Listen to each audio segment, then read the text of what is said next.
Astronauts are headed.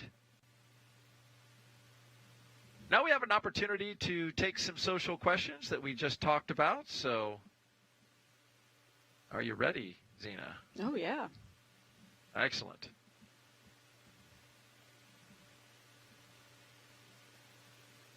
All right, first up, Dustin Burnham asks on X, can you share a surprising or funny story about the preparations for this launch that highlights the human side of space exploration?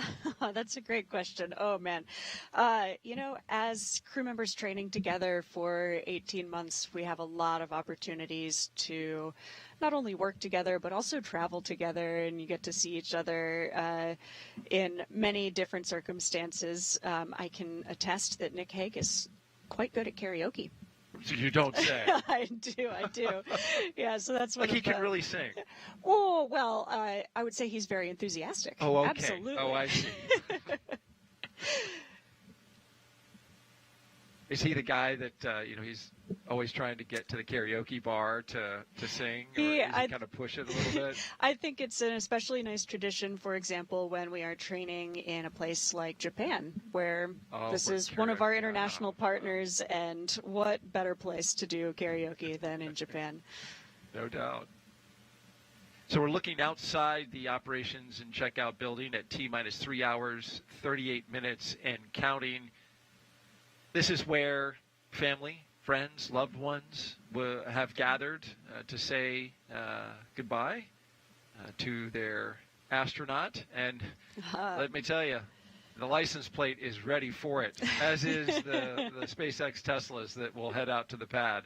Always a great little tradition that they do with a custom plate. Yes, I love this tradition. All of the Teslas that have taken Dragon crews to their rocket have had a fun custom license from Haley Esparza, who just walked in front of the camera. She's the mastermind behind those license plates.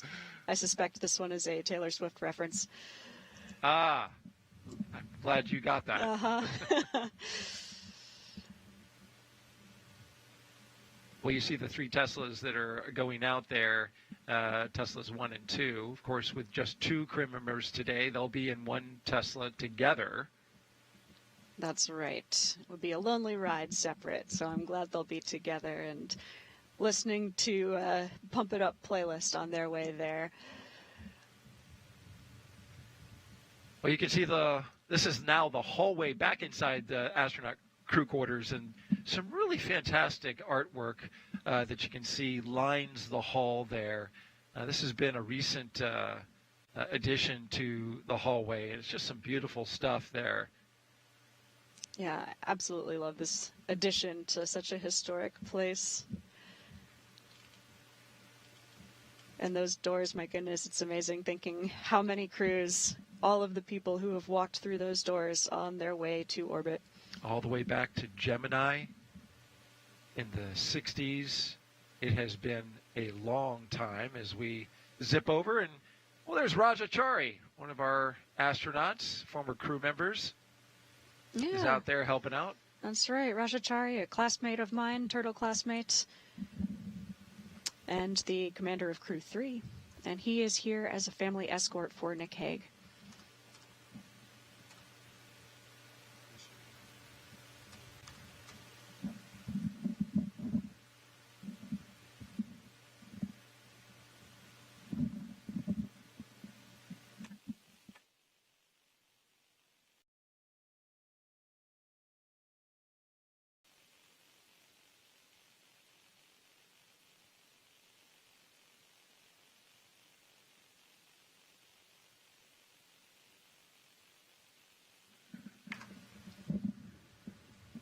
Okay, so we're looking at the doors that are at the bottom of the elevator, and still haven't had the crew walk out of crew quarters, but there's a lot of stuff to do. They have a schedule. They want to keep to it, and they're going to walk out of there right on time. That's right. Yeah, leading the way in that black suit there, I think she was number 11, is Katie Bishop. She is the closeout lead for today's mission.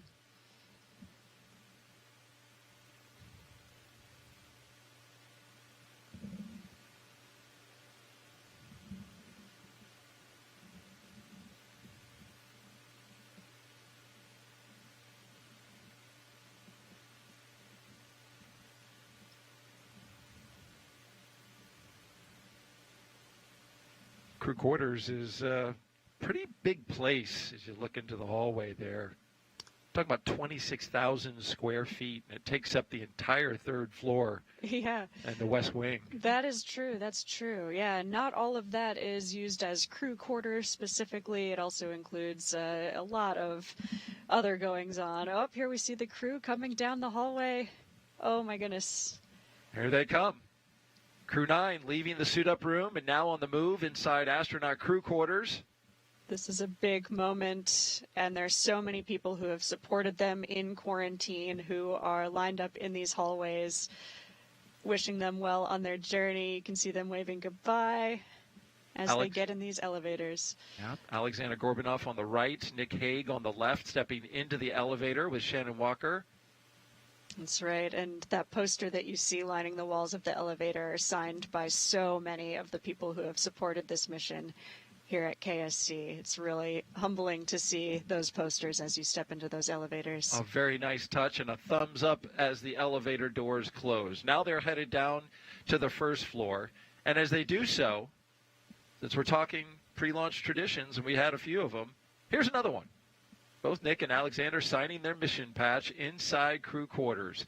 The patch shows, of course, the trail of a rocket launching, and you can see a Falcon 9 in there with the number 9 on its beak, along with a crescent moon as its eye. That's a nod to the Falcon 9 rocket in the patch. And we'll have much more on this mission patch with a deeper dive into the design coming up later in the broadcast, which, you know, Zena, your team, when it was your team, all contributed to the design of this That's patch. right, yes. So this is a patch that I have so much affinity for, and I love the design. Nick and Alex will represent it well today.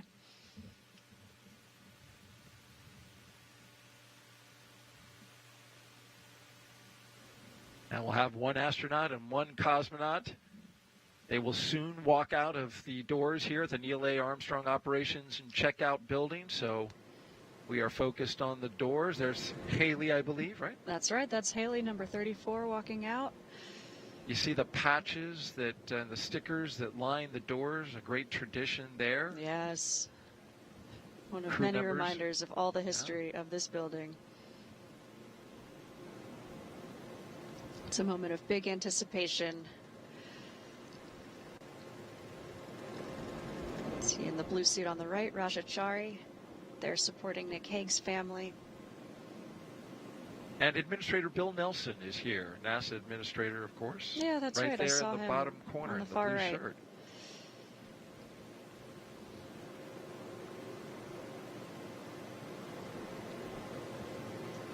The doors are open on the Teslas.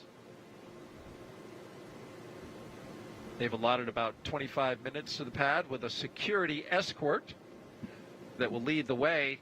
We've got a on-car camera. We'll follow them as they go out there, so we'll get to see the same things that the astronauts see on their first ride ever out to Launch Complex 40 this time, which has been certified for human spaceflight, a recent addition to the capability of that launch complex out there at the Space Force, the 45th Space Force Wing, the Cape Canaveral Space Force Station. Yeah, that's right. This is one of many historic aspects to this Crew-9 mission, and it's neat to have Nick Hague, who is the first person to launch as a Space Force member. Ah, yes. Of course, Mike Hopkins transitioned over to the Space Force while he was already on orbit. So he launched as Air Force, landed as Space Force. An important distinction there, and I believe Nick said in his little crew pack, he's taking the Space Force flag. Yeah, we get a really small volume of personal items, much of which we tend to take up with gifts. Oh, here they come. There they are. Nick Hague, commander of Crew-9, with his crewmate, Alexander Gorbanov.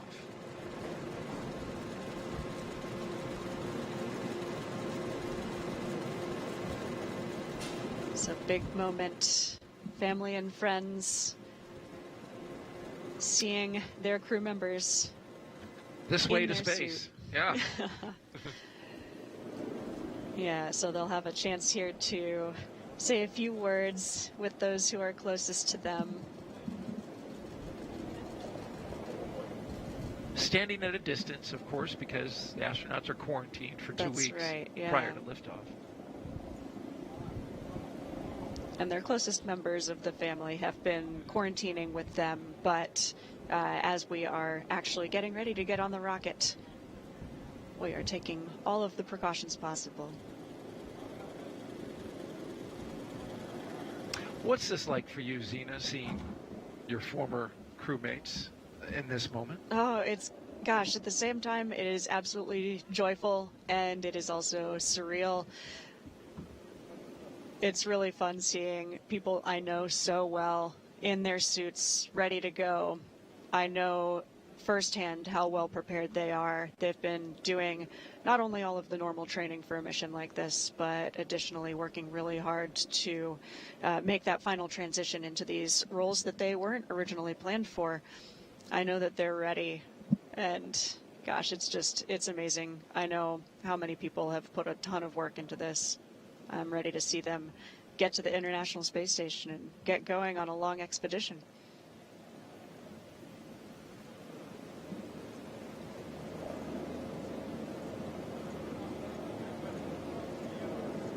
And they'll have a few minutes here to say hello, say some words with their family. There's Haley letting them know it's time to move towards the Teslas. And we'll hopefully have one extra chance for families to come up to the window of the Teslas as they're ready to roll off to the pad. A few final cheers, some photos.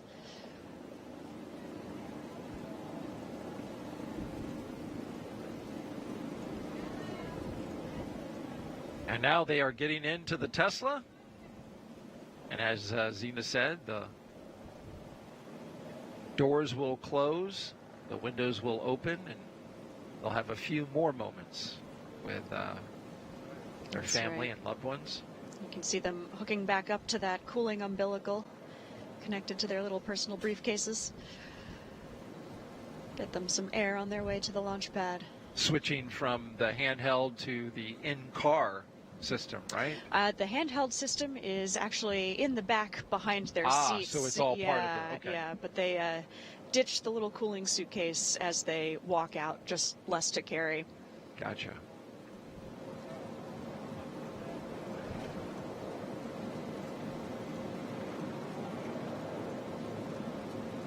This moment is such a mix of emotions.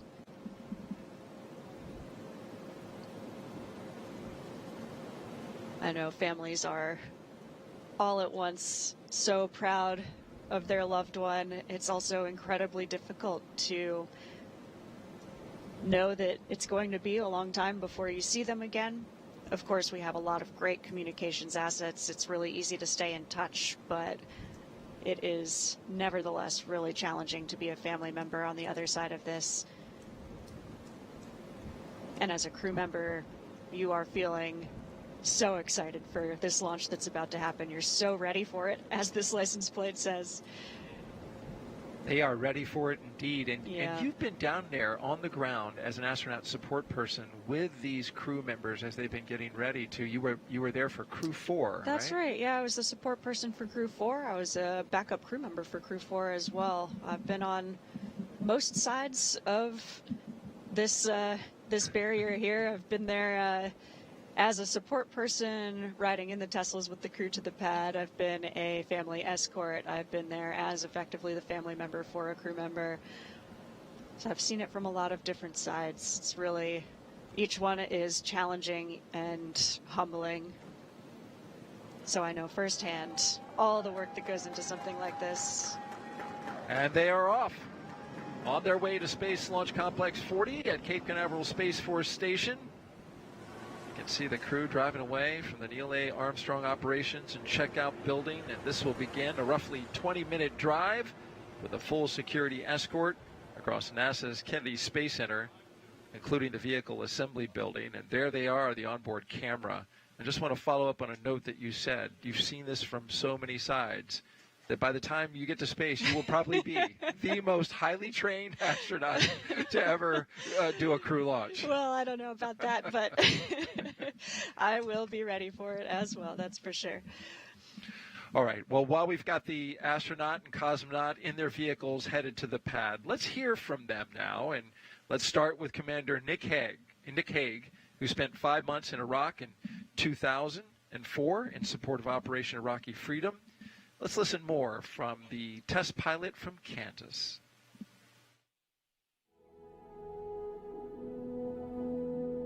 The point of the human exploration of space is to benefit everyone on Earth. My name's Nick Hague, and I'm the commander for NASA's SpaceX Crew-9 mission to the International Space Station. Space is really hard.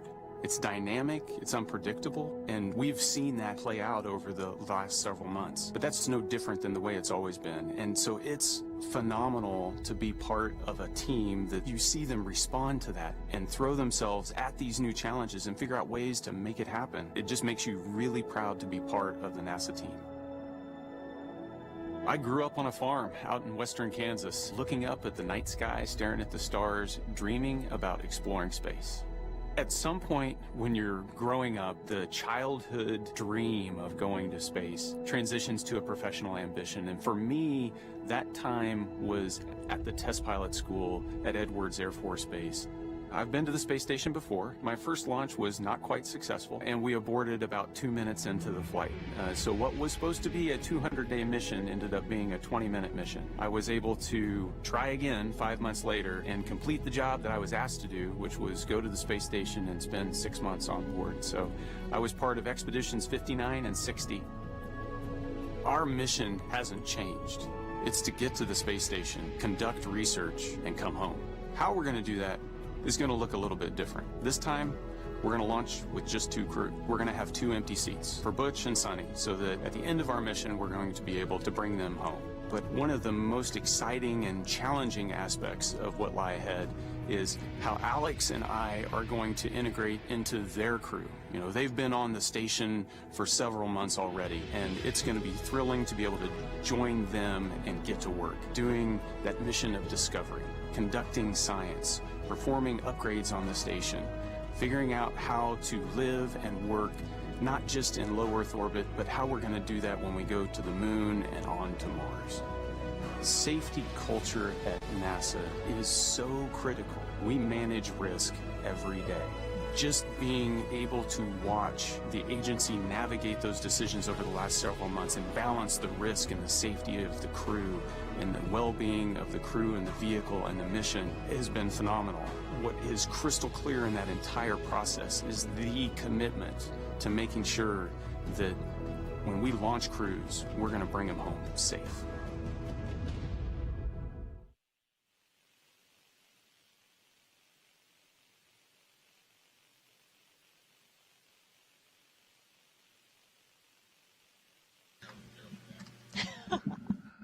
And we are on the road after hearing some really wonderful words from Commander Nick Hague.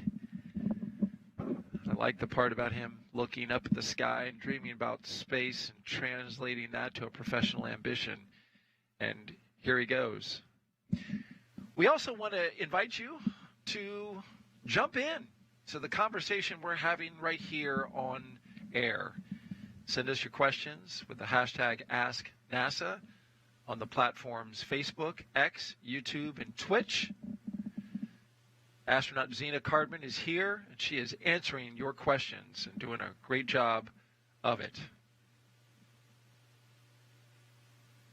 And so our next question is, well, Luke, who is just 8 years old, asks on Facebook, how tall is the rocket? Oh, the Falcon 9 rocket is a little over 200 feet tall. So that's roughly 20 stories. If you think of a 20-story building, you know, a hotel or a condominium. Right. That's right. I mean, it is a really tall rocket. That's exactly right. Yeah, so the crew will be taking a long elevator ride up to the top of the launch tower before they can walk across the crew access arm. And at the bottom of the rocket, they'll have a chance to peer up at it from below. And at the top, they'll have a chance to peer over the rail and gaze out at the view. It is really actually amazing to stand on top of one of these launch towers and look out at Kennedy Space Center, many different launch towers here. But today, this one on Launch Pad 40, Launch Complex 40, is going to take Nick Hague and Alexander Gorbanov to the International Space Station. Another question on social now coming from Nico Fuentes. He asks on X, why is Crew-9 launching from a different launch pad? This is a launch pad that SpaceX has used to launch Falcon rockets from before. This is the first time that we will have actually crew, so people, launching on a rocket from this launch pad. And I think it's great. Now we have more options available. This adds some flexibility to the launch schedule. We have more and more rockets launching every week, and things can get a little complex. We have to not only abide by traffic laws, so if one rocket is launching, another one is not able to launch nearby, but we also have to dodge weather, as we are keeping an eye on today. And so having more than one launch pad is really helpful in maintaining some flexibility. Initially, Crew-9 was supposed to launch on 39A, but they made the switch due to a number of factors to 40 and did a lot of work to get it ready. Exactly right. Yeah, actually, this launch pad was not yet even human rated for their original launch date in mid-August. 2 years later, and they are ready for this day. We are now passing Kennedy's iconic vehicle assembly building. As you see, as we pull out the shot here, this is where NASA will stack its Space Launch System rocket and Orion spacecraft for Artemis II, sending 4 astronauts around the moon. It'll be the first crewed mission of NASA's Artemis campaign to establish a long-term presence on the lunar surface for science. And there you see it. What a beautiful shot of the VAB, and there you see at the bottom right the crew on their way. Fabulous. My goodness, what perspective. Wow. Well, speaking of Artemis II, the Space Launch System core stage rocket, well, Zenit made its final stop to Kennedy Space Center in Florida before it's going to get ready for launch. The commander of the Artemis II mission was in New Orleans back in July for the big move to KSC. And let's listen in to him now with a closer look at what's next for the SLS. Hi, I'm NASA astronaut Reed Wiseman, standing here at the Michoud Assembly Facility in Louisiana, and behind me, our Space Launch System core stage is on the move. That booster back there is going to power me, Victor Glover, Christina Cook, and Jeremy Hansen around the moon on Artemis II. For the last 3 years, technicians have been manufacturing and assembling our 212-foot-tall Space Launch System core stage. In July, the core stage made the trek on NASA's Pegasus barge and shipped to the Exploration Ground Systems team at Kennedy Space Center in Florida. The core stage rocket's arrival now puts the biggest piece of hardware for Artemis II shipped to Kennedy at the vehicle assembly building. It joins the SLS rocket's twin 5-segment solid rocket boosters and the Orion spacecraft, already undergoing testing and checkouts at the spaceport. That's a look at your Artemis Moon Minute. The Space Launch System, with its 2 propellant tanks and 4 RS-25 engines, is the only rocket that can send the Orion spacecraft, astronauts, and supplies to the moon on a single mission. And as we continue to watch the crew here, they're taking that curve. That is Pad 39B. That's a live look as they are passing that pad right now. Testing is in the works for the Artemis program there. Last month, teams at Kennedy Space Center. 15 minutes. Advanced team is complete with their actions and ready for crew arrival. Okay, that's a good milestone that they've met. That just means that the advanced team, which got everything ready, is now ready for this crew right here that is driving on the way to the pad right now. But back to the note on the VA, or on 39B, and talking about the Artemis program. We have some video to show you about some of that training that happened last month. Teams are here. I hear that sound. That's the sprinkler system there, the fire suppression system activated as the Artemis mission emergency procedures during a series of integrated system verification and validation tests happened. Members of several teams practiced the process of getting inside and out of the emergency egress baskets and then exiting at the terminus area. And then once there, they got into an armored emergency response vehicle and then drove away from the pad to one of the designated safe site locations at Kennedy. Critical training for them that all astronauts do before they go on a mission. For more Artemis updates, you can scan the QR code on your screen that's coming up right there. Or you can go to the website, nasa.gov/Artemis-Roman numeral 2. And as we continue to make our way to Space Launch Complex 40, this is a live look as they are pulling up and going past Pad 39A. This is where all previous launches for SpaceX crewed launches have happened here at Kennedy Space Center. So today will be another first, launching not from 39A where they would have turned in and been there already. Now they're going over to the Space Force side and launching from Space Launch Complex 40. But what a great shot there, showing the venerable and historic 39A as they go past that pad. That's right. Over to the Space Force side. That's amazing. And you can see SpaceX working on their Starship launch tower just to the right of the water tower there. Yeah, that's exactly right. It's neat to see a developmental program right next to one that is so operationally proven. Absolutely. Great observation. And, of course, SpaceX, a partner with the Human Landing System, going back to Artemis, will be helping out with Artemis 3 and getting our NASA astronauts onto the surface of the moon. Now they approach the beach side where the road goes right down the waterway. This is a nice shot of the Atlantic Ocean and the beachside road that leads to Space Launch Complex 40. Absolutely beautiful. And this connection to the ocean is one of the reasons the Crew-9 patch also depicts the ocean. Very nice. As we take in this lovely view, we also want to give a chance for, nice wave. Oh, wow. That's awesome. For the surfers out there, boy, that was a sweet one. Back to our crewmate here on Crew-9, cosmonaut Alexander Gorbachev is Crew-9's mission specialist, a first-time flyer who studied engineering at the Moscow Aviation Institute. Практически самое неизвестное, что сейчас у нас есть. Поэтому мы все время стараемся изучить этот космос как можно больше, изучить, как устроена Вселенная. Исходя из этих знаний, этих фундаментальных знаний, мы, может быть, получим в дальнейшем какие-то новые технологии.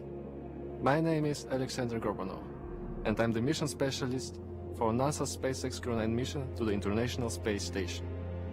Я родился в городе Железногорске, Курской области. Это примерно в 500 километрах на юг от Москвы. Мне нравилась, например, биология. И когда я был совсем маленьким ребенком, я хотел быть биологом. Затем я познакомился с авиамоделированием. После этого меня мысль о том, чтобы стать инженером, в частности в космической отрасли, полностью захватила. И в старших классах я уже осознанно готовился. Я закончил Московский авиационный институт по направлению космические летательные аппараты и разгонные блоки. По образованию я инженер. Учась в институте, я также параллельно работал. После этого я поставил себе цель попасть в отряд космонавтов. На это ушло примерно 10 лет. В 2018 году я был отобран в отряд космонавтов. Международная кооперация – это одна из самых важнейших частей при исследовании космоса. Мне кажется, что когда человек выходит за пределы земной атмосферы, то он становится не только представителем своего государства или своей нации, но также представителем всего человечества. Когда я учился в институте, то ходил в горные походы, в зимние походы, научился нырять с аквалангом. Но самое вдохновляющее увлечение, которое у меня сохранилось до сих пор, это парапланеризм. Это невероятное, непередаваемое ощущение, когда ты летишь, и тебя сопровождает только звук ветра. Ну, я думаю, это похожее увлечение. С каждым годом все выше и выше. Чем больше занимаешься парапланеризмом, тем выше получается подняться на параплане. Соответственно, следующая ступень — космос, но без параплана. Minus the paraglider. Well, we saw some beautiful waves for surfing, and then there were some beautiful views of paragliding. I haven't been, but that looks amazing. Yeah, absolutely. I know that's something that Alexander is very passionate about. Hopefully I get to give that a try with him someday. T-minus 3 hours and 9 minutes, and there you see the access road as we're going towards Launch Complex 40. The lead vehicle, part of the security team that's leading the caravan. That's right. A little bit longer of a drive than it is to 39A. Gives you extra time for your launch playlist. There you go. And I don't know what the playlist is for the car this time around. Sometimes the astronauts, as you know, post it on social media. We didn't get one for Nick, but it got me to thinking. Sometimes it's just nice to just drive and just have the sound of the tires underneath you. That is true. Though I don't know if that's the case, suspect but, yeah. today I know that they are listening to some tunes. Okay, so it is a good thing to rock out and get the adrenaline going. That's certainly Absolutely. what the astronauts did on Demo 2 and many missions afterwards. Oh, for sure. Yeah, it's interesting. Some people choose to have some pump it up jams. Others really want to relax and just get in a calm mindset. And it's really up to the crew members. So this is pretty cool, Zena, as you're driving up and seeing the rocket in through the front windshield. Oh, yeah. There you saw the MRAPs just off to the side. Those are the vehicles. In case there were an emergency egress, they would use the emergency slide wire chute to get down there and get in those vehicles. But this is a wider shot of Slick 40. It's a beautiful shot.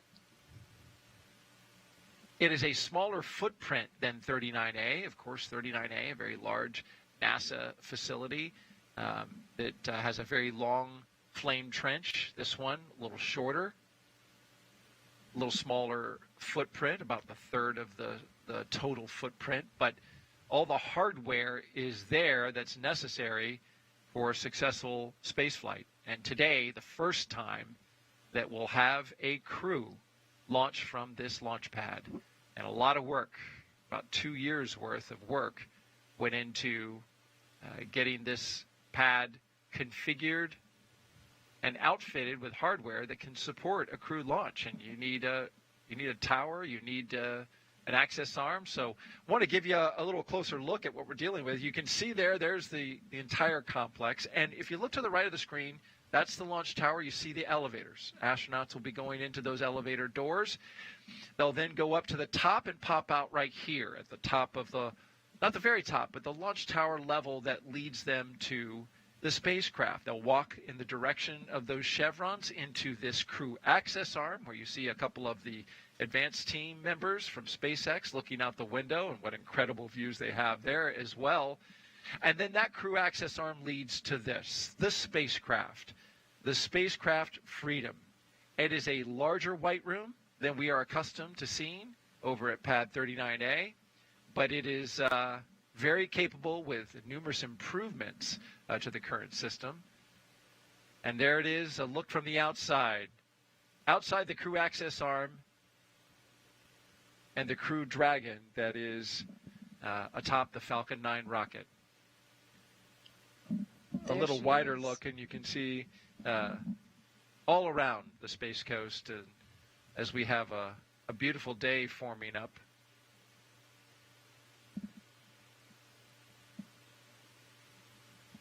Yeah, that Dragon spacecraft Freedom is looking good on top of a Falcon 9 today. Absolutely beautiful shot.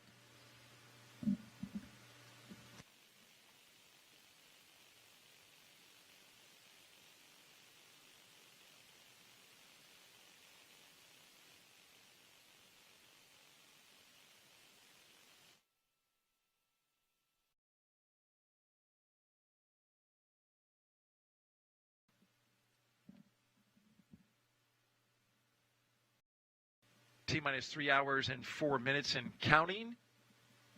At T-minus 4.5 hours, we got a weather brief from the launch weather officer with the 45th Space Wing today. And though that shot looks beautiful there, we got a little blue sky mixed in there, there are some weather matters to talk about that the team is tracking. If you look here at the satellite view from the GOES satellite of Florida, you can see we've got there in the lower half of the screen, you can see the clouds developing and starting to push from the west towards the east. That is coming in our direction. That was expected, streaming some moisture over our area, according to the launch weather officer. It's all because of a trailing boundary in the wake of what was Hurricane Helene. It stalled out over top of us and has kind of concentrated that moisture over the launch site and staging areas. So here at the launch site, where the forecast is calling for scattered showers forming and pushing towards the Florida East Coast in the afternoon. Fortunately, our launch time of 1:17 p.m. Eastern Time is early in the afternoon, hopefully before those storms start popping up and developing. But they are keeping a close eye on it. And as a result, our probability of violation at the launch site for today is 45%. That would mean a 55% go if you're a person who likes your glass half full. I do. That's Cena. So we'll take that as a 55% go, and hopefully we end up on the good side of that. We're also watching the weather along the ascent corridor. That's a little more iffy even than the launch site weather, where the remnants of Helene have brought some precipitation and lightning over some of the areas up the ascent along the east coast of the United States. And this is important. This is something that the team is watching and they're tracking, and talk about why that's important when it comes to emergency egress. Yeah, absolutely. Weather on launch day is a really interesting puzzle, and so not only the weather right here at the launch site matters, but all up the East Coast matters as well. And as Nick Hague knows firsthand, if you needed to abort and escape from the top of your rocket, your Dragon would come down on this launch trajectory somewhere on the east coast of the U.S., all the way up to about Shannon, Ireland. And so we really need to make sure that the weather and the wave heights are conducive to that being a safe place for a crew to land if they ever needed to. So the weather in those areas is something, as you mentioned, they're watching closely. The conditions were moderate when they were forecast yesterday, but the team is watching.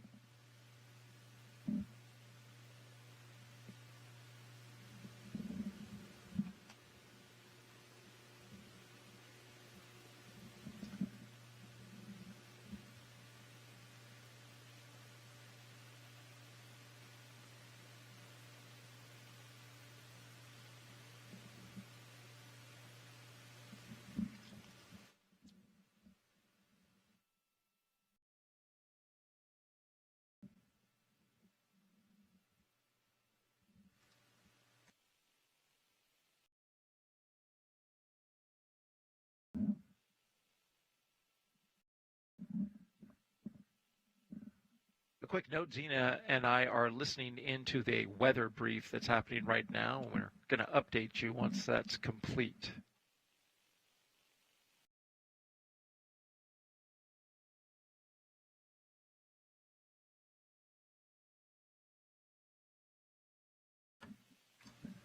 All right, I believe that was Launch Weather Officer Brian Sizik. Stand by.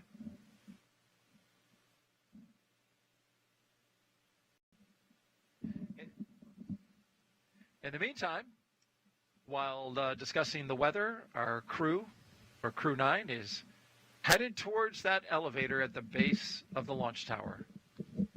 Yeah, you can see them walking towards that elevator right now. I'm sure they will take a moment to look up and really take in their rocket from the foot of that 200 and change foot tall rocket.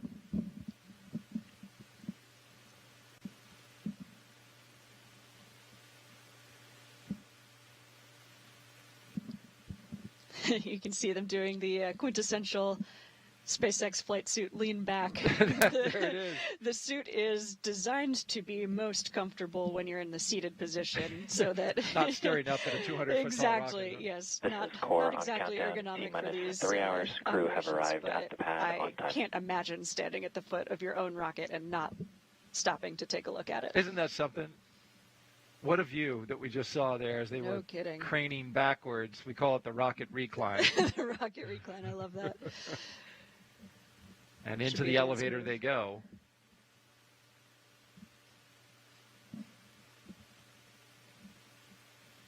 I have not been inside this elevator, but I suspect they designed it similarly to the one at 39A. There is actually a button for space. There it is. There it is, right on cue. Yeah, I know which one I would choose. Absolutely.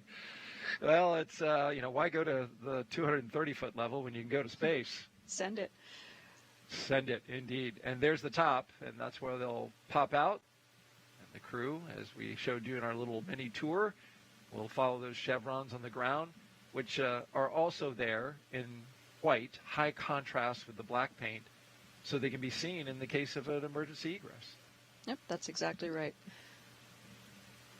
This launch tower is well designed for humans.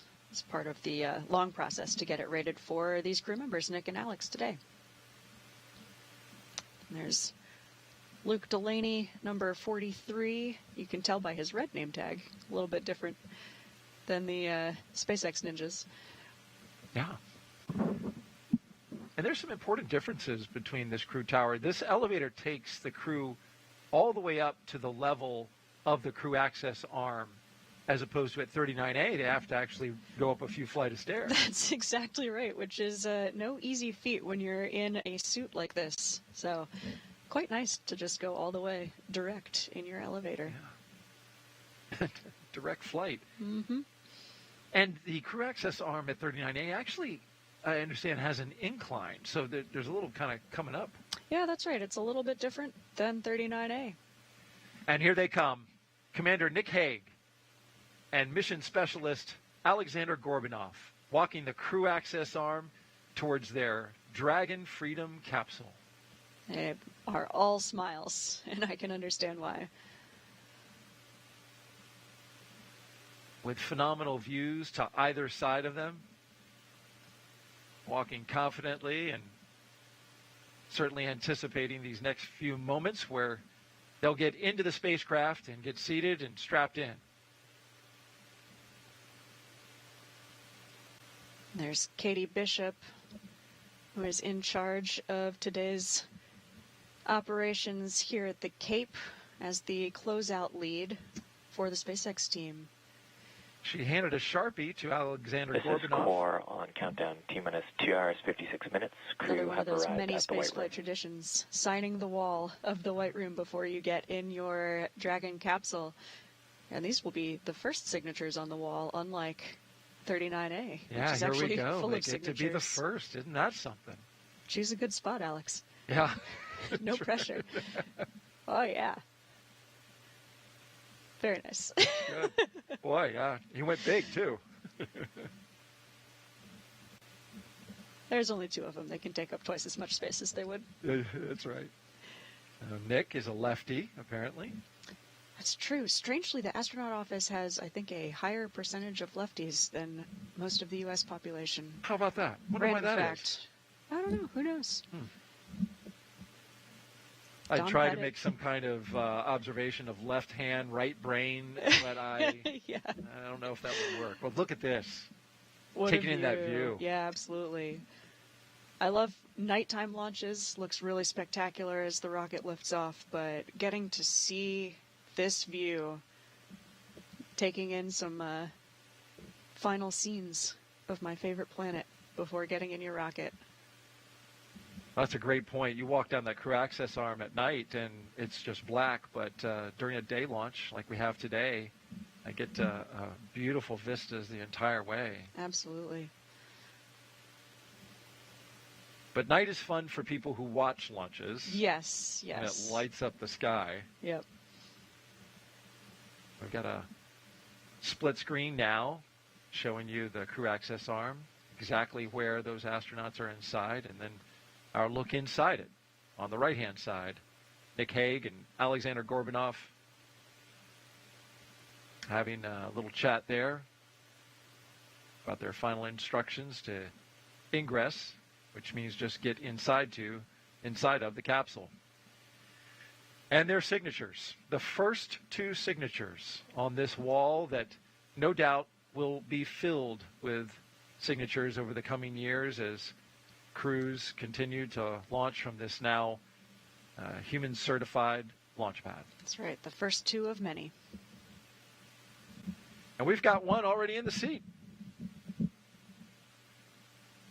There Alexander we go. Gorbanov taking his spot in what is typically the pilot's seat, but as the mission specialist in a crew of two, he'll be sitting there right next to Nick Hague, who now takes his or kind of falls into it. Yeah, so this is that was really funny to watch, actually, Score Nick, on because countdown. he is T-minus 2 hours, used to 53. training. Crew have ingressed the capsule.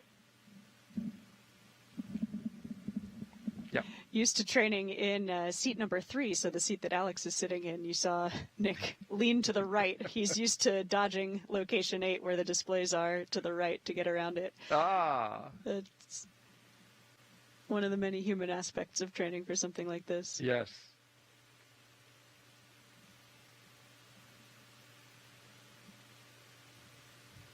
And while they're getting situated, just wanted to catch you up on the weather brief that we listened to.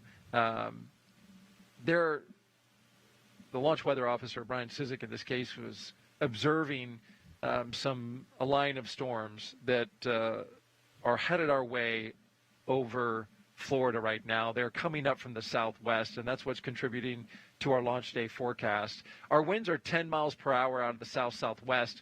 Temperature is a nice, warm 87 degrees. And we are 45, well, that should say 45% probability of violation, unless that's changed. I hadn't heard that it did. It may be evolving as we speak. It could I'm be. not sure. But the concerns that they have are cumulus clouds, flight through precipitation, and surface field electric rules. And so as you're looking now, you can see this is our satellite imagery updated from the GOES satellite live, and you can see from the southwest portion of the state of Florida coming up from the Naples area, that streaming moisture from a stalled boundary that's coming in our direction. Of course, the Cape is indicated by the little point that you see there, the little protrusion along the coast of Florida right there in the center. And so that is heading our way, and he is forecasting that to arrive in about an hour, and says from there, we're going to have spotty storms off and on. So you've trained for this mission, so you know this well. As we go along through the count, things really get locked in once you start tanking at T-minus 35 minutes. But at 2 hours and 51 minutes, they can afford to continue to walk along and go through the launch preparation procedures until that moment and see if this is going to be something that could be a problem for launch or not. Yeah, that's exactly right. I think in spaceflight and in life, it's important to remember that being an optimist and a realist are not mutually exclusive. And so even as we are continuing to monitor this weather, we are going to progress in hopes of weather clearing and everything be come and go for launch. Of course, once we get to that launch minus 35-minute time frame as we are making the decision whether to put fuel on board or not, that is a really important decision point.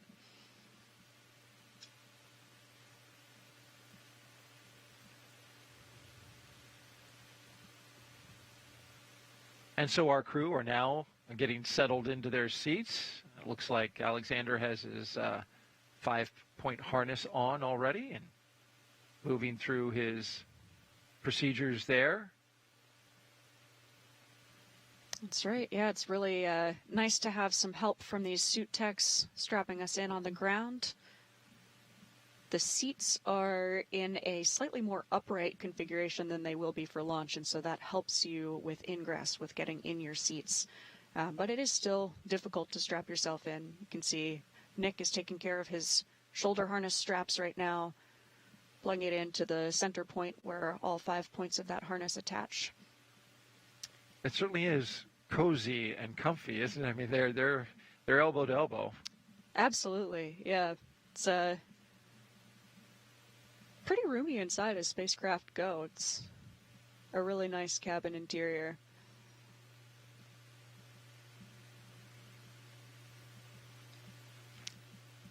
And both Alex and Nick, because they are in the center seats here, can have a longer footrest. The 2 seats on the exterior can only have a short footrest if you have a large seat bucket. So I'm sure they're grateful for the extra leg room. Absolutely, because they're going to be there a while.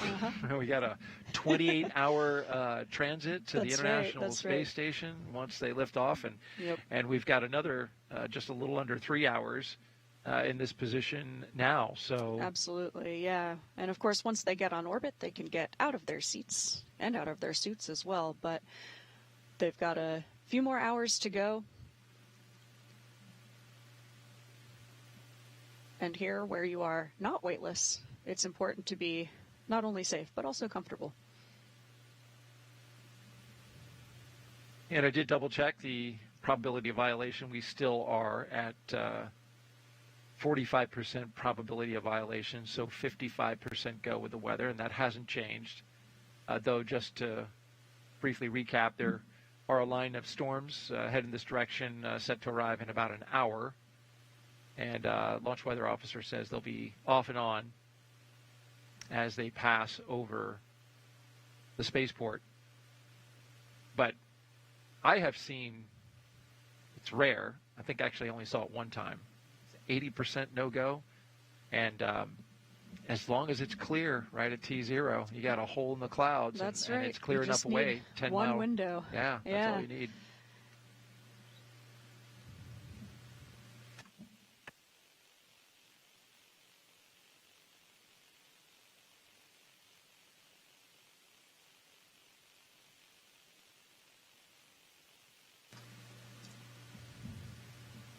Throughout the program, we've been taking your questions from our hashtag AskNASA sites, which include Facebook, X, YouTube, and Twitch.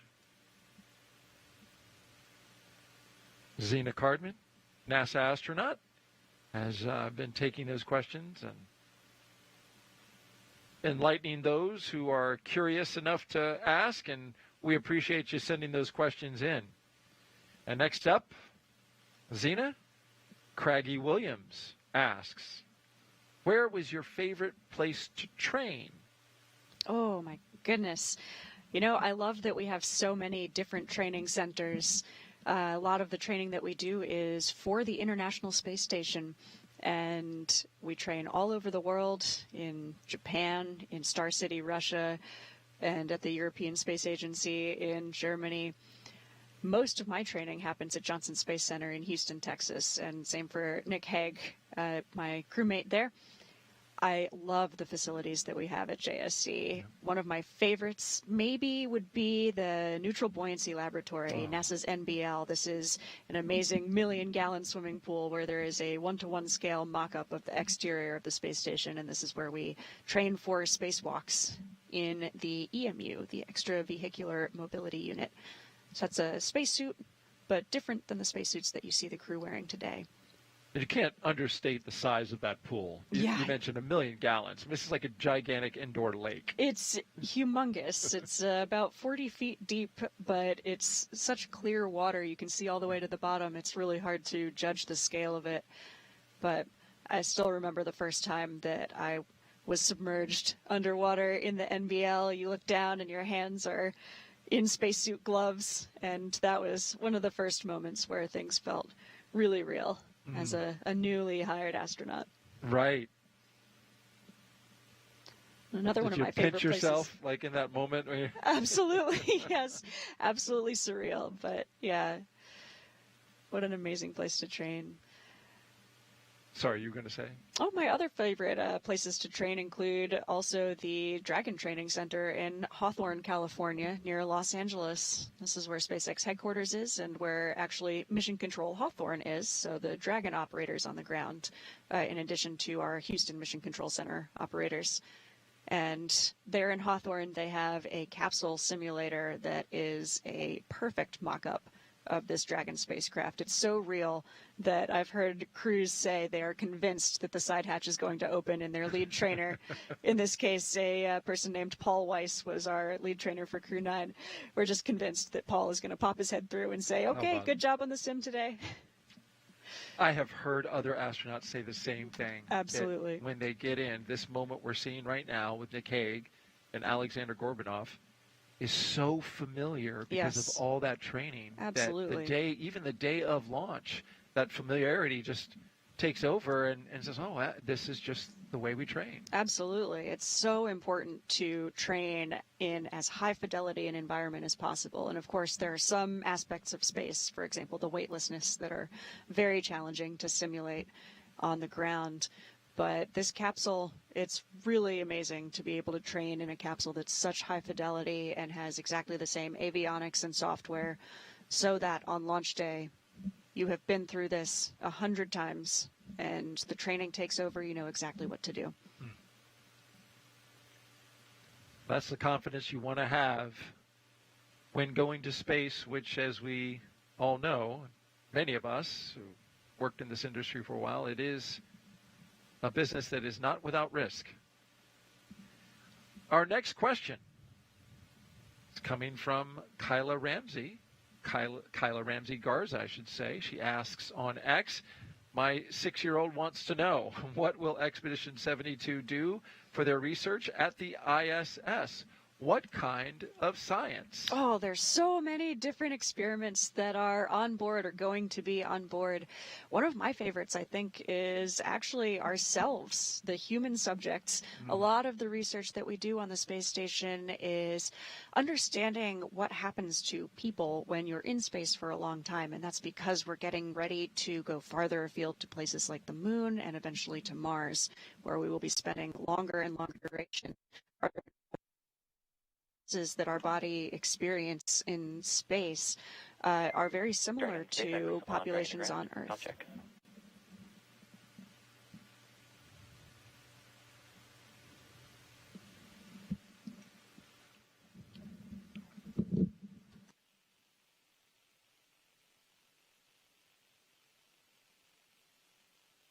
Tex Freedom, I'm with you. Got you loud and clear. Have you the same? Stand by for umbilical comm checks.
Seat 2, Seat 3 for umbilical comm check.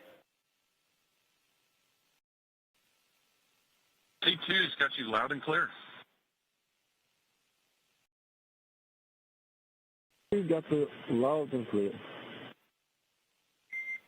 Core has you loud and clear. Umbilical comm checks are complete. Report when you are ready for seat rotation.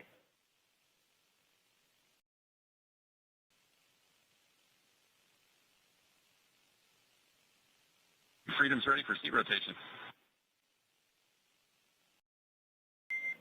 Copy. We will report when initiating.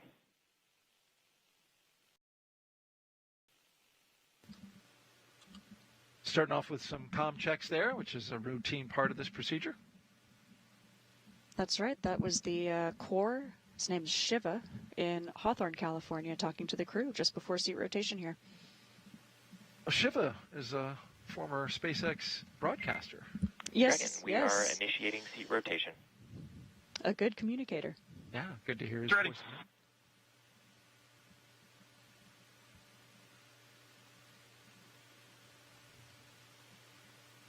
I said former. He may be current. I apologize. But he has done launch broadcasts, so I recognize his voice. Absolutely. And this is someone that Nick and Alex have had the chance to do simulations with in Hawthorne before. So it's nice to have a familiar person on the team. And there they go, articulating the seats into launch position.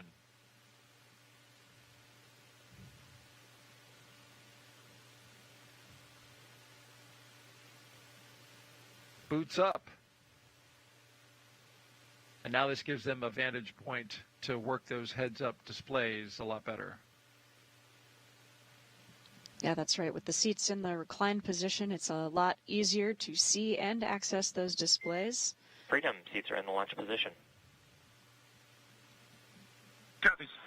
And also puts them in a much better configuration for the G-forces that they will feel on launch.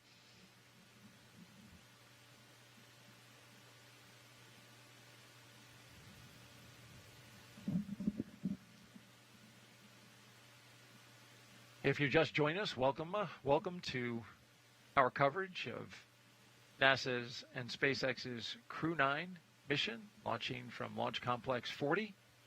On the left, our flight operations team from the Kennedy Space Center is orbiting Space Launch Complex 40. Dragon SpaceX, you are go for 4.100, Section 2, suit leak check prep. Freedom copies. Go in Section 2 of 4.100, suit leak check.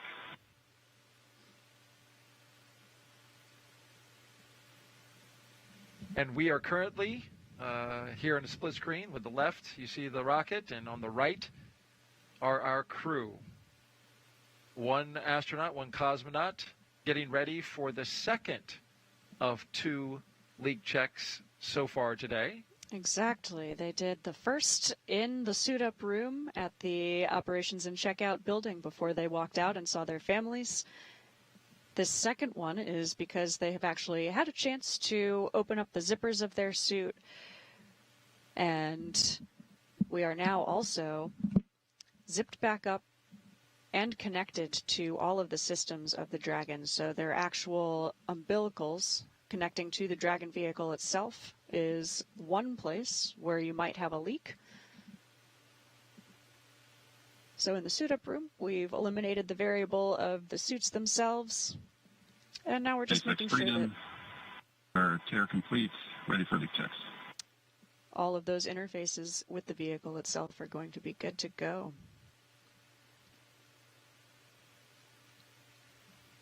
And SpaceX will be... Dragon, you are go for Section 3, suit leak check, including the command to initiate suit leak check. They'll be actually getting telemetry from the suits, Copies. Go in Section 3, suit leak checks and work. including exact pressures as these suits begin to inflate. Right there on the heads-up display, they can see all the pressures of the suit. It's nice. Actually, Or is it in the we iPad? can't. Yeah, so neither. The operators in Hawthorne are monitoring the I exact see. pressures of the suit. On the displays, you basically get a good or not good, a check mark whether your suit has passed the leak check or not. And so it's amazing to have those really competent operators in Mission Control Hawthorne who are looking at all of the detailed telemetry of the suit. But of course, because we have done so many leak checks at this point, and we've spent a lot of time pressurized in the suit, you really get to know kind of the characteristics of exactly your suit, what a nominal rate of inflation feels like, what 2.5 or 4.5 pounds per square inch feels like. So you can see them starting to get jet-poofed now as those suits pressurize. Jet-poofed? Yeah. Is that an official astronaut term? It is now. And you can see the crew they tend to keep their hands up by the displays, and so that keeps your hands in a good configuration where you could actually interact with the displays if you needed to, but once the suit is pressurized, it's really difficult to move around. As I mentioned before, it's about the pressure of a regulation volleyball, so imagine yourself inside a person-shaped volleyball trying to move your arms and legs around. It's a lot of force to work around. And you experienced that when you were doing your training, your underwater and beyond. Now, granted, that's a different suit. That's for your That's true. EVAs, That's right. Yeah. But it's still that pressure, and you can see the limited movement when somebody is in a pressurized suit. That's right. Yeah. So this pressure that the crew are at now in their soft IVA suits, so launch and reentry suits, is about half the pressure of the EMU. Oh, how about that? They're going to about 2.5 pounds per square inch here on screen now. And for spacewalks, we go to 4.3 psi. That large suit, it looks really bulky. And Dragon, no concern, closeout lead is just jumping in to double check something. But it's actually incredible for mobility, having that hard upper torso and rotating bearings on the shoulders and the waist. We've got the closeout crew taking some pictures of Nick and Alex now. This will just give them some good verifications and the ability to send those pictures to a whole team of people who will take a look at it, make sure everything is good to go. And you can see in seat 4 and seat 1, we've got some extra mass simulators. Dragon, we show 2 healthy suits. And Freedom copy, 2 good suits. And there's that core Shiva who is confirming 2 good leak checks. And there they go, deflating. Dragon, with that, closeout team is going to be performing their final closeout steps and exiting the capsule. Please proceed to section 4 for side hatch close and report when you are ready for hatch closure. Copies. So at this point, we are preparing to close that side hatch where the closeout crew have been coming in and out of the Dragon capsule. Of course, we want to make sure that you have a good suit and a good leak check before you close that hatch, just in case somebody needed to help with your suit. Make sure all that's in order, because when you close that side hatch, that is another big milestone in the march towards liftoff. That's Freedom, we're ready for side hatch closure. That's right. SpaceX copies.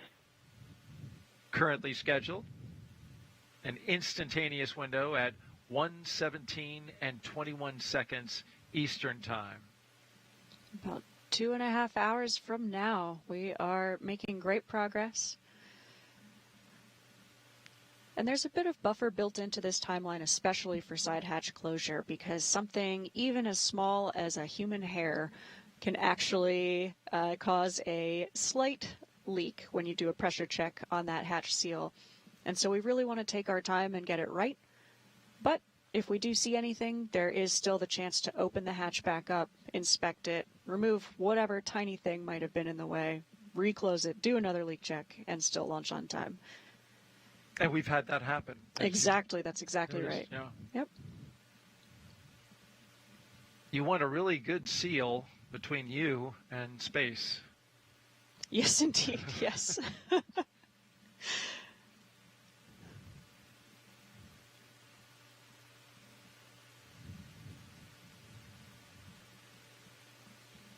Hatch closure coming up next. This is really momentous, and even in the capsule simulator, it still feels like a really significant moment when they close that side hatch. You really feel like a crew in your spacecraft getting ready for launch.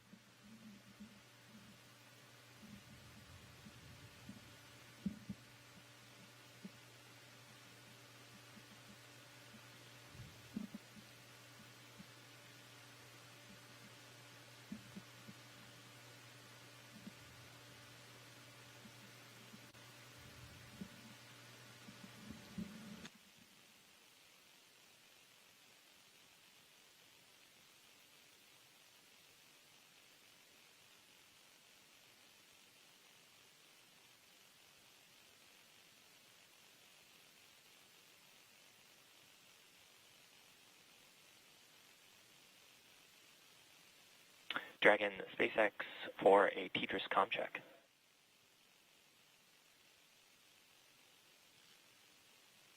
Freedom switching. And Core has you loud and clear. Tetris comm check is complete. Stand by for comm checks with the DC, MD, and LD in the launch configuration.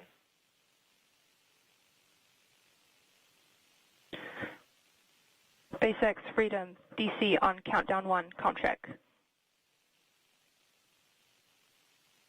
DC Freedom, I've got you loud and clear. DC loud and clear. Stand by for comm checks with MD. Dragon, MD on countdown 1, comm check. MD Freedom, I've got you loud and clear. MD, loud and clear. Stand by for comm check over Dragon to ground.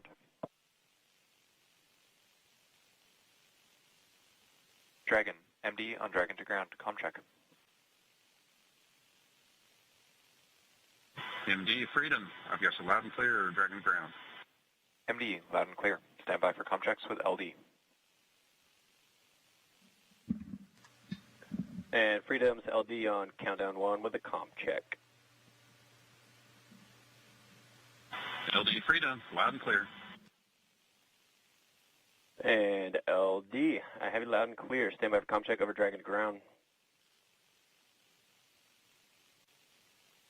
Freedom LD on Dragon to ground with a comm check.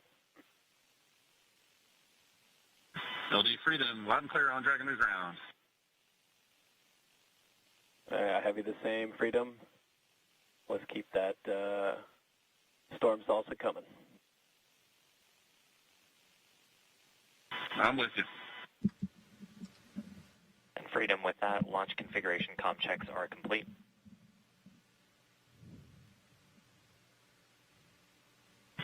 Copy all, Sheila. So, Zena, they just completed a number of communication checks with the crew, and there are a number of paths, right, that the launch team has in order to communicate with the crew. Absolutely. There are multiple different communication loops to the Dragon capsule, and with multiple different ground operators. We have some people actually here in Florida with us. So that's the launch director, the mission director in Hawthorne, the core, who is like the Houston Capcom. And so we want to check all of these different communications loops with the crew before we close that hatch and lift off.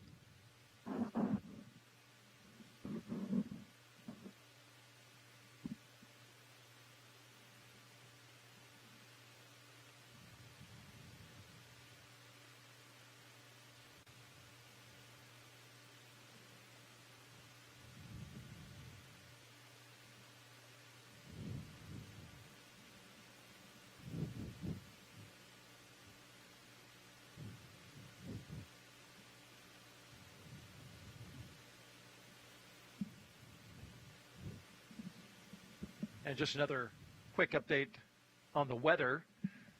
Those storms that we talked about excuse me, 45 minutes to an hour ago, are set to arrive here along the Space Coast. So we're going to be getting some rain in the area, not necessarily a problem at this stage of the countdown. But you can see it's all coming from the southwest. You can see the bubbling up of the storms there in the southwest portion of Florida, then moving across the state towards the east and towards the spaceport. So if you're in the area and you are camping out or getting ready to watch the launch, be aware that we got some storms in the area. Definitely lots to keep an eye on. Any launch is a complex puzzle of many components, so this one will be interesting as it unfolds today. T-minus 2 hours and 25 minutes and counting. I'm Daryl Nail with NASA, joined by NASA astronaut Zena Cardman, as we are walking you through the milestones as Crew-9 is prepared to lift off today at 1:17 p.m. Eastern Time. We are split screen on the right, Crew-9 a crew of 2 Dragon, for this the launch. closeout team is in their final steps in preparation for side hatch closure. Please stand by for that and the state machine transition to pad hatch closed and ensure all items are secure from now through launch. So as you heard, the Freedom copies all. core, a man named Shiva, coming to you from Hawthorne, is letting the crew know we're getting ready for those final steps before side hatch closure. And he let the crew know to keep all of their articles attached to them. That's because now, at this point, once the side hatch is closed, if you were to drop anything in the capsule, we would need to open that side hatch back up in order to retrieve it. So all of their tablets and stylus and their knee boards are going to stay attached to their legs there.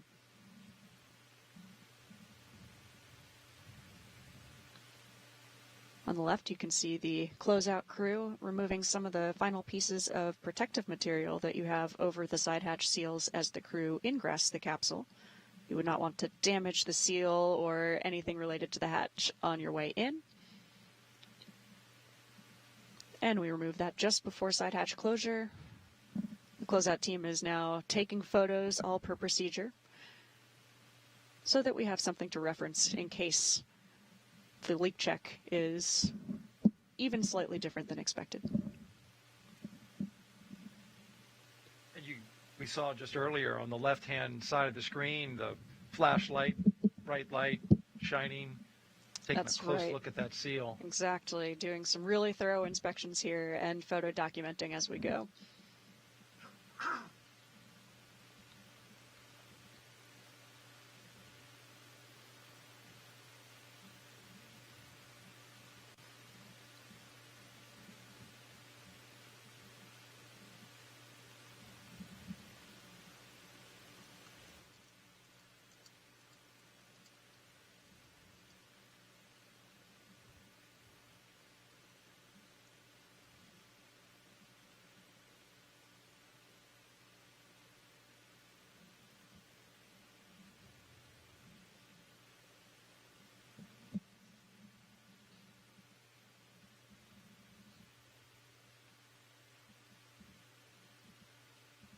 Now's an opportunity to take some more social questions. Zena, what do you think about that? I'm ready.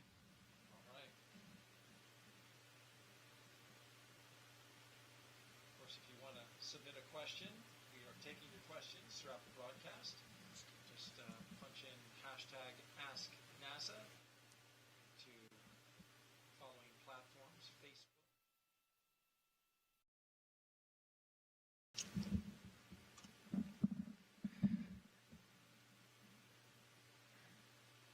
So if you want to submit a social question as we watch the SpaceX team do the final maneuver of closing the hatch, just go to our platforms, Facebook, X, YouTube, and Twitch, and put in hashtag AskNASA.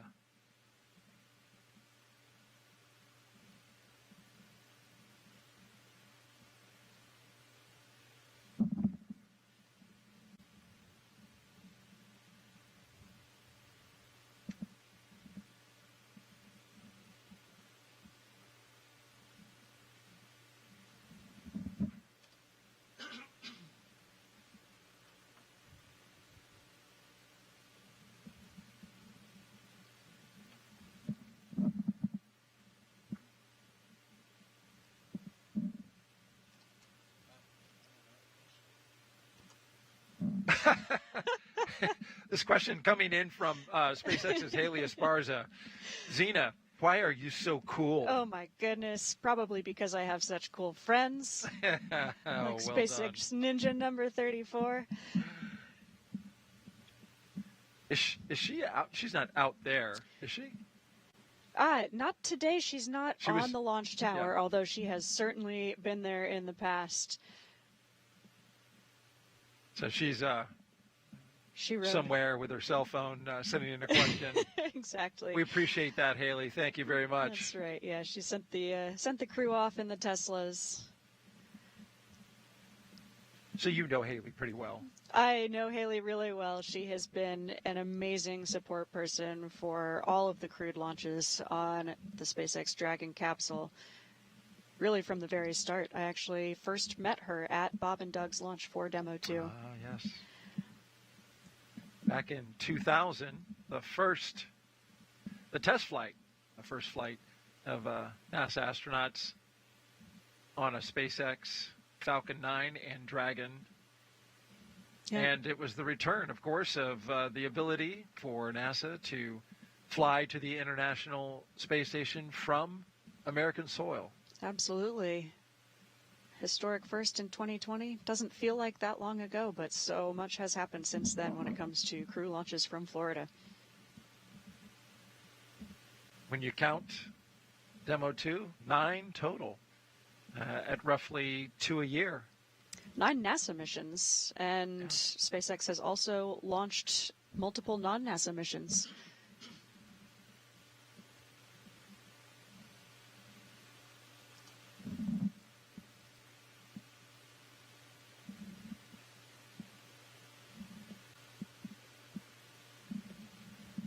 It's really amazing to see how much diligence it takes to get this side hatch closed.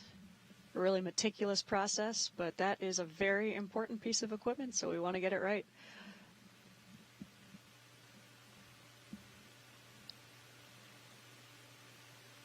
And that side hatch needs to stay closed throughout the space flight for the 6-month increment. It sure does. All the way until, and it won't open again until they splash down in the ocean. That's right. Yeah, its current planned next reopening would not be until February 2025. So close her up good. Yes, indeed.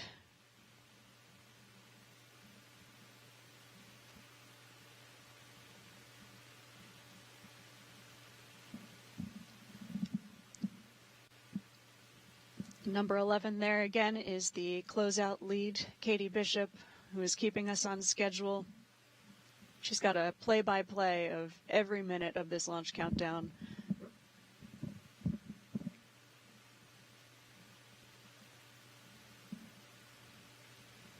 Keeping everybody on time.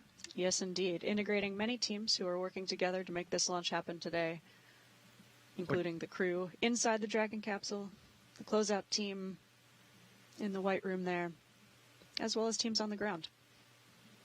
Which is quite the coordination because there are so many people supporting this launch today. So. Really is, absolutely. I think that's one of the most humbling aspects of being an astronaut is realizing how many people support an endeavor like this.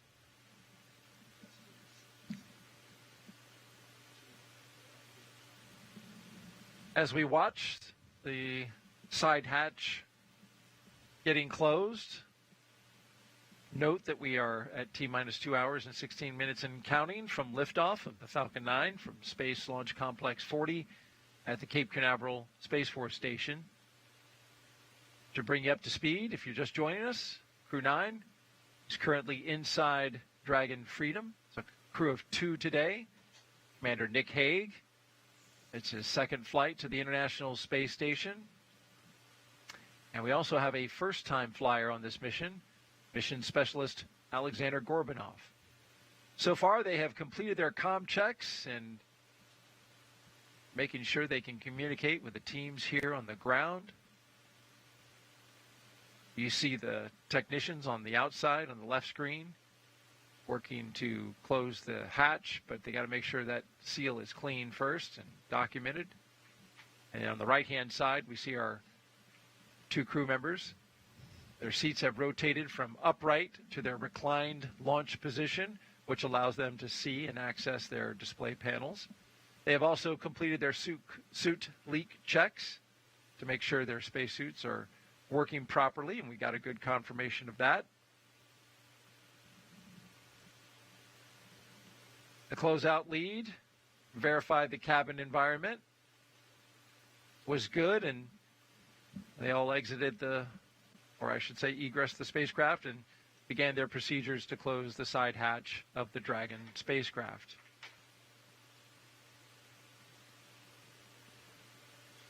If you've been watching us since we came on the air at 9:10 a.m. Eastern Time, I'm NASA's Daryl Nail with NASA astronaut Zena Cardman. And we're providing you audio commentary right now, but We will expand our live coverage around 12 p.m. Eastern, when we will come on camera and invite additional commentators to walk us through today's launch and ascent. It's going to be a really exciting day here. We're a little over 2 hours from launch, and I am just so excited to be here with you, Daryl. This is a crew I know really well. I'm excited to watch them launch to the International Space Station today. And we couldn't be happier to have you, Zena, here as well. You trained with this crew. You know this crew, and you have great insight, and we appreciate you sharing that with the audience. Absolutely, yeah. These two especially feel like not only colleagues but family and friends. We've been working really hard together for about the last year and a half, getting ready for this mission. And as we've said before, it takes a huge team of people to make a space flight like this happen. I'm proud to be one of them. And Dragon, we're doing final photo verifications on the side hatch seals. We'll let you know when we're stepping into side hatch closure. Freedom copies, thanks.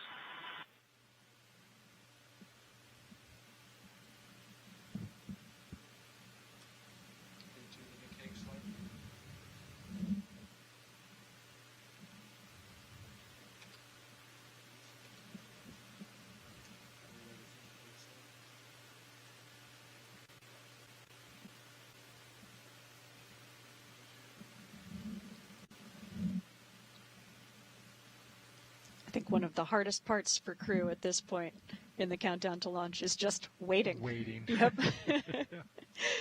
Yeah, you'll see some crews play games amongst themselves, almost like road trip games.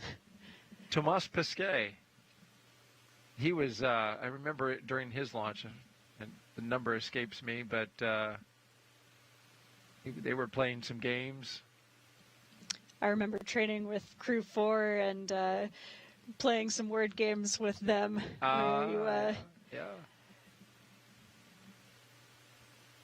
try to guess your crewmates to guess the word, almost taboo style. There's some waves from our crew. Waving goodbye to their closeout team, and this is... There they go. The Dragon side hatch is coming closed. Expect a state machine transition to that hatch close shortly. A big moment during the launch countdown. Freedom copies. And that state machine transition that they mention is the flight computer state on board the Dragon. So that software is transitioning now to a state where the vehicle knows its side hatch is closed. What does it feel like and what does it sound like when they close that hatch? It's really difficult to hear the hatch itself closing. At this point, the crew are in their suits with their visors down and their earpieces are in. And so you really are getting only muffled sounds from the outside world. Do you think you get like a little pressure change, you know, when you seal something up like that Yeah, sometimes? you know, not that I have actually noticed. Not significant enough to make my ears notice. Okay.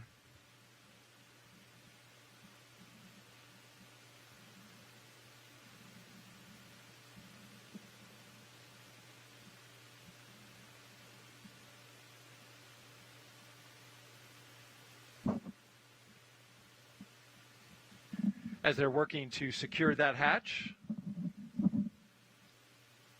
let's talk a little bit about the crew.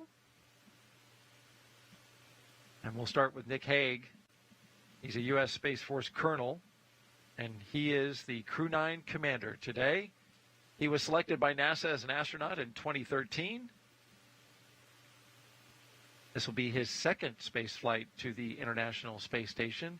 In 2018, he and his Soyuz crewmate experienced a catastrophic rocket booster malfunction after launch. They were forced to abort, but landed safely. 5 months later, Hague launched on another Soyuz and served as flight engineer for expeditions 59 and 60. He spent a total of 203 days in space and performed 3 spacewalks. The Kansas native is a test pilot and a distinguished graduate of the United States Air Force Academy. Nick spent 5 months in Iraq in support of Operation Iraqi Freedom. He voluntarily transferred from the United States Air Force to the U.S. Space Force in 2021 and is an active colonel. His wife, Katie, is a retired U.S. Air Force colonel, and they have 2 sons. Absolutely. Nick is an amazingly qualified astronaut. He's brilliant. He basically taught orbital dynamics, actually, at the Academy. So he's quite smart, but he's also incredibly kind, a really thoughtful teammate. He's the kind of person, when you're out doing some training in the field in a very cold winter environment, who is up late boiling water so that his teammates can have a hot thermos before they go to bed. Oh, wow. Really thoughtful teammate. I absolutely loved Dragon, we are commencing health checks for the launch escape system. Expect a momentary state change followed by a transition back to pad hatch closed. Okay. Progressing along And nicely. Freedom copies. Thanks for the heads up. It's an expected call from the core, the communicator Shiva in Hawthorne. I really loved doing spacewalk training with Nick. He's a veteran of multiple spacewalks, and so for myself, a rookie of both spaceflight and spacewalks, it was incredibly valuable to get to train with him. He's the kind of person where if you have stored one of your bits for one of the tools in a difficult to reach location and you're sitting there struggling, he's just reaching over and helping you retrieve it and has put it on your tool before you can even think to complain out loud. Exactly. Wow. Great teammate. And in this configuration today, he has a lot to be thinking about, to your point there. He is commander, but he's also does not have a pilot per se. He has a fellow crewmate, mission specialist, who's sitting in the pilot seat, but he's not trained to be a pilot today. So more responsibility is on Nick in this position. Yeah, that's exactly right. He's really in a mindset today of being both spacecraft commander and pilot. Alex Gorbanov, our crewmate there, who would normally be sitting in the seat all the way to your left, is moved over. We specifically wanted him at the displays so that he can help Nick monitor and be value added as able. But it takes, as you know, many months of training to be fully qualified as a pilot. And so Nick is taking on a lot of responsibility today. He is well qualified for the job. Speaking of Gorbanov, he is our mission specialist today and a first-time flyer. So Nick will get to see his reaction as he goes into space for the first time. He studied engineering with qualifications in spacecraft and upper stages from the Moscow Aviation Institute. Gorbanov graduated from the military department with a specialty in operation and repair of aircraft, helicopters, and aircraft engines.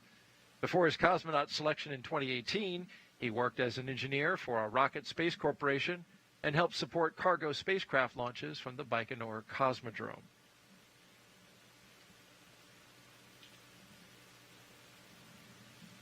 Alex is a brilliant engineer. He's always got really insightful questions. I've loved getting to train with him, especially because he has experience with other types of spacecraft.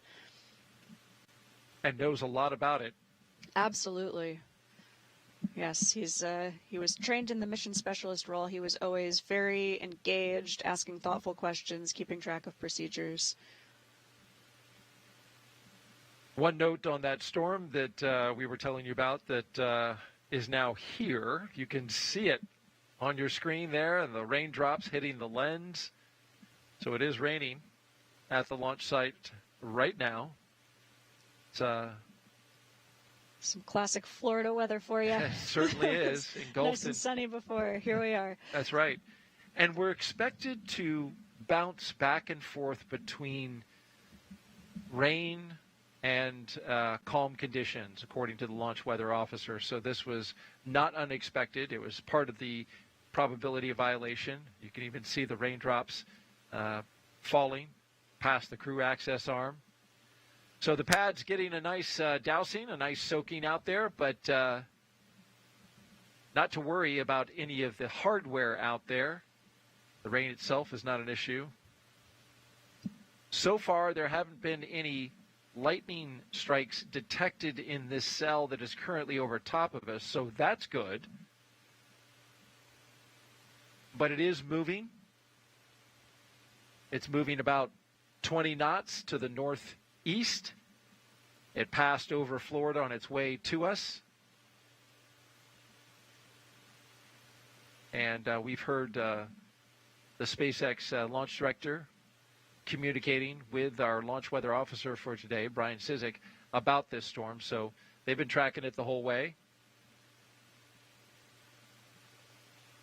And it's worth noting, even as we're getting a little rain, that as once hurricane, has now been downgraded, Hurricane Helene passed over a few days ago, it left this, which is a stalled boundary over the middle of the state of Florida.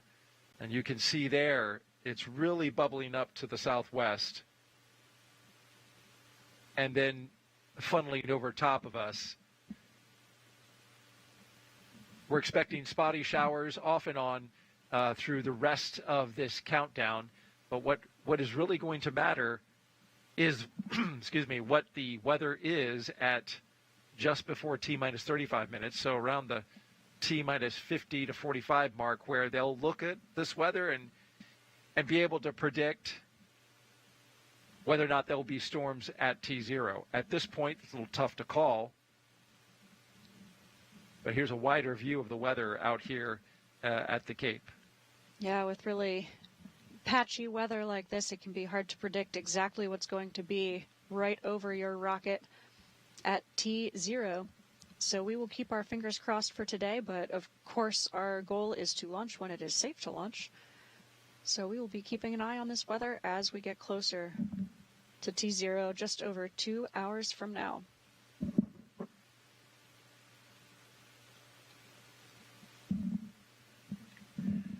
We're currently at T-minus 2 hours and 2 minutes and counting until the liftoff of NASA's SpaceX Crew-9 mission. We have one astronaut and one cosmonaut inside of Dragon Freedom, atop a Falcon 9 rocket from Space Launch Complex 40 at the Cape Canaveral Space Force Station. They are headed to the International Space Station to help maintain the orbiting lab as well as conduct science, critical science that benefits all of us. Both Nick Hague and Alexander Gorbunov will launch as Crew-9 and then join flight engineers Butch Wilmore and Sonny Williams and others to become members of Expedition 72 once on board the International Space Station. There you can see the complete Crew-9 crew. Again, once on board the International Space Station, they will conduct plenty of science experiments, research, technology demonstrations, and perform maintenance activities.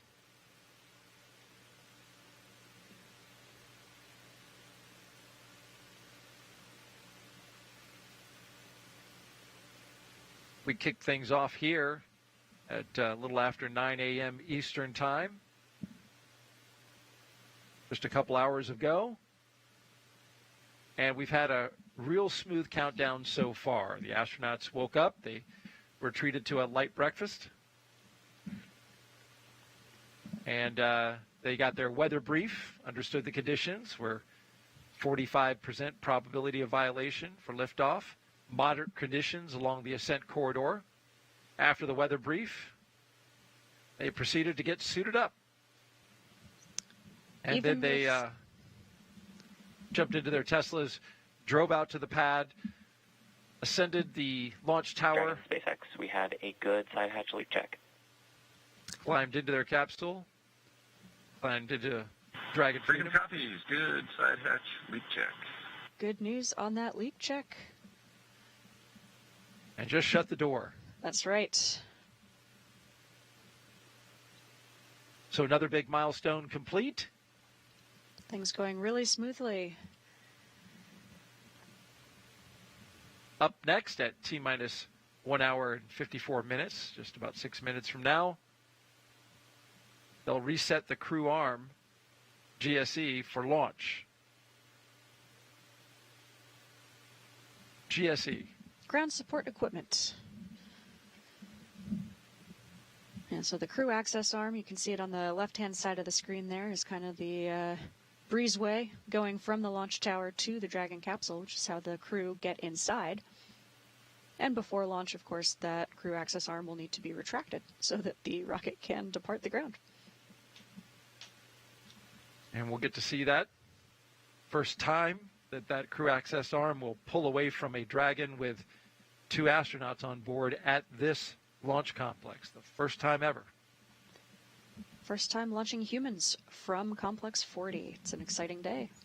It is indeed a historic day. We're coming up on 1 hour and 59 minutes and counting.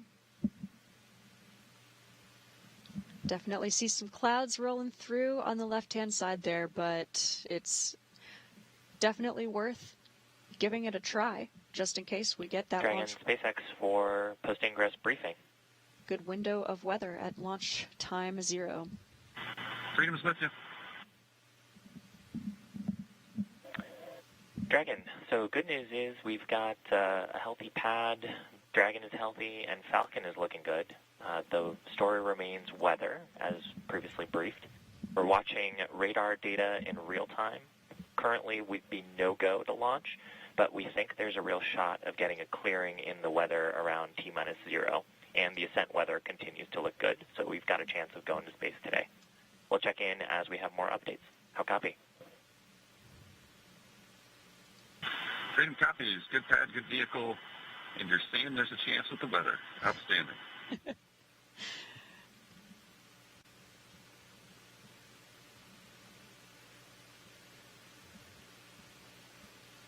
So they just got their crew brief from SpaceX, and mostly good, except for the weather. But as Nick Hague just pointed to the positive side of things, So you're sounds saying like there's a chance. That's right, exactly. That's right. Well, from that left-hand side, you can certainly see it. It's a small storm with rain on the left-hand, left part of the screen, and a little more of a clearing area on the right hand. That is exactly how it is on radar. Yep, we've got some patchy weather rolling through, but it sounds like the vehicle itself is in great shape. That launch countdown going really smoothly. Hatch closure right on time with a good leak check. The suits are in a good configuration. Crew members are doing well. So we'll just keep hoping for a good weather window just under 2 hours from now. And of course, we'll have a big decision point before we start to put fuel on board the rocket, because that's something that's harder to back away from once we start that process. So we really want to commit thinking that there is a very good positive shot of launching today before we start fueling the rocket. That's right, because when that fueling operation begins, it's all very tightly choreographed. It's autonomous. All of the procedures, the flowing of the propellants, they're automated. It all happens. So it kicks off at T-minus 35 minutes and rolls all the way to that T0, locking in that exact second for launch. Absolutely. And for the crew, it's a little bit different for every rocket, but for Falcon, the way we would do that is we would actually take all of that fuel that we've loaded onto the vehicle and take it off of the vehicle before the crew themselves would get out of their Dragon capsule. But weather scrubs certainly happen. Of course, we don't want to launch if the weather doesn't say it's a good day to launch. Throughout the broadcast, we've been engaging you, the viewer, handing off your questions to Zena Cardman, NASA astronaut, through the hashtag AskNASA on Facebook, X, YouTube, and Twitch. And so we've got another question now from Santosh. See, want to be accurate with the pronunciation. Santosh on X asks, do they, astronauts, eat something before liftoff to space? Yeah, absolutely. It's a long journey. These astronauts will be on a roughly 28-hour ride from the ground here to the International Space Station. Of course, they can eat while they're on board the Dragon spacecraft, but today is a long day, so they do have some breakfast. But their bigger meal was dinner last night, and we have an amazing support staff in crew quarters where these crew have been quarantining for the last week. And you actually get to put in some requests for a special meal of your choosing for that. We call it the ultimate meal. And The chefs here are amazing. I hear they can make just Phenomenal. about anything. Absolutely. Yeah. They are incredibly talented, and we have those people in place because the crew are in quarantine, and so we really want to keep them healthy and make sure that all of the food that they're eating is not going to be one barrier of many little puzzle pieces that all have to come together on this launch day. Right. You wouldn't want any food poisoning happening, any kind of shaking, any kind of chance no, with indeed. the food. No, indeed. Not on this day. Absolutely. And probably good to get a really good meal as your last meal on Earth, because space food is different. Yeah, it's different. It's actually, in my opinion, really quite good. I've had a chance to try a lot of it. Of course, everybody's different. Some people are more food motivated than others. And for crew members like Butch Wilmore and Sonny Williams, they didn't necessarily have exactly the menu that they would have chosen for this longer than expected mission. And so we all have to learn to be flexible and share our food with each other. But the ability to have a hot meal that you can share with your friends and colleagues is still really, really amazing for morale when you're in space. For their free flight on the way to the space station, they will, of course, have food in their Dragon capsule, but they don't have a way to heat it up, and so they'll be eating room temperature food, which is better than nothing. So if you're a severe foodie, space food will be an adjustment. I can imagine. Yes. That's something you can live with for 6 months. Absolutely. I certainly would. Yes. We've got another question now. K Aerospace asks on X, how does the astronaut underwater training significantly simulate in-space conditions and microgravity? Yeah, so being weightless is actually pretty similar in some ways to floating underwater. And it's really difficult to find an environment here on Earth where you could be weightless, but floating in a pool is a great way to practice.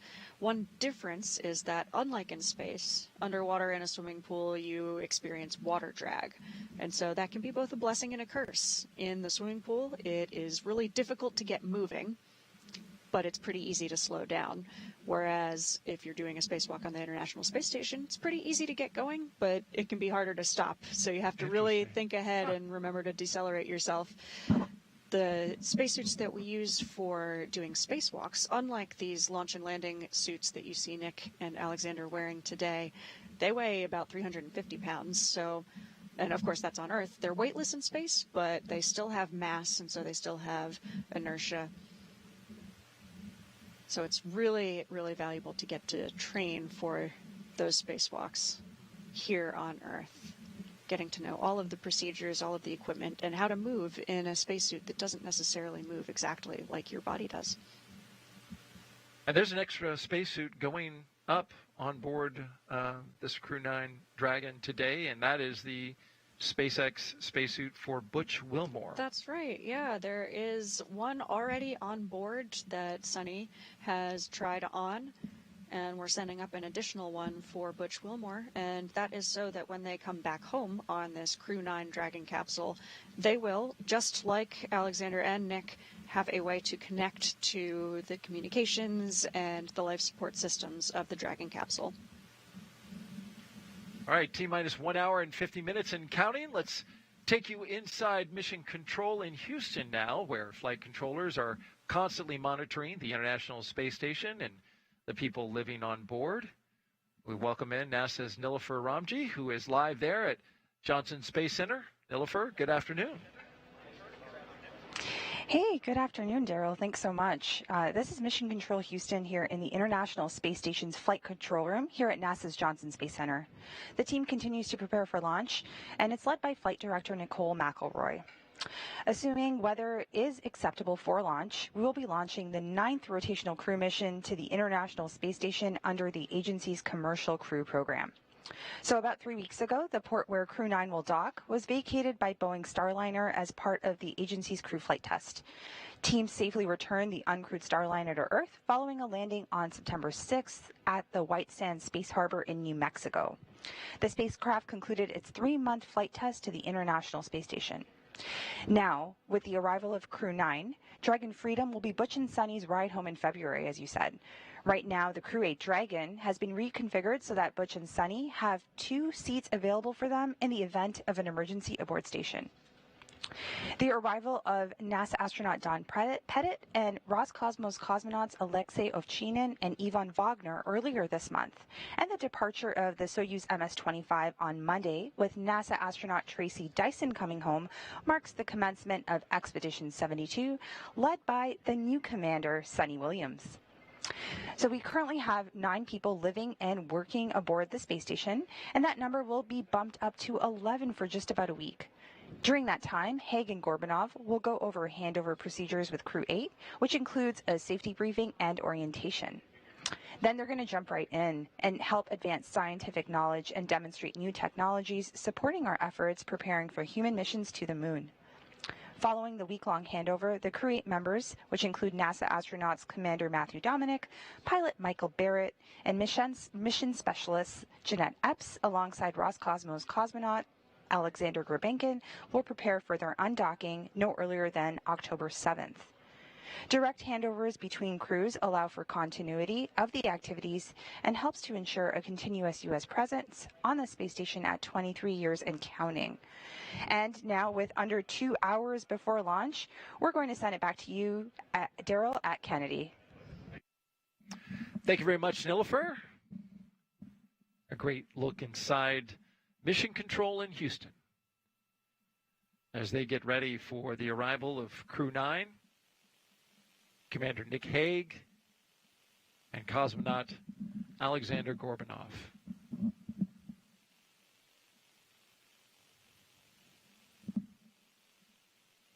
We're launching today from Space Launch Complex 40, and it's a historic day should we be able to get a launch off through the weather.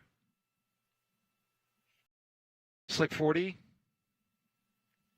previously hosted NASA missions NG-20, CRS-30, and NG-21. Those are cargo resupply missions.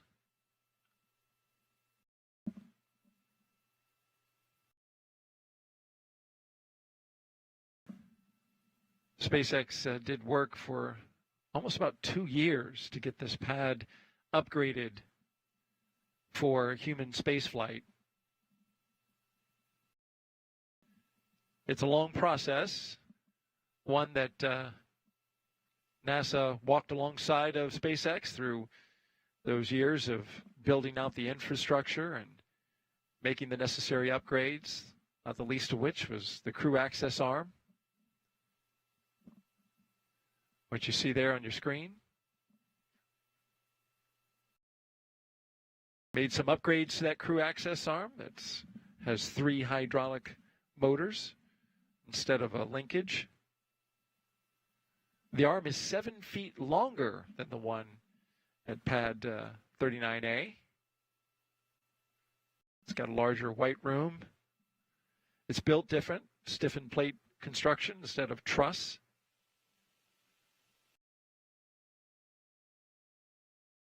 And the arm, you can't really tell from this shot, but it is horizontal and perpendicular to Dragon versus coming in at an angle. And this pad is also just a little bit farther away from the water that you see there in the background, the Atlantic Ocean. And that calculation has to be taken into account for the if there were to be an emergency egress. That capsule would come right off the top of the rocket and go out over into the Atlantic and come down under parachutes. Well, that's a different trip from that location than it is from 39A even. So there's a lot that went into even some small things that you might not think of. Even the launch azimuth is slightly different from, and then, I mean, we're only, what, a mile away? That's exactly right. Little details like that matter when you're trying to get from the ground all the way to Dragon, the International SpaceX, Space Center. the closeout team has departed the crew arm and is on their way back.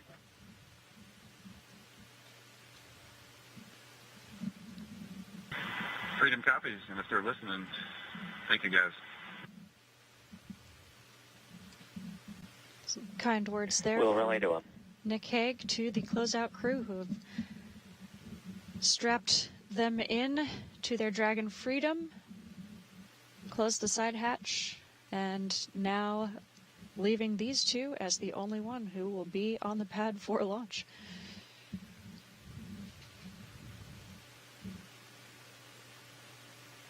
It's a lonely place, but you do have your crewmate there. Absolutely. Yeah, it might seem, but you know how many people have been rooting for you the whole way, prepared you for this day, and are there supporting you for liftoff. So we have an enormous team of people here at Kennedy Space Center, in Mission Control Hawthorne, in California, and in Mission Control Houston in Texas.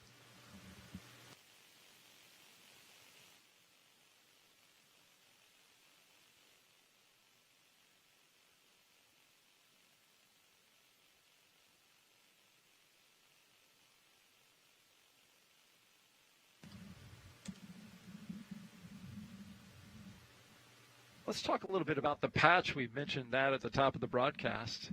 It's a very special patch. One of the first tasks Crew-9 did was design this patch. This is their mission patch. It has since been modified, though, due to changes in this mission. And as you're looking at it here, you can see that it shows the trail of a rocket launching to the International Space Station with the constellation Draco honoring the Dragon spacecraft that will take the crew there.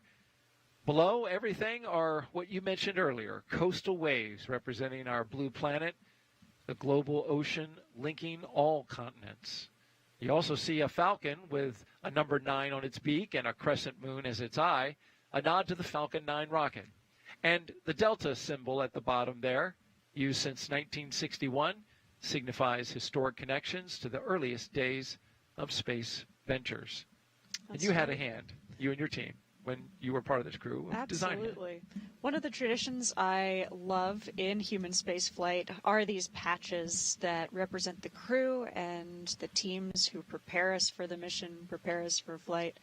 And so our entire crew is able to contribute to the design of this patch, able to include meaningful symbols, even some of the colors that we used for the patch. The gold and the red, the black and the white are a nod to the maritime signaling flag for the number 9, another little piece of trivia. So there's so much symbolism that goes into a patch like this, and a patch that I've been really proud to wear on my shoulder for the last year and a half. It's a little bit modified today, as you mentioned, Daryl. It's been modified to have no names on the patch. Previously, we had the names of the 4 launching crew members across the top there. But as we have modified this mission to save 2 seats for Butch Wilmore and Sonny Williams on the downhill, we removed the names from the patch, and this was a gesture to, it's not just the people on the rocket who are a part of this mission. It takes an entire team to include my crewmate Stephanie Wilson, myself, and all of the people who have gotten Nick and Alexander ready for this launch today. So I'm really, really honored to see that patch that they've represented. We've seen it several times here on launch day in the operations and checkout building as they were walking out to the Teslas, and we've seen it many times throughout this launch day. And great seeing Nick and Alex ready there. We are doing well on the timeline. The Dragon capsule is in great shape. The hatch is closed with a good leak check.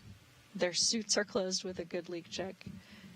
Everything's in a good configuration. We are just standing by for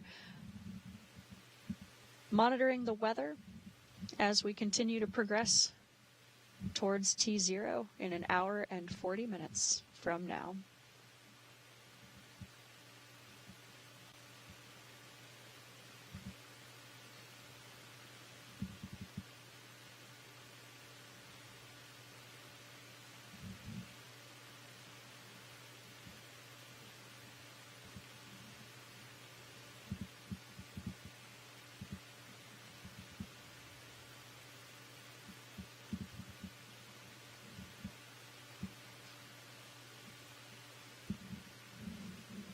Things will get a little more dynamic in just over half an hour from now as we get ready to do final checks before we put any fuel on board the Falcon 9 rocket.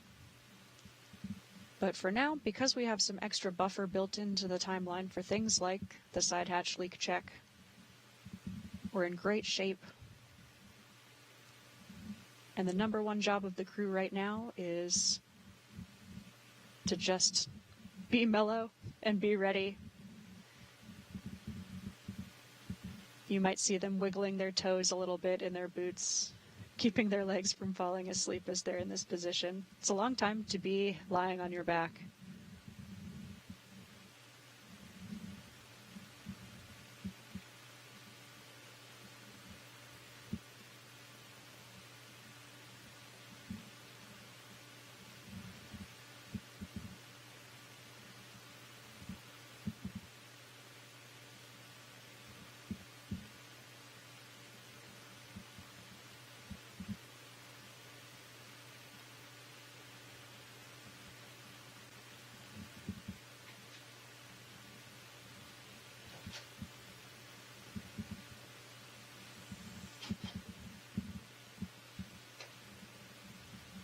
You can see Nick Hague on the right there. He's reaching up, interacting with his displays a little bit. It's a great time to read through some of the procedures and cue cards that we have.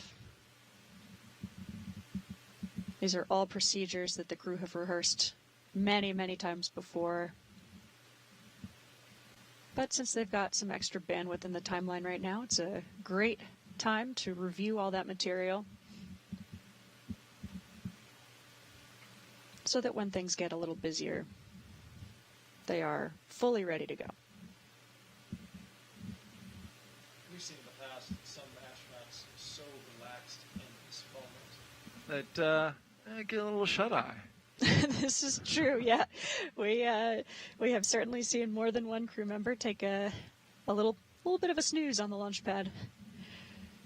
But you know you're comfortable and confident if you can do that. Absolutely, yeah. It's easy to laugh at, but I think it's also a great indication of how calm and confident the crew are in the team and in the vehicle.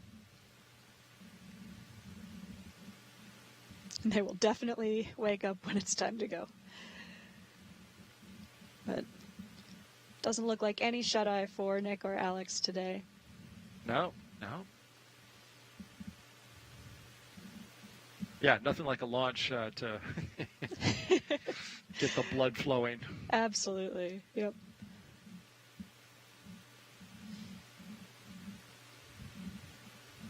Well, this crew, they both got to bring on some special items from Earth to space. A few personal items for their roughly 5-month stay. And for this particular crew, here's a few of the items that they're taking up in space with them. Nick Hague, on the right, is taking a Space Force flag with him. It's, of course, something different than what he took the last time because Space Force, well, didn't even exist last time he flew. Nick said it's a privilege, though, to support all Guardians, the Space Force Guardians, who support human spaceflight and keep the crew safe by watching the skies and the cosmos every day. Absolutely, and it's really exciting as well because Nick and Alex, as Crew-9, will be taking off from Pad 40, which is actually on the Space Force base. Great note there, great tie-in. For Alexander, he has pictures of his family and friends and other personal items that represent different milestones of his life. They include the patch of his 2018 class and the flag of the higher education institution where he graduated from back in 2014. And during interviews on board the ISS that we see from time to time, you will see some of the astronauts bearing the collegiate paraphernalia, maybe a sweater or a flag or something. Absolutely, yeah. I think that's a a common theme. Of course, everyone feels an allegiance to their alma mater or to their hometown. It's part of what makes us who we are, which is really a huge, important part of the reason why we make it to the International Space Station. We're bringing with us not only our professional backgrounds, but this incredible personal history. T-minus 1 hour and 34 minutes and counting. We are just 4 minutes away from doing a health check on the launch escape system at T-minus 1 hour and 30 minutes. We'll hear that called out and communicated with the crew inside.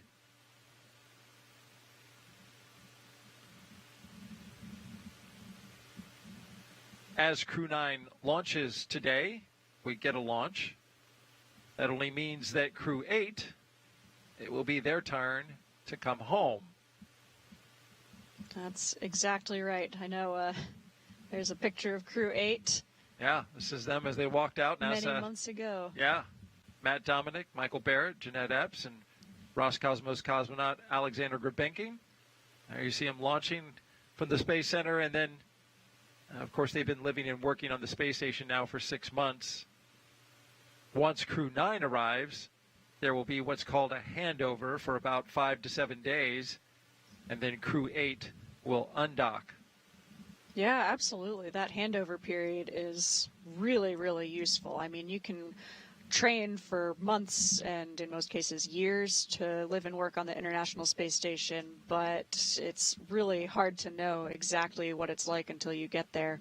So for rookie flyers, first-time flyers, that handover period is a great time to get a lot of advice from the people who are the experts who have been there most recently. And even for a veteran flyer, someone like Nick Hague, this is not his first trip to the International Space Station, so in many ways he's an absolute expert. But the International Space Station is changing and evolving constantly. So it's a great time to get to know what is new on the space station, what little quirks have changed, stowage locations, how things are working now, and a great chance to get that institutional knowledge from the people who have spent the last many months there. So I know Crew-8 is anxious for Crew-9's arrival because that means that Crew-8 can get home to see their families after a long and successful mission that's actually a little bit longer than even they anticipated. Indeed, and a little longer of, a transition period.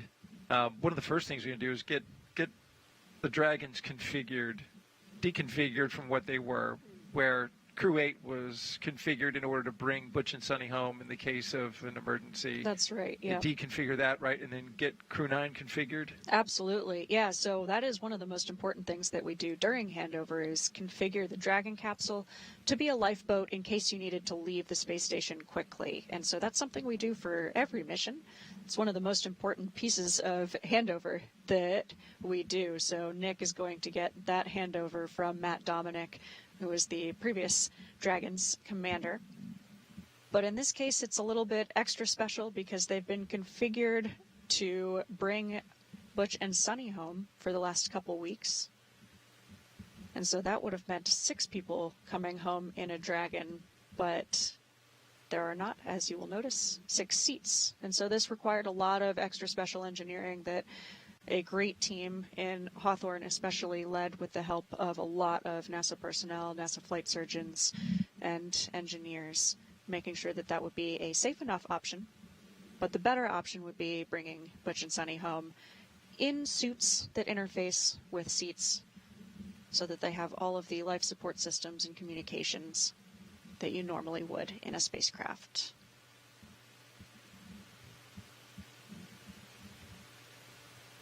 As we've been counting down, we've been paying close attention to the weather. Got another update here. Now you can see, well, there's quite a few storms in the area. We're right there at the Cape in the middle, dead middle of the screen. You see the outline of the state of Florida. We've got moisture that has been flowing over the state of Florida throughout the countdown today, and it's bringing with it some storm clouds Our current probability of violation is at 45%, according to the launch weather officer, and that's the reason why. All of this is a remnant from Hurricane Helene's passage through and over the Gulf, which our thoughts and prayers are very much with the people who have been severely impacted by that storm, not only the Gulf of Florida, but also Georgia, North Carolina, and up into Kentucky, with some of the flooding that they've been dealing with, and some of the tragic loss of life as well. The conditions aren't they were not as nearly bad here. Had some winds in the area, but we're still seeing the effects of that storm having passed through from a meteorological standpoint. And this has left us with a band stalled out with moisture over the state that's firing up some storms. But all we need is just a little gap. So we know that it's not going to be a complete rainout today. We are having off and on storms. I just briefly stepped outside, looked out, and it was dry all around. But as I looked off into the distance, about a mile away, got a little rain coming down. So it's very spotty, and we'll see how it all plays out here. Everything else is good. We got an update from the Corps that said the spacecraft is healthy, the booster is healthy, the pad's good to go. So we're in a good position to take advantage of a little break in the weather, which is what we have for our forecast today. Yes, indeed. With all of those other components all coming together, the vehicle is good, the crew are in good shape, downrange weather is looking good. So we'll just hope for a window in the weather right here at Pad 40.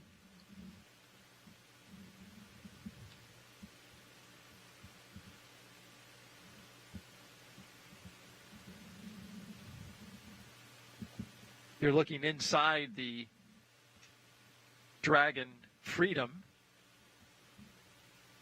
This is the spacecraft that will take Crew-9 up into space, and there's a look at it from the outside.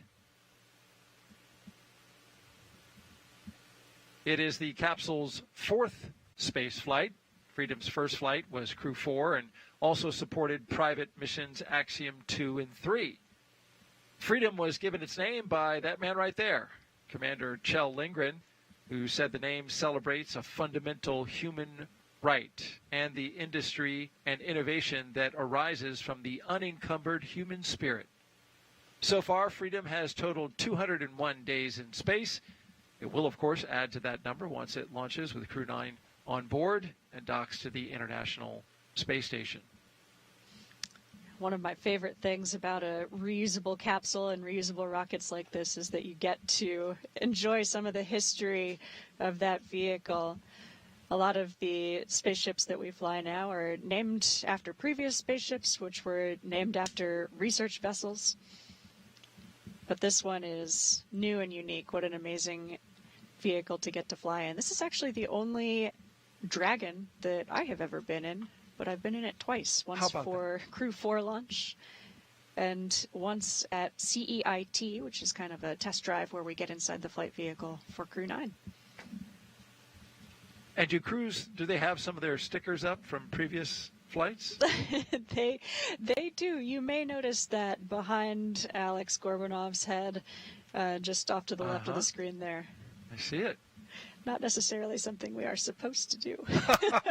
Oh. Xena has called you out for. Well, I can also say if I were in that spacecraft, I would be adding a Crew-9 sticker right there. There you go. There you go. I mean, yeah, puts a little, mark there on the capsule, and I mean, you spend so much time in it. The training, the flight, it's with you there on orbit. Yeah, I mean, this place starts to feel like home, absolutely.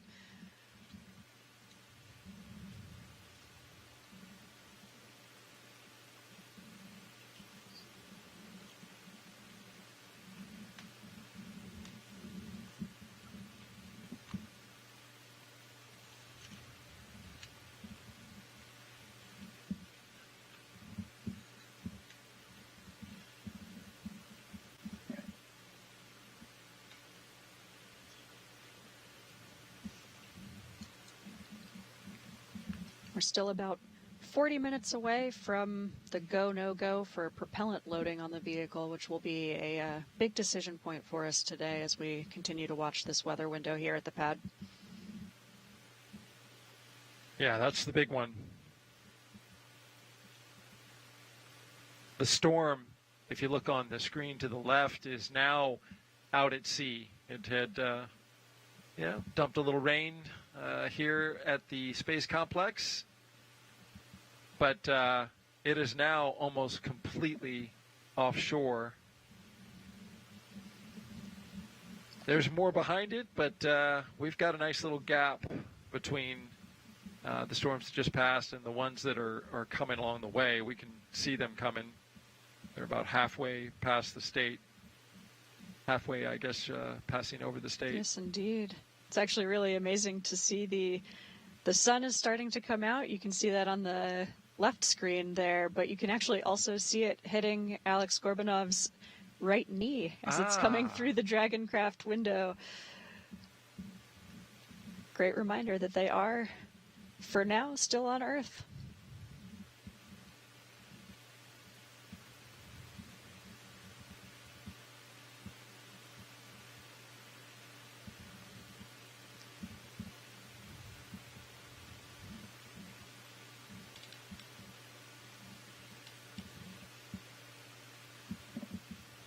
This is certainly not the first time it's been down to the wire for weather on a launch. I remember being here for Demo 2, the first Crew Dragon launch. Oh, yeah. We got so close. There was a weather scrub. That's right. And then I believe on the second attempt even, there was also a storm cloud that was in the area, came into the... Absolutely, the zone of... That first attempt, I thought we were going to go and we didn't. That second attempt, I thought we wouldn't go, and we did. That's exactly right. That's exactly how it played out. So it goes. Thought the same thing. Yep.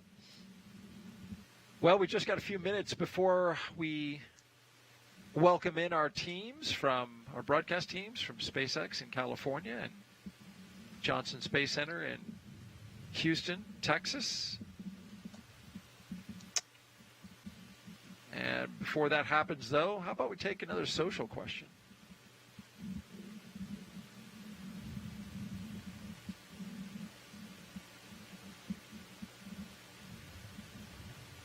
If you want to submit your question, you can do so on the platforms Facebook, YouTube, X, and Twitch. Just use the hashtag AskNASA, and we will be able to see it. Like this question that we got from Future on X, who asked, my son Ryan, who is 8 years old, asks, can NASA take this rocket to the moon next? Oh, that's a great question. We will be taking a different rocket than this one for our return to the moon with the Artemis missions. You'll notice rockets that took the Apollo astronauts to the moon were a little bit larger than this one. A 3-stage rocket, the Saturn V rocket. It's quite a bit more delta V, or ability to move mass from the surface of the Earth to somewhere really, really far away, like the moon. Actually requires a lot more propellant, a lot more power.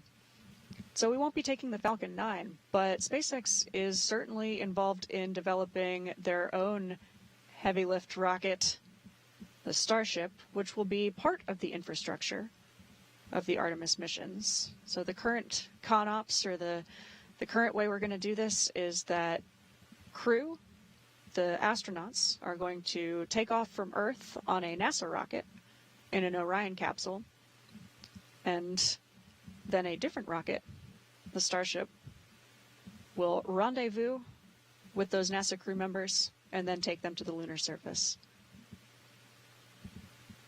Part of the human landing system that we've contracted with SpaceX to provide that descent down to the lunar surface. And the rocket you mentioned, Space Launch System.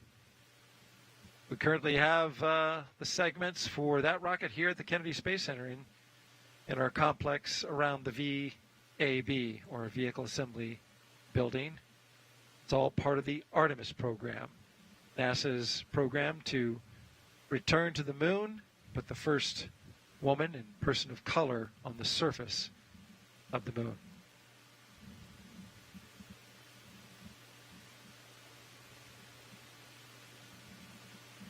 So we have time to slip in another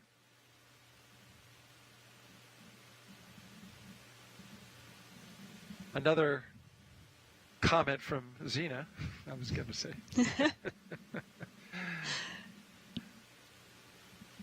About just the history of the flight today. This is a crew of 2 versus a crew of 4, and that was changed in order to provide seats, which you can see there on the left and the right. They're empty. Those seats will be filled by Butch Wilmore and Sonny Williams when they return about 5 months from now. That's right. This is a crew of 2, although we spent the last 18 months or so training as a crew of 4. My crewmate Stephanie Wilson and I are very much alongside Nick Hague and Alex Gorbanov as they prepare for liftoff today. It takes a whole team, and so even though we will not be leaving Earth today, I am really proud to have been part of this team getting them ready. It's a huge collaborative effort, and it's something that I feel really humbled and honored to be part of.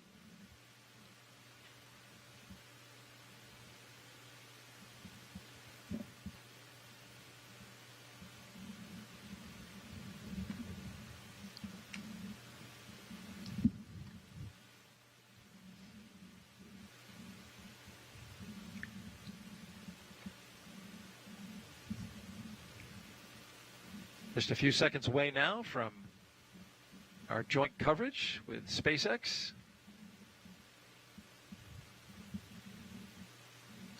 Very exciting, means we're getting closer. That's right. Liftoff currently at 1:17 and 21 seconds p.m. Eastern Time.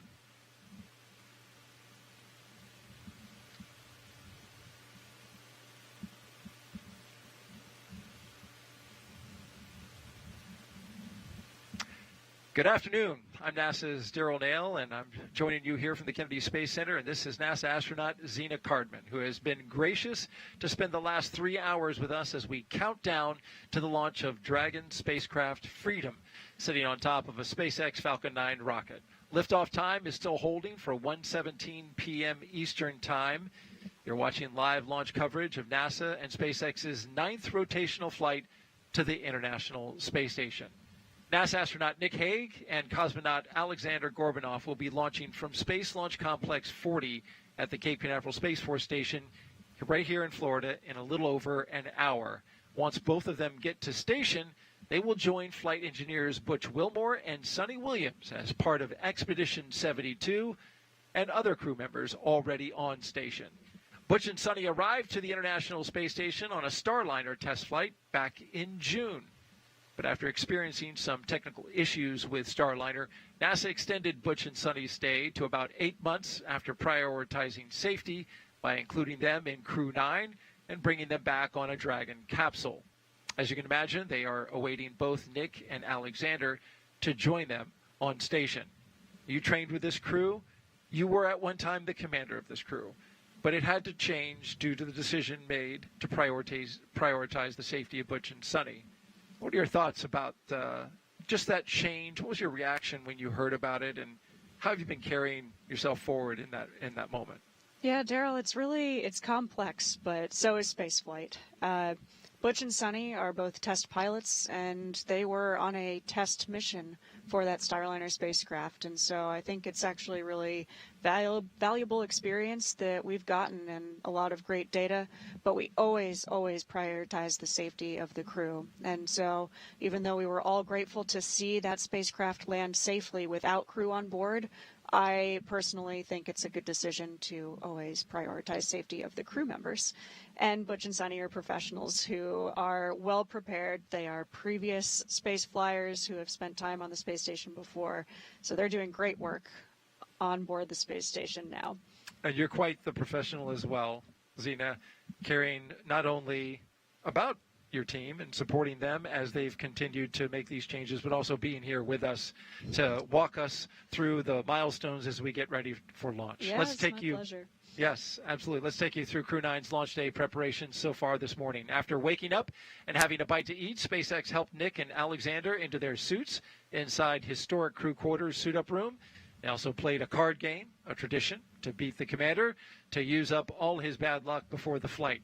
Then the crew followed in the same footsteps as every NASA astronaut since Apollo 7 in 1968, walking out to greet a crowd of family and friends. Freedom's with you. Dragon, just wanted to check in. Falcon and Dragon are still looking healthy for a launch attempt today. We're still watching the real-time weather for conditions at the T0. Ascent corridor does still remain go based on the latest forecasts. At this time, we are trending to continue, and we expect to have the next update around the T-minus 1 hour mark. How copy? And Freedom copies. Ascent corridor is good, and we're just looking at the local weather. We'll get an update at the T-minus 1 hour, and crew's doing good. Great to hear. Well, there you got the update. We got to listen in as SpaceX updated the crew right there, Crew-9 inside their capsule. And just to complete the thought, you see them now. The crew drove out to the pad. They ingressed the capsule, and they got buckled in, had their suits pressure checked, and are in good shape for launch at this moment. So at this time, we are expanding our coverage and would like to welcome SpaceX and NASA commentators joining us live from Hawthorne, California. Welcome to Leah and Atticus. Thanks, Daryl, and hello to those of you joining us today. I'm Leah Cheshire with NASA Communications. And I'm Atticus Federa, a propulsion engineer here at SpaceX. We are excited to be joining you from Mission Control here in Hawthorne as we count down to liftoff of Crew-9 just over an hour from now. So far this year, we've launched 5 missions to the space station, which includes 3 resupply missions, and those are CRS-30, Northrop Grumman 20 and 21, as well as 2 human spaceflight missions, Crew-8 and Axiom-3. Overall, this will be Dragon's 44th visit to the space station and its 13th human spaceflight mission to the orbiting lab. As Daryl mentioned, today's crew will fly aboard the Dragon spacecraft named Freedom, which previously flew the NASA Crew-4 mission, in addition to Axiom missions 2 and 3. Over the last 3+ hours, Crew-9 has been going through the detailed process of getting ready for their mission to the International Space Station. So let's introduce you to the crew. In the commander's seat, NASA astronaut and U.S. Space Force Colonel Nick Hague. He is making his second trip to low Earth orbit. This Kansas native and test pilot was selected by NASA as an astronaut in 2013 and has spent a total of 203 days in space conducting 3 spacewalks. Next to him is mission specialist Alexander Gorbanov, who was selected to be a cosmonaut in 2018. He studied engineering with qualifications in spacecraft and upper stages from the Moscow Aviation Institute, and he is a first-time flyer. We are so excited to have Nick and Alexander on board today. To date, SpaceX has flown 54 passengers to space since the Demo 2 mission in May of 2020. And coming up here at about T-minus 45 minutes, we'll be listening to the team to report their readiness for the propellant load with a final go-no-go pull. So far, it continues to be a smooth countdown, and we're looking good for an on-time liftoff at 1:17 p.m. Eastern Time from Slick 40 in Florida. Today's launch is a big day for spaceflight. It will be the first time in history astronauts will launch from Space Launch Complex 40. So while we wait for that go pull, let's learn just a bit more about how Slick 40 was prepared for today's flight. SpaceX acquired the lease for Slick 40 back in 2007, and 3 years later, Falcon 9 made its inaugural flight from the pad. Since then, Slick 40 has launched dozens of notable missions for SpaceX, including our first demonstration missions as part of NASA's Commercial Orbital Transportation Services program, as well as the very first Dragon Commercial Resupply Services missions. As of today, Pad 40 has hosted over 200 Falcon 9 launches.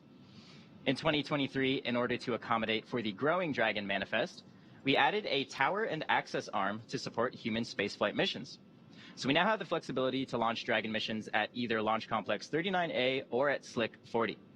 And in March of this year, the CRS-30 mission to the space station was the very first to use this access arm for the late loading of time-sensitive cargo. And today, for the very first time, a crew boarded Dragon using this new access arm to fly to space. To help prepare Slick 40, the team also added emergency egress chutes that provide a new way to rapidly evacuate anyone off the tower to maximize human safety across a variety of scenarios. This is a bit different from the slide basket system that is used at Launch Complex 39A, where baskets are suspended from slide wires that extend from the launch tower to a landing zone. This is something that, we hope we never have to use, obviously, but it is really amazing how quickly it unfolds and how quickly it allows someone to get off of the pad or out of the kind of danger area, get into that car and move away. Yeah, certainly. So sorry about that. No worries. As a reminder, 2 of the seats will be empty for today's flight, and they will be filled during our return next February by NASA astronauts Butch Wilmore and Sunny Williams, who are currently living and working aboard the space station. Butch and Sunny launched on June 5th as part of NASA's Boeing crew flight test on the Starliner spacecraft. As Starliner approached the space station for docking, NASA and Boeing identified helium leaks and experienced issues with the spacecraft's reaction control thrusters. Following weeks of in-space and ground testing, technical interchange meetings, and agency reviews, NASA made the decision to prioritize safety and return Starliner without its crew. Starliner did safely land uncrewed on Saturday, September 7th. To prepare for those manifest changes on today's flight, Nick Hague and Alexander Gorbanov ran through a number of training exercises to allow Alexander to build his expertise on Dragon operations. They also performed emergency scenarios with stand-ins for Butch and Sunny to simulate the conditions they could face during the downhill or return portion of flight, and that is targeted for February of 2025. For each crew, SpaceX suits are custom tailored to fit each astronaut and provide oxygen, cooling, communications, and protection during the dynamic phases of flight. For Crew-9's return, there was already a reserve spacesuit on the space station that NASA astronaut Sunny Williams will wear for the journey home. In fact, Sunny helped SpaceX fit test their spacesuits a few years ago as part of the preparations for crew missions. SpaceX built a prototype of the IVA, or intravehicular activity, flight suit design for the original CCP cadre, which included Sunny, as part of the overall commercial crew development process. Butch Wilmore's suit was created using measurements provided by NASA based on his sizing for an extravehicular mobility unit, or EMU, which are the suits astronauts wear on spacewalks outside the space station, and that's being delivered on today's launch. So everything is set for Butch and Sunny to return with Nick and Alexander when Crew-9 comes home next year. Now we're just at about T-minus 1 hour and 7 minutes, counting down to today's launch. While we wait, let's check in with Nilofer at the Johnson Space Center to see how things are shaping up at Mission Control in Houston.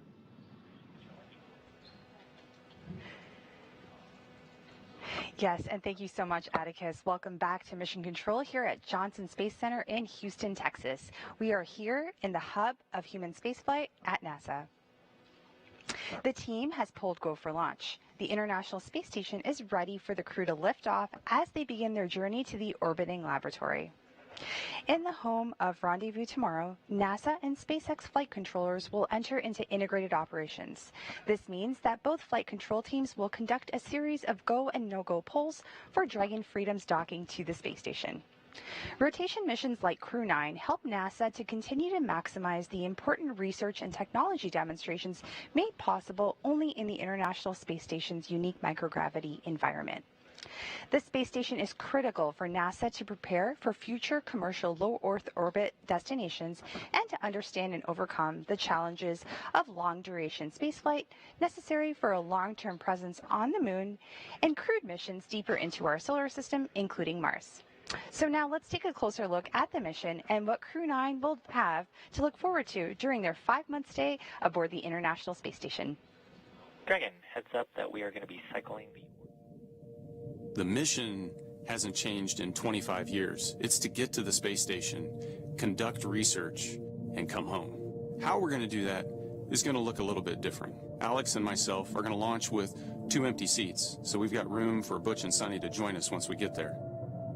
They've been on orbit months already, and one of the biggest challenges ahead for Alex and I, one of the most exciting aspects, is how are we going to integrate into their crew and get to work on the space station, doing the research and performing the spacewalks and the station upgrades and helping us continue that mission of discovery.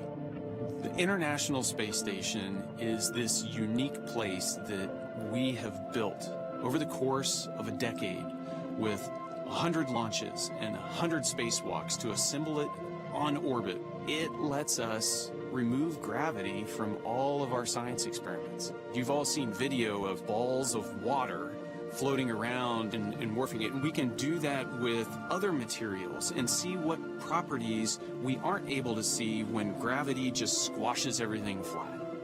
That knowledge helps us make life better on the ground.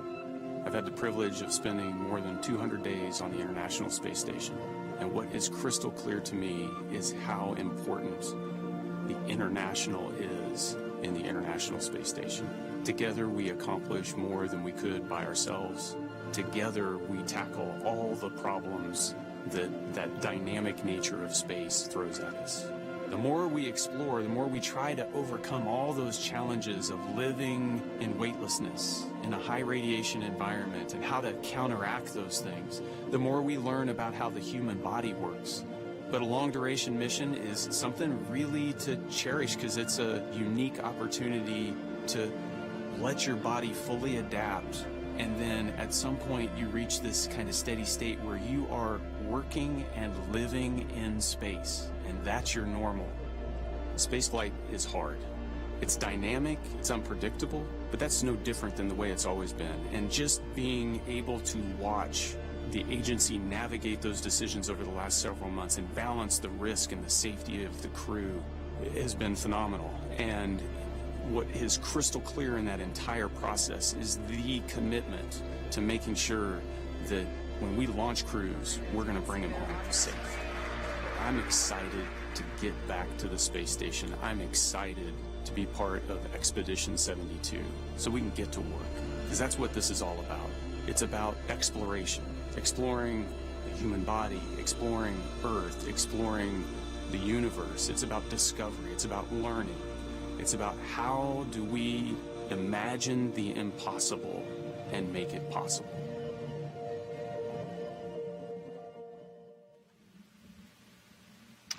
And welcome back here to the Kennedy Space Center in Florida. Just a quick programming note. If you're watching us on YouTube, make sure you refresh your browser, because that will allow you to chat with us, not us specifically, but with our producers and our support folks who will answer your questions. But then also, if you use the hashtag AskNASA, we'll get the questions to our astronaut, Zena Cardman, so she can answer them. And she's been doing a great job of answering all the questions leading up until this point. Thanks, Daryl. It's been a blast to be with you. It's been a several hours long process, actually, just part of an even longer process to get astronauts to the International Space Station. And we're just a little more than an hour away from liftoff now, as we look forward to a launch from Space Launch Complex 40 here at the Cape Canaveral Space Force Station. We have been monitoring the weather. One of the factors in today's launch, we have a good spacecraft, we have a good rocket, Dragon SpaceX, and we have a good you pad. are go for section 5 of 4.100. Please report when you are go for launch.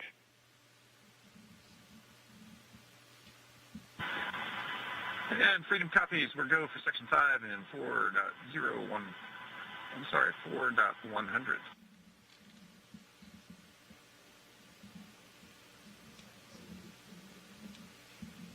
And there you heard communication between Commander Nick Hague and SpaceX Core, the Crew Operations and Resource Engineer. This is communication we're going to be hearing throughout this point leading up to liftoff. That's right. Core, that voice from Mission Control in Hawthorne, is the one voice who is communicating directly with the crew today. You'll hear a few voices, but for the most part, we really like to keep those communications to a minimum.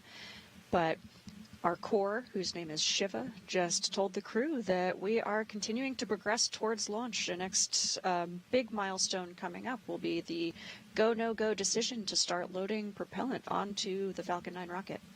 And that's a big decision, Zena, because as you know, that is going to take the weather into account. And SpaceX Freedom, section 5.4, we're go for launch. SpaceX copies, crew are ready for launch. Some very exciting words to hear from Commander Nick Hague. They are ready to go. Is the weather ready to go? We'll find that out in just a bit. they're going to make that decision, as you mentioned, about the weather before they start fueling the rocket, because once they do that, that locks it in at T-minus 35 minutes, and we're tanking the rocket at that point, and it's a pretty strong commitment at that point. As you can see on your screen, the radar is showing a storm that just moved offshore. That dumped some rain around the area, certainly on the launch pad. It didn't cause any harm. There were no problems with that. We can handle some rain on the rocket and on the launch pad. But what is more concerning is the stuff behind it. And from the satellite view, you can see that there is a plume of moisture that's developing in the southeastern part of the state of Florida and is moving its way upwards towards the northeast, directing over top of us. The idea, though, is, and what launch managers are hoping for, and certainly what the crew is hoping for, is that in between the rain, the lightning, and those storm cells are some clear patches of sky. All they need is a 10 nautical mile stretch around the launch pad, and they can launch into space. That's what we're hoping for. We got our fingers crossed. Yes, we sure do. But weather or not, the crew themselves are ready. You see what I did there? I did. Good. Yes, and so you can see there that is the condensing of the warm Florida air from the ground side of the liquid oxygen. We haven't started loaded yet, but certainly getting the tanks ready to start loading that up. In the meantime, let's head back out to California and join SpaceX. Thank you so much, Daryl. All types of human spaceflight missions are taking flight this year, including our recent Polaris Dawn mission. Polaris Dawn was the first of up to 3 missions in the Polaris program, which will demonstrate new technologies, conduct extensive research, and culminate in a flight of SpaceX's Starship with humans on board. After nearly 5 days in orbit, Dragon and the 4-person Polaris Dawn crew safely splashed down on September 15th off the coast of Dry Tortugas, Florida, completing the first spaceflight mission of the Polaris Dawn program. The Polaris Dawn crew, that you can see there on your screen, performed some firsts during their mission. Dragon and the crew reached over 1,400 kilometers altitude, the highest Earth orbit flown since the Apollo program, making Anna Menon and Sarah Gillis the current record holders for traveling farther from Earth than any other woman to date. The crew also participated in the first ever commercial EVA, or extravehicular activity, wearing SpaceX's newly developed EVA suits. They also conducted about 36 research studies and experiments from 31 partner institutions, including NASA. And in addition to all of that, they also tested Starlink laser-based communications in space. That's right. As Atticus mentioned, NASA's Human Research Program flew 3 investigations on Polaris Dawn. The first study tested a compact, commercially available device that can collect astronauts' blood pressure, body temperature, ultrasounds, and other health information to see how easily it can gather data in space. The investigation will also assess whether the technology can help provide robust telemedicine in space. Another investigation sought to better understand the space-related motion sickness that's experienced by many astronauts through surveys and other health data. And the third study evaluated whether crews experience any injuries or discomfort from re-entry back to Earth, helping us at NASA design re-entry protocols that best protect crews. Additional human research was conducted on the Polaris Dawn crew members through the NASA-funded Translational Research Institute for Space Health, a cooperative agreement with multiple universities assessing sleep, eye health, immune systems, and more to help NASA build and maintain a robust archive of human health on everyone who flies in space. Missions like Crew-9 and Polaris Dawn are important steps in building our future in space. Each mission delivers critical lessons and science that can inform long-duration spaceflight missions and help us continue on our journey to making life multi-planetary. Lessons learned also help guide development of SpaceX's Starship vehicle, which will be a key element in putting humans back on the moon and eventually on Mars. Before we head into our next interview, let's learn a bit more about what's happening with Starship down at SpaceX headquarters in Starbase, Texas. The first flight of Starship was in April of 2023, and the vehicle for the 5th flight is currently stacked and ready to fly. We made major strides with Flight 4 earlier this summer with a successful landing burn and a soft splashdown of our Super Heavy booster. We also saw a Starship survive re-entry for the first time with views live streamed from the vehicle via Starlink from space all the way through splashdown. We've got more flights planned that will start demonstrating some of the key technologies that will help make Starship fully and rapidly reusable. Now, the one I'm super excited about is catching that Super Heavy booster, which we'll be attempting on our next flight. If you've seen Starbase recently, you probably noticed that our teams have completed stacking the second launch tower at Starbase, which will be coming online early next year. Having 2 operational launch towers paired with ships and boosters rolling off the line in our new Star Factory will allow us to increase our flight cadence and test more rapidly. Our teams at Starbase have been hard at work on the continued Star Factory expansion. This 1 million square foot facility brings Starship and Super Heavy manufacturing closer together for more optimized production. And that will set the stage for us to rapidly produce hundreds of ships each year. And that's what it's going to take to build a self-sustaining city on Mars. Production lines are spinning up in Star Factory with multiple next-generation starships currently in build as we get ready to ramp up our launch rate. We did recently static fire the Starship for Flight 6, producing some incredible video of its 6 Raptor engines in action. And we do have boosters already built for the next several flights. And I'm really looking forward to seeing us catch the booster on the tower. That'll be a huge milestone. So I think we're all looking forward to that. Now, because Starship will serve as the lunar lander on Artemis 3, which is currently scheduled for the second half of 2026, it'll be the first to send humans to the lunar surface since Apollo. So we can expect to see SpaceX ramping up testing this year and next. The NASA and SpaceX teams have been working through a ton of additional hardware milestones outside of the flight tests, including the recent testing conducted with Starship's airlock and the Axiom spacesuits NASA astronauts will be wearing on future moonwalks. One of the next major milestones in testing will be the first ever ship-to-ship propellant transfer, where 2 starships will rendezvous in space and transfer propellant from one to the other. Putting humans back on the moon is a major milestone. Our mission at SpaceX is to enable this type of exploration, and we can't wait to see this future unfold. For more on what else is happening in the world of exploration, we'll hand it back over to Daryl and the crew in Florida. Thank you very much, Atticus. T-minus 52 minutes and counting until liftoff. T-minus 52 minutes and counting until liftoff. As we've mentioned, today will be the first time we launch astronauts from Pad 40. For more on what was done to make that happen, we now have NASA's Megan Cruz live from a nearby launch viewing location here at Kennedy. Hey, thanks, Daryl. And I'd also like to introduce Alec Jacobs. You see him right there next to me on the screen. He's the launch site integration lead with the Commercial Crew program. And we wanted Alec on today because, Alec, you were part of certifying Slick 40 for this inaugural crewed launch. Can you tell us about that? Yeah, so I've had the pleasure of being on the team that's been working on Slick 40 for the past 2 years to get it ready to launch Crew. 2 years ago is when NASA and SpaceX made the decision that we wanted to be able to have Slick 40 as a backup launch pad for crewed missions.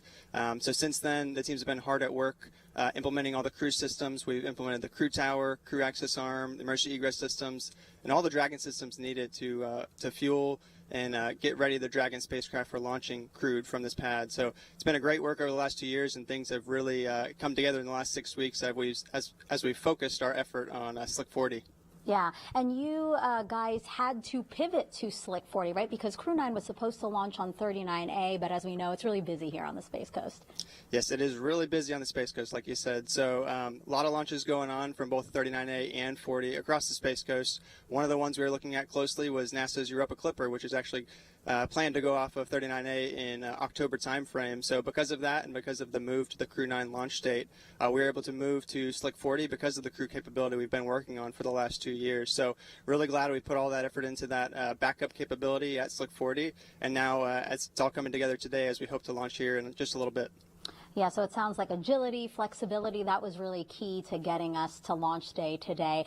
Can you walk us through some of the other changes that maybe the program had to navigate? I mean, including, obviously, launching 2 members instead of 4. Yeah, so a lot's happened in the last 6 weeks, and like you said, Megan, launching 2 crew members versus 4. Our teams have had to adjust to that, make sure we have the right training protocols and plans in place for the 2 versus 4 contingent. We're also able to let our first stage booster fly on its first mission out of Slick 40, get a flight on that booster, and now we're using it for the second time. And like you said, we're moving from 39A to Slick 40 for this launch, so a lot of flexibility among our teams and a lot of capability within our program and within NASA for our crew launch capability. So it's really great to see that we're able to accommodate all of these changes kind of at the last minute and still be able to get to launch today. Yeah, really talented people that we work with here. So thank you so much, Alec. We're now just minutes away from polling the launch team to see if we're going to load propellant into the Falcon 9. So let's introduce you now to Ronnie Foreman, live at SpaceX headquarters in Hawthorne, California. Thanks, Megan. I'm Ronnie Foreman, a senior commercial sales manager here at SpaceX, and I'm excited to be joining you all. We are coming up on just under 50 minutes to launch. Dragon And SpaceX for a weather update. Call out there from our core about a weather update. Freedom's with you. Dragon, have good news that the most of the concerning weather that we saw from earlier has either cleared the pad or is trending to clear. We are still watching some precipitation, and we are expecting our next cross-check at around the T-minus 45-minute mark. We'll let you know, along with the go-no-go for a prop load, what that weather looks like. How copy? Freedom copies. Outstanding news. Thank you. Good news from our core there from Mission Control. We are coming up on just about 49 minutes to launch, and obviously our teams are carefully moving through the pre-flight process. A lot of preparations have brought us to this point, including a dry dress rehearsal and static fire on Tuesday. A dry dress rehearsal is a practice run before launch, where all of the steps are conducted except for the loading of propellants, which is why we call it dry. The integrated spacecraft and rocket are rolled out to the pad and raised vertically, and the crew and all of the support teams go through their steps exactly as they would on launch day to make sure that they're ready when we do go for launch. However, during a static fire test, which we also did earlier this week, the crew is not present. Propellants are loaded and the engines on the booster are fired for just a few seconds while the rocket is held down to the launch mount. The data from the static fire test is then reviewed and incorporated into NASA and SpaceX's decision to proceed with launch. All of that hard work brings us to today, and next up in our countdown, our launch director will check in with the team for readiness, both for prop load, as you heard earlier, and for launch. The Dragon team, as well as key NASA launch members, are currently at the Launch and Landing Control Center at SpaceX's Hangar X in Florida. The launch director will also check in with the Dragon mission director, or MD for short, and NASA launch manager to make sure they're ready to move forward. Right now, of course, our two-person crew is on board Dragon waiting to get that green light to stow the crew arm for launch and arm the launch escape system. Once our LD gives the go-ahead, we should get a good view of the access arm moving away from the spacecraft. The range continues to be go for launch today, monitoring the clearance area surrounding our launch pad as well as the air and sea space along the flight corridor. If you're joining us on the Space Coast, you know it's about 85 degrees out with just a bit of a breeze, and we're hoping you are going to have a great view of launch today. And of course, as you heard earlier, overall weather is trending in the right direction, and we are currently tracking a 35 to 40% chance of weather violation at our target liftoff time. Our teams will continue to keep an eye on the weather. Propellant load and launch. For all operators in MCCX and Hangar X, both control rooms will go into lockdown at T-minus 45 minutes and will remain in that state until the launch escape system is disarmed. All operators are to remain at their console, maintain a sterile cockpit until MD confirms successful disarmament of the launch escape system following orbit insertion or propellant offload. In the event of a scrub, stand by for hold and launch escape protocols. For non-urgent no-go conditions, brief the CE or LD and they will approve aborting the countdown. For urgent issues affecting the safety of the operation, operators shall call hold, hold, hold on the countdown net. Launch control will abort the launch auto sequence and immediately proceed into the launch abort auto sequence. In T-minus 10 seconds, launch control will be hands-off and relying on automated abort criteria for the remainder of the count. Operators advise the launch director whether structural breakup or fire is imminent or occurring per Dragon manual escape flight rules.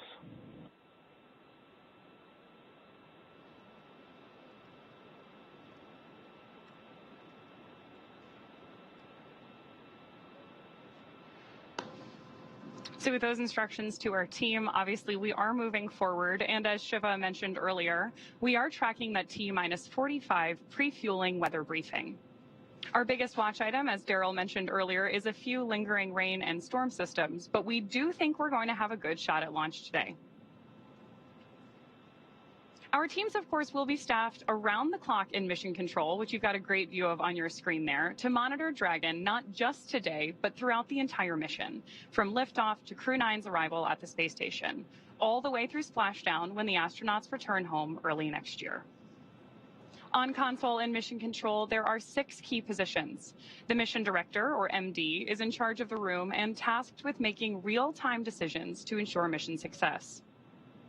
The person that you've heard talking to the astronauts is the Crew Operations and Resources Engineer, who you'll hear us refer to as the core throughout the broadcast. And launch control, at this time, you may proceed with arming the crew arm for movement.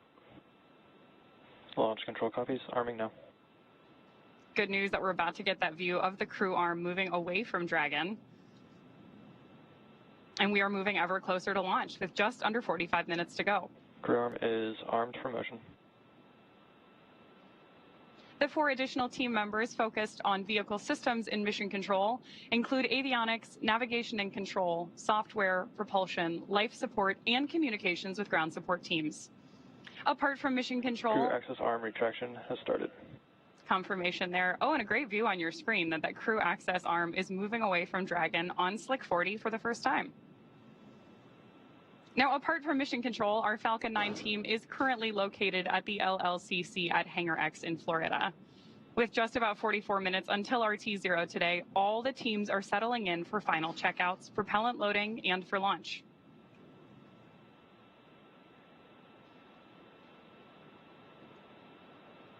We are expecting propellant loading to begin just in about 8.5 minutes here. So in the meantime, while we enjoy these great views, let's check back in with Daryl. All right, thank you very much, Ronnie. As we've been watching the completion of that crew access arm retracting away from Dragon, big moment, big milestone. Talk to us about it, Zena. Yeah, gosh, this is a really important milestone. So before we start actually loading propellant on the vehicle, we want to also arm the launch escape system so that if there were an issue with the rocket, even on the ground here on the pad, the crew have a safe way to escape and land safely. As Nick Hague has experienced firsthand, these systems are really, really Dragon important. SpaceX, you are go for Section 6. Close visors and arm the launch escape system. And Freedom copies, we're go, Section 6. And there we go. We've got the go from Core in Mission Control Hawthorne for the crew to arm the launch escape system. The crew actually issue that command themselves from the display of Dragon. SpaceX Freedom, visors are closed, and we are arming the launch escape system. SpaceX copies.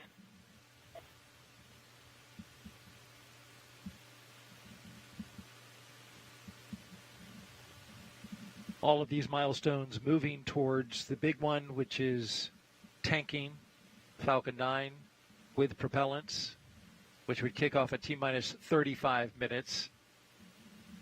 A update on the weather from Launch Weather Officer Brian Cizik, who informs me that the probability of violation has now gone to 30%, reflecting launch escape a system 70% is verified go. armed.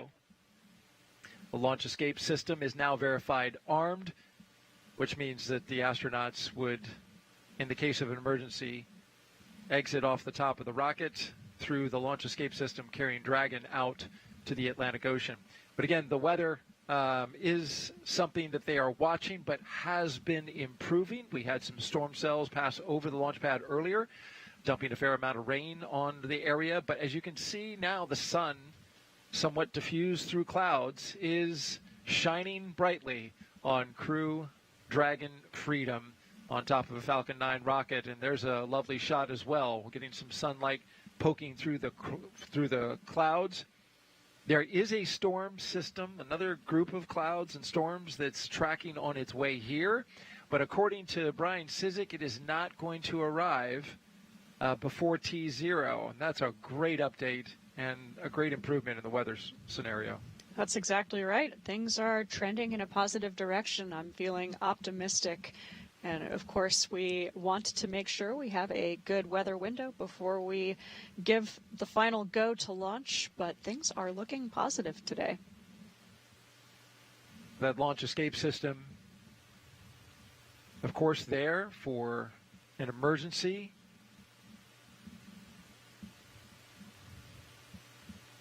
If there was a pad abort, Dragon would lift off either automatically, or if Nick Hague felt he needed to, he could, obviously you understand this as you're in training as a commander, could hit the abort and bring Dragon off the top of that rocket as well, taking it about 2.5 miles off the coast there to land in the ocean. Yep, that's exactly right. Dragon and Falcon are very smart vehicles with excellent automation built in, and so that is the most likely scenario that would trigger a launch escape. But of course, the crew have the ability to trigger that manually using a handle that's just below the displays of the Dragon spacecraft, and actually certain ground operators can also trigger it remotely.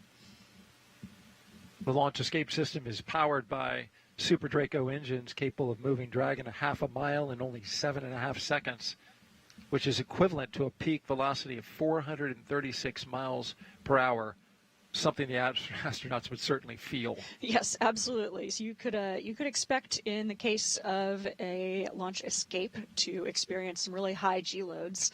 Those loads are going through the chest as opposed to vertically through your head, and so you would wind up feeling like someone extremely, extremely heavy, or 12 someone's extremely heavy, are sitting on your chest. This is something that we train for in centrifuges on the ground, and so, of course, you would be prepared if that needed to happen, but we're very grateful that these systems are there and available. Did you ever chat with Nick about his emergency abort and what that felt like? Absolutely, yeah, of course. This is something that Very Nick has curious. shared with Right? a lot of people. It's something that we are all curious about. It's a really unique thing. Not many people have experienced a abort like that. He said it was something that it happens before you really have a chance to think about it. The Soyuz, like Dragon, has a lot of automation built in, and so for his abort, the automated systems kicked in.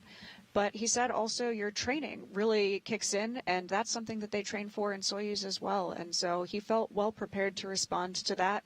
All of the teams were in place, and he was collected safely after landing, brought back, and had the chance to launch again, actually not too much later. So this will be Nick Hague's second mission to the space station, but his third launch. His third launch, indeed. As we watch now inside, looking at the Dragon Freedom, Nick Hague, Alexander Gorbanov in their seats, configured for launch, ready to go. Another interesting note about this flight, we were talking about the launch escape system, is this new capability that SpaceX has for emergency propulsive splashdown. It's the same system that we're talking about for launch escape system, but for prop splash, as they call it. It's amazing that this is there just in case there's a complete failure of the parachutes, where those Super Dracos would also fire, right? That's right. Yeah, this is a really interesting capability. And of course, we have multiple parachutes on board the Dragon, and so this would be a backup to the backup in a Tanks are really venting for the starter propellant load. deep contingency case. But it's an amazing capability. The software has been built in, the plumbing has all been there from the start, but now we're actually flying with that software enabled, and of course we could unenable it if something changed in the configuration of that Dragon capsule. Just another good backup to have as we encircle the launch complex there, Space Launch Complex 40. A historic first today, launching astronauts from this launch pad for the first time ever. T-minus 36 minutes and 20 seconds and counting. Just a little over a minute away from propellant load. A big milestone on our way to launching today.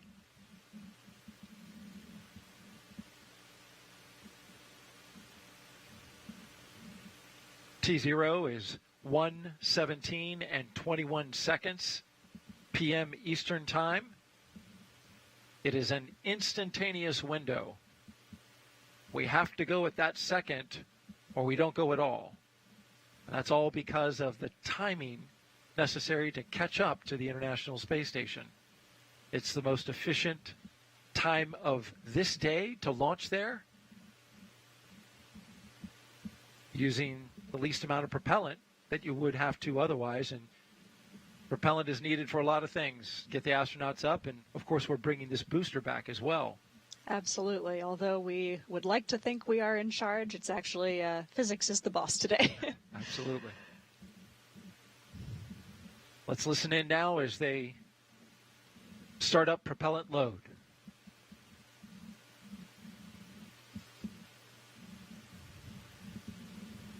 Propellant load has started. There we go. There we go. This is a big milestone today. You can see that crew access arm is retracted from the Dragon. That is because we now have the launch escape system armed. Loading propellant is a dynamic operation. Very dynamic operation when you start flowing, kerosene, highly refined kerosene, and then a little bit later, liquid oxygen. That's right, yeah. So we'll be starting to load the liquid oxygen on stage 1. T-minus 34 minutes, 20 seconds in counting until liftoff of Crew-9. We've got them seated inside the SpaceX Dragon at the top of this rocket. Spacecraft called Freedom. Alexander Gorbanov, the mission specialist. Nick Hague, the commander. The launch team is now preparing to continue the propellant load. That's right. Yeah, a little over a minute ago, we heard the start of propellant load. We'll be starting with stage 1, then stage 2. Skipping a little bit forward once they launch, get into space, and arrive at the ISS. They've got some incredible science that they will be doing. Here's a closer look at how we're getting that science done.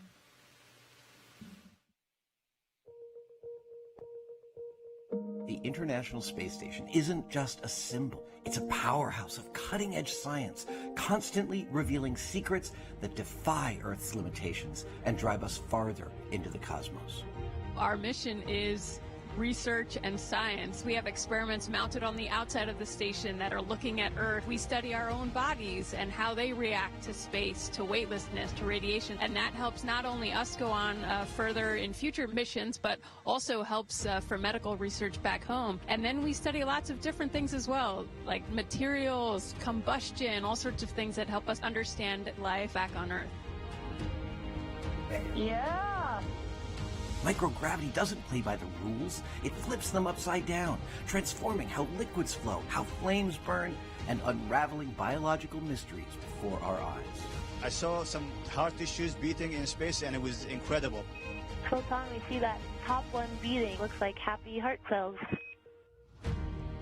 But we're not just along for the ride. We're explorers, diving headfirst into the challenge and harnessing the power of this unparalleled platform, just as we have been for decades. We're on a relentless quest for answers, seeking to understand the intricate workings of the human body in space and ensuring future crews stay safe on their daring journeys beyond Earth's orbit. The human aspect of human space exploration is always going to be very important for decades to come.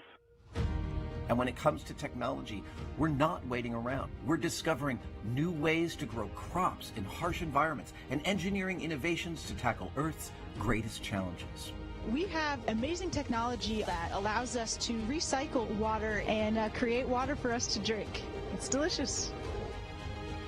Microgravity isn't just a curiosity. It's a game changer in the fight against diseases back on Earth, paving the way for breakthroughs that benefit us all and enabling new economic opportunities in space. Welcome Axiom 3 on board the International Space Station. From our vantage point more than 200 miles above Earth, we are not just spectators. We're gaining unprecedented insights into the world we call home, and we're sharing our findings openly. We're not just achieving results today. We're sparking inspiration in future generations of explorers and embracing the power of global collaboration as we reach for the stars. What was your favorite experiment on the International Space Station? Toby, great question. My favorite experiment was the one that I got to eat. It was us growing hatch chili peppers in our plant habitat. Station Huntsville on 2, we have video in Node 1. Look at those chili peppers.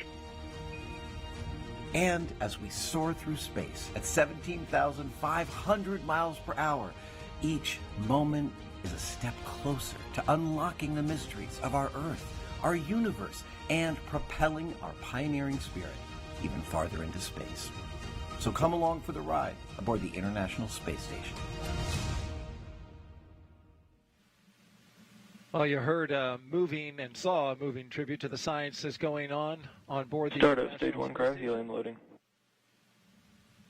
And there you heard the call out that we're now cryo-loading liquid oxygen into the Falcon 9 rocket. Another great milestone passed. T-minus 29 minutes and counting. And here's now more about the crew that's going into space today. U.S. Space Force Colonel Nick Hague is your Crew-9 commander. He was selected by NASA as an astronaut in 2013. This will be his second space flight to the International Space Station. In 2018, as we've mentioned, he and his Soyuz crewmate experienced a catastrophic rocket booster malfunction after launch. They were forced to abort but landed safely 5 months later. 5 months later, I should say, Hague launched on another Soyuz and served as flight engineer for Expeditions 59 and 60. He spent a total of 203 days in space and performed 3 spacewalks. The Kansas native is a test pilot and a distinguished graduate of the United States Air Force Academy. Nick spent 5 months in Iraq in support of Operation Iraqi Freedom. He voluntarily transferred from the United States Air Force to the U.S. Space Force in 2021 and is an active colonel. His wife, Katie, is a retired U.S. Air Force colonel, and they have 2 sons. This is Mission Specialist Alexander Gorbanov's first flight to space ever.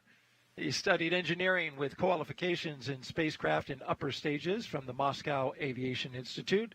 Gorbanov graduated from the military department with a specialty in operation and repair of aircraft, helicopters, and aircraft engines. Before his cosmonaut selection in 2018, he worked as an engineer for a rocket space corporation and helped support cargo spacecraft launches from the Baikonur Cosmodrome. Alexander and Nick are an excellent pair. They've trained together for a long time alongside Stephanie Wilson and myself. Highly trained and ready to go. T-minus 27 minutes and counting until liftoff. Let's head back out to NASA's Megan Cruz, who's joined now by NASA Administrator Bill Nelson and Deputy Administrator Pam Melroy. I am, and it's so great to have them here at Florida always. You know, Administrator, the weather seems to be improving, so we're hopefully poised to send another 2 astronauts to the International Space Station, where, of course, you know, we've had American astronauts there continuously for over 20 years. Talk to us about how international partnerships really help with American ingenuity in space. Well, first of all, it shows that we are looking beyond our borders because we need our friends out there in other countries, and they have contributed greatly to this program.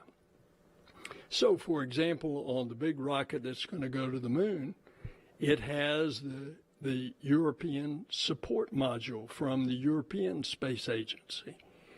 On our space station, there were originally about 15 international partners. Mm-hmm. And the number of countries that have used the space station is upwards of plus 40. So it is very much an international space program, and that's why it's called the International Space Station. And actually, I'm going to ask you one more question, since we're talking about how the International Space Station is really a test bed for us as we return back to the moon, go farther to Mars. Let's talk about the Artemis II mission. Are there any updates for that as we look forward to sending 4 astronauts to orbit the moon?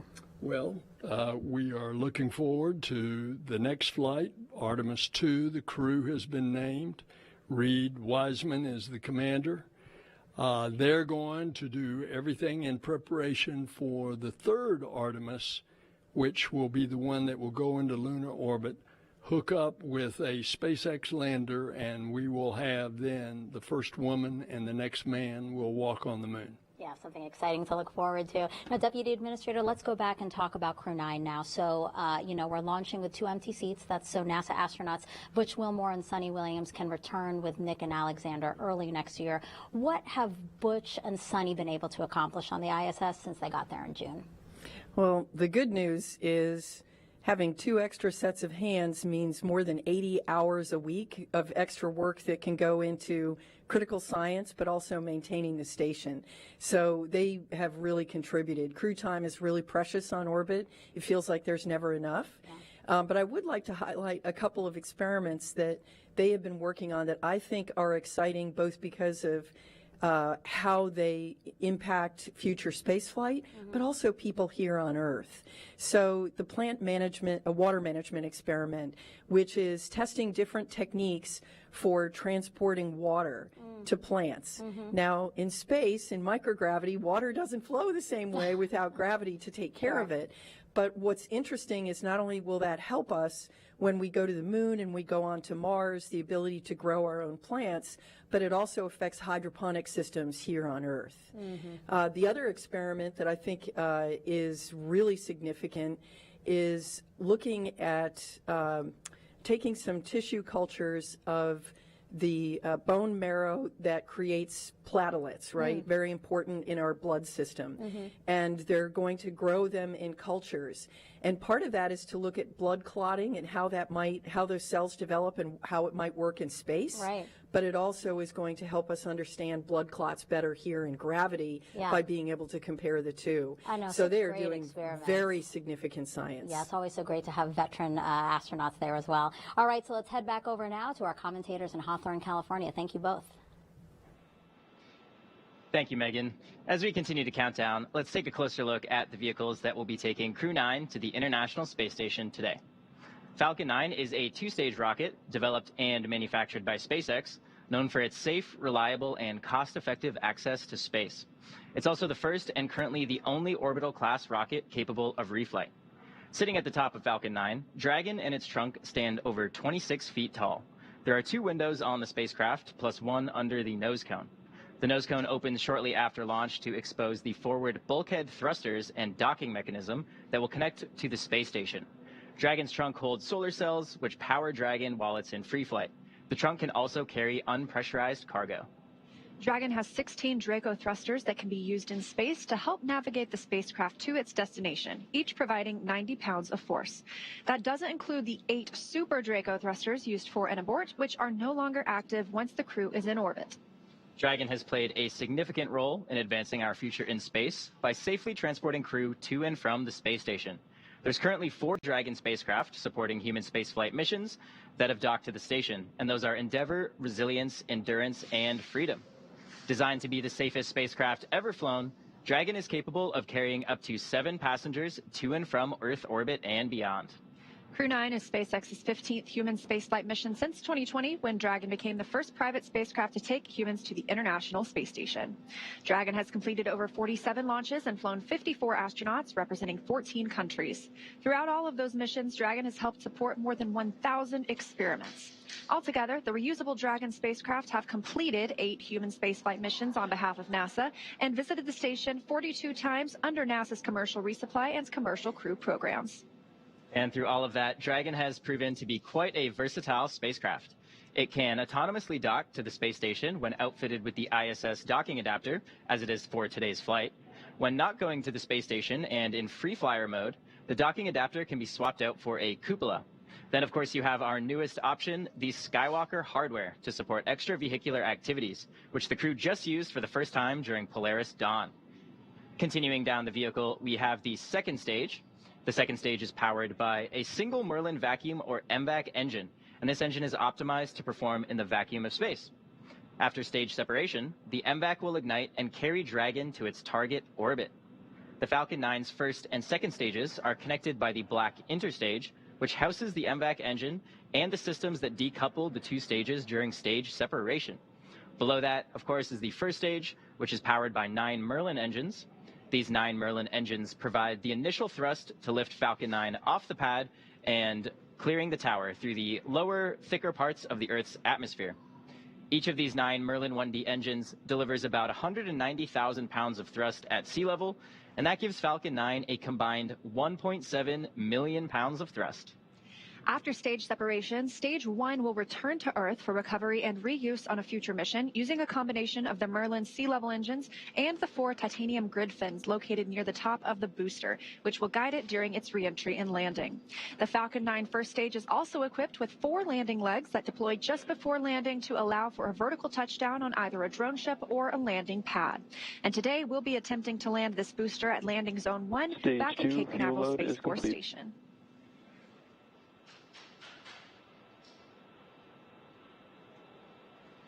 The second stage will power Dragon into its initial low Earth orbit before separating, leaving Dragon to continue its journey to the space station using its own thrusters. About 40 seconds after separation, Dragon's nose cone deploy sequence will begin, exposing the guidance navigation controls that help Dragon autonomously fly to the space station. With T0 coming up in just under 20 minutes, our teams at the Cape are doing a series of system checks to ensure Dragon and Falcon 9 are ready for flight. So for now, let's check in with Ronnie for a quick status update. Thanks, Atticus. We are still looking good for an on-time launch just under 20 minutes from now. Both Dragon and Falcon 9 continue to be healthy. As we continue to listen and watch the countdown, our teams are prepping the vehicle for flight. Propellant loading of both RP-1 and liquid oxygen began at T-minus 35 minutes. We also heard the call out that the launch escape system is now armed. The launch escape system is designed to propel Dragon away from Falcon 9 in the event of an emergency during launch. The range, which is monitoring the keep-out zones, among other key flight requirements, also continues to report no issues, and they are go to support today's launch.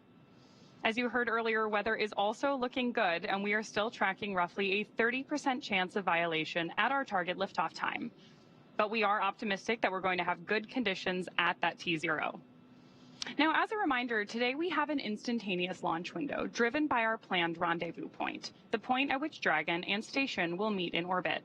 The space station is currently orbiting the Earth at more than 17,000 miles per hour, and Dragon needs to catch up to it.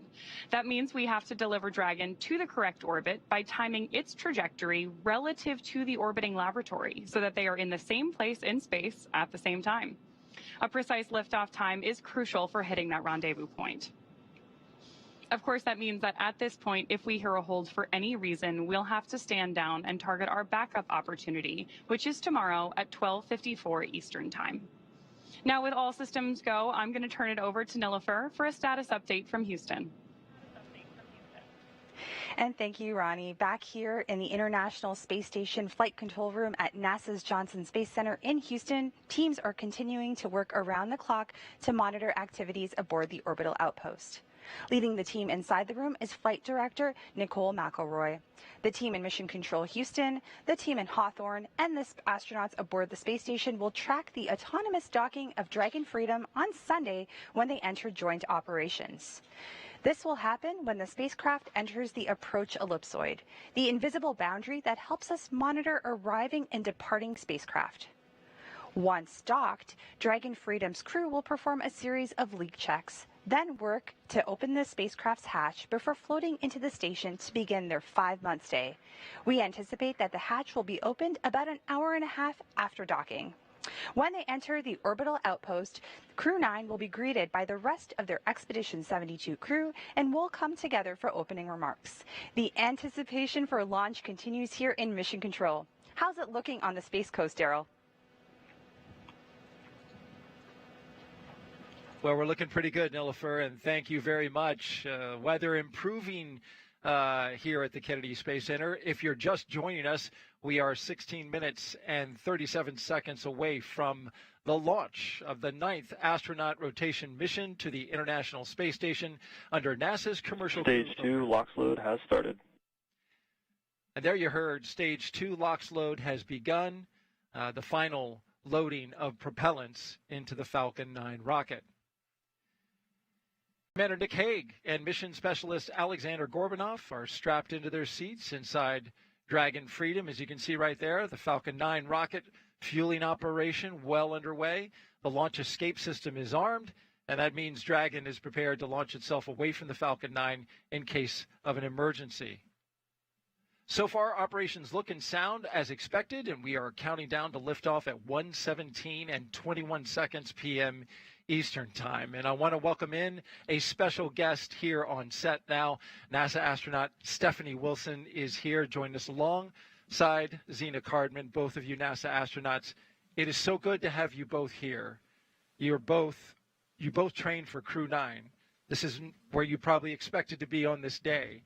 But you have accepted this role of supporting your friends for launch. And as they get ready to launch with 15 minutes left to go, Stephanie, question for you. What is the mindset of the crew that you trained with? You've flown into space 3 times on the space shuttle. What's the mindset of the crew right now? Well, thank you, Daryl, and thank you, Zena, for having me join you today. And yes, both Zena and I have trained for a year and a half with Nick and Alex. They have trained hard. They are well prepared. In this moment where they are strapped inside the vehicle with just the two of them, they are reviewing procedures. They have trained for this moment. They are ready to execute the mission. They are, of course, looking forward to the work that's ahead of them on the International Space Station. Perhaps a little bit sad to be leaving family and friends, but they'll be talking to them soon once they have docked to the International Space Station. But it's a moment to review all of the hard work that has gone into this moment in the preparation and to be ready to execute the mission, which they will do very well. Speaking of hard work, you both trained for Crew-9 for a year and a half. And so from a human level, we know you are professional astronauts. Your seats were needed for Butch and Sonny to bring them back. What was it like for you personally when you learned that you wouldn't be flying today, but you would be flying some other time, but not today? Yeah, gosh, Daryl, I think I felt a lot of emotion when I saw Stephanie walking through the door there. It's bittersweet, but it's a really beautiful thing. I think any launch is a testament to the power of collaboration, and this launch maybe even more so than usual. I think from my perspective, it's a privilege and a choice to take part in something that's larger than yourself, and that's a choice that I make today and the next day and the next day. So in this moment, it's feeling exciting, it's feeling bittersweet, but for the most part, I'm feeling a lot of joy and pride in our space program, and so excited for our crew members, especially Alexander. This is his first launch to space. Nick, this will be his second mission to the International Space Station. It's going to be a beautiful day. And I think for you, Steph? Yes, very, very similar. I think that we all train together. Adaptability and flexibility is key as we look across our corps. You know, we all train for various roles, and we select people that can serve in various roles and can be seamlessly thrown into different roles. And excited for them. We're always excited for our colleagues to have an opportunity to launch into space. Of course, we wish we could be with them. We have trained with them for this time. We, of course, want to be together. We have built friendship and camaraderie and learned for the roles for the Crew Dragon and for the International Space Station. But I'm very excited for them, looking forward to hearing their stories from space and for seeing them launch. And that launch just 12 minutes away, a little over 12 and a half minutes away, the Falcon 9 rocket. Well, this is a booster that can be reused more than a few times with minimal maintenance. At the time that this launch happens, it will be flying over the International Space Station, will be flying 260 statute miles over northeast Bulgaria. Crew-9 will then spend the next 28 hours or so chasing down the International Space Station for a rendezvous currently targeted for September 29th at 5:30 p.m. And we'll have live coverage on NASA TV of docking, which will arrive when it does dock, about 2 hours before. And so I want to thank Stephanie Wilson for coming in and joining us. We really appreciate your time and being here. Thank you so much for sharing your thoughts with us. As we continue to count down, T-minus 11 minutes and 42 seconds and counting, getting close to terminal count. We want to commend both Stephanie Wilson and Zena Cardman for their professionalism and for their support of their fellow crew members and friends who are going up today. That's absolutely right, Daryl. It's an exciting day to be here, and although 50% of us are staying on the ground this morning, we are part of this mission, this Crew-9 mission, and we're so proud to be part of the team that got this Dragon Freedom, Nick Hague and Alexander Gorbanov, ready for flight today. Thinking about another minute or so, we'll hear the next expected call that the crew displays are configured for launch. We'll hopefully hear at that point some great words from our commander. That's right. Nick Hague is going to have some words for us, so we're going to tune into that. And you and I will join Stephanie outside and watch your friends launch to space. In the meantime, let's send it out to SpaceX in California. Dragon, SpaceX. Confirm crew displays are configured for launch.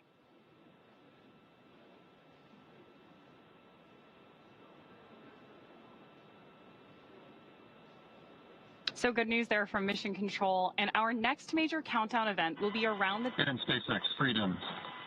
We can confirm our displays are configured for launch. I'd also like to take the opportunity to thank the entire team around the world for your hard work and dedication to get us to this point. Alex and I are ready and honored to represent you and everyone back on Earth.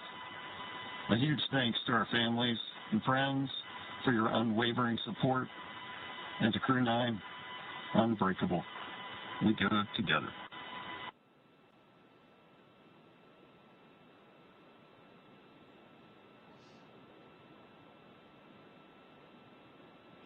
SpaceX copies. You've proven you're ready, Dragon, and we're looking forward to seeing a full capsule at splashdown. Really exciting commentary there from Commander Nick Hague. And with that, we are just about 9.5 minutes to launch. And right now, the Falcon 9 launch commit criteria are being checked by our onboard computers. Those launch commit criteria are specific thresholds and data that tell us that the rocket is healthy. There are many systems in place to ensure that the rocket and crew are both safe leading up to liftoff and during flight. And now that we're approaching terminal count, our teams are performing those final checks.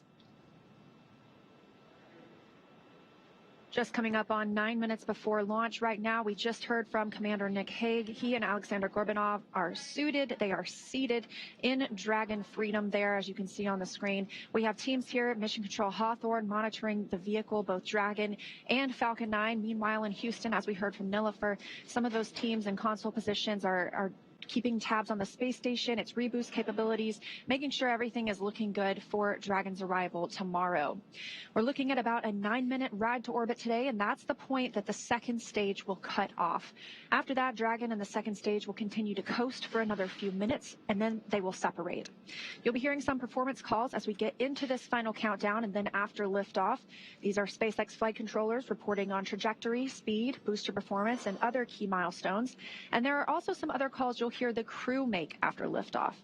The crew will report out on a few number and letter combinations, and these mark different abort zones through the flight up the eastern seaboard.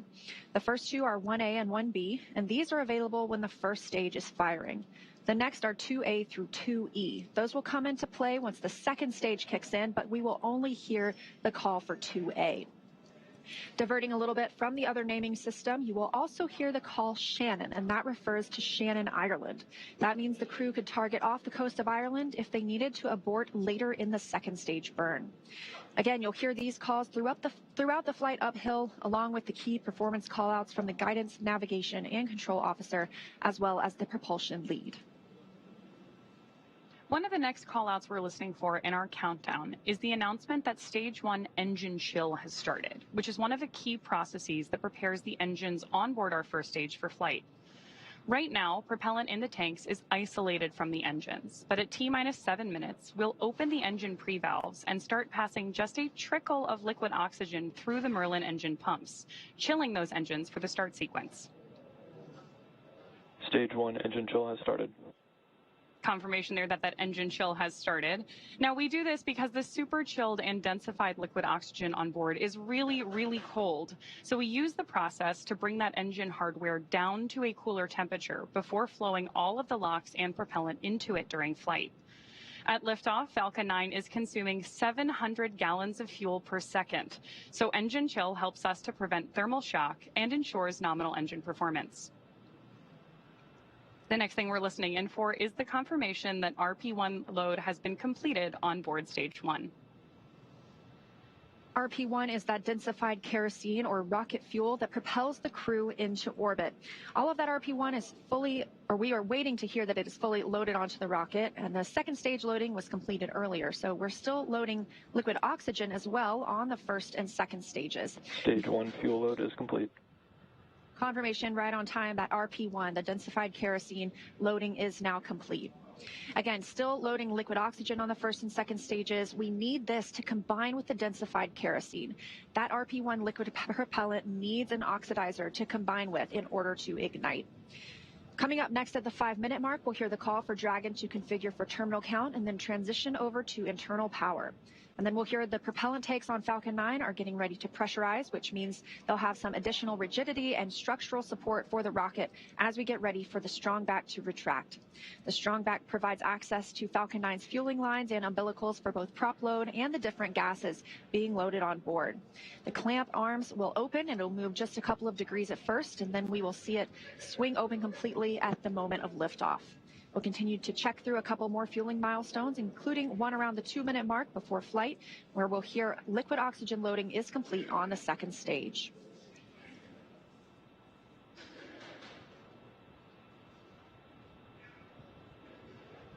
Falcon 9 tanks are pressurizing for strong back retract.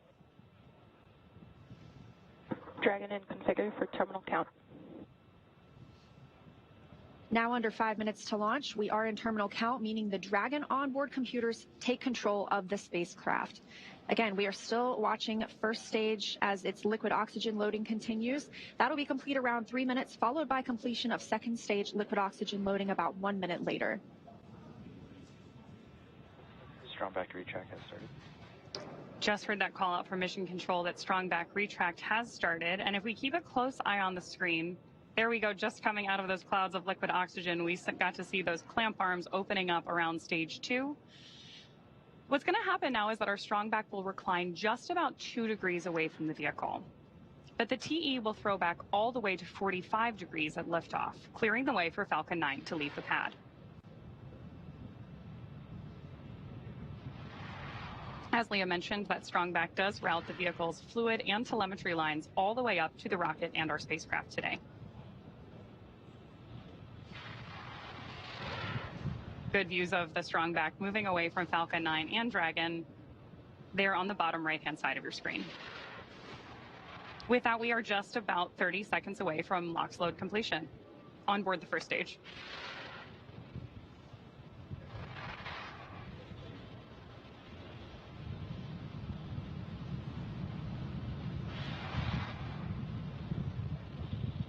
As Ronnie mentioned, standing by just about 20 seconds from now, we're expecting to hear the liquid oxygen loading will finish. Again, this is required to combine with that RP1, the densified kerosene, to give us the chemical composition we need to propel the rocket into space.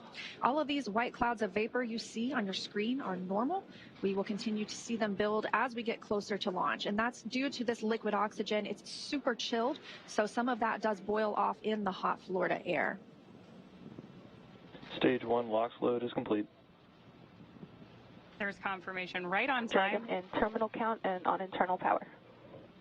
That we both have LOX load complete on the stage 1 and that Dragon is on internal power.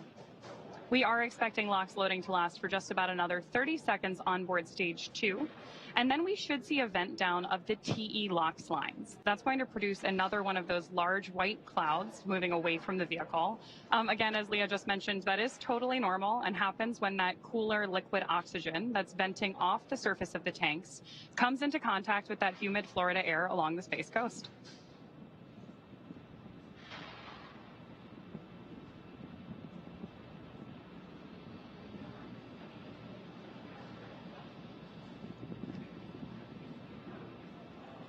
We're standing by now for stage 2 liquid oxygen loading to be complete.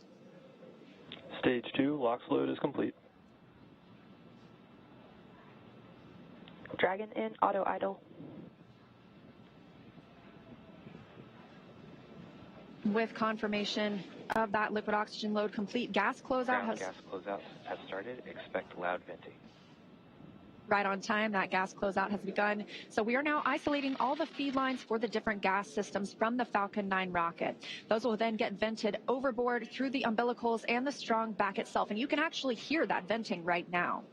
Now, something else you'll see is our sound suppression technique. Our rockets are super loud, and that sound can impart pressure loads back on the rocket itself. So just before liftoff, you'll see a ton of water dumping onto the pad. This absorbs and prevents the sound from hitting the structure and reverberating back onto the rocket, which could cause FDS is damage. armed. Falcon 9 is in startup and is now controlling. Dragon in countdown. Now that we are in countdown, the flight computer on Dragon will switch to countdown mode. And we've also heard the flight termination system is armed. Go for launch. Freedom is go for launch. That's our final go for launch. SpaceX reporting go and the crew reporting go. 30 seconds.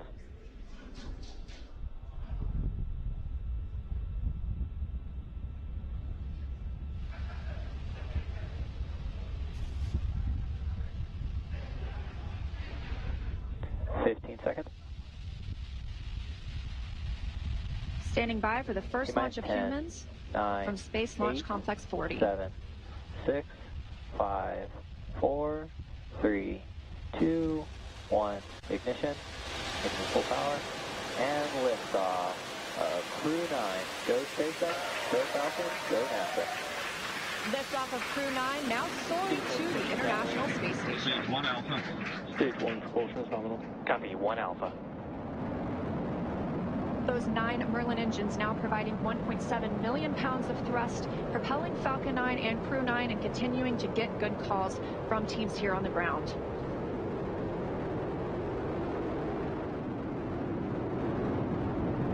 Of course, these incredible views mean we are just a little bit past 30 minutes or 30 seconds into our 9th rotational crew mission. Power telemetry nominal. On board Dragon and Falcon 9 with good callouts for mission control that everything is looking good. With that, stage 1 is throttling down to pass through max Q, which is the period of maximum dynamic pressure on Falcon 9 during ascent. Max Q. Confirmation of max Q. Vehicle is supersonic. And that Falcon 9 is now traveling faster than the speed of sound. Stage 1 throttle up.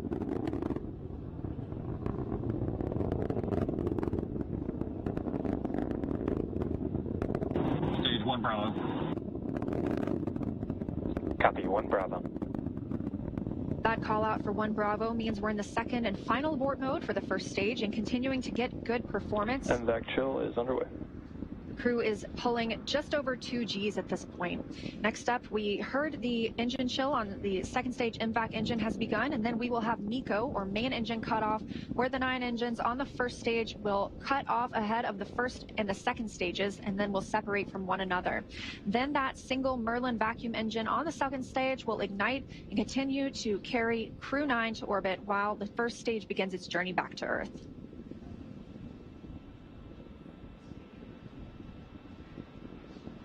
Two minutes in, and the crew is now traveling over 2,600 miles per hour.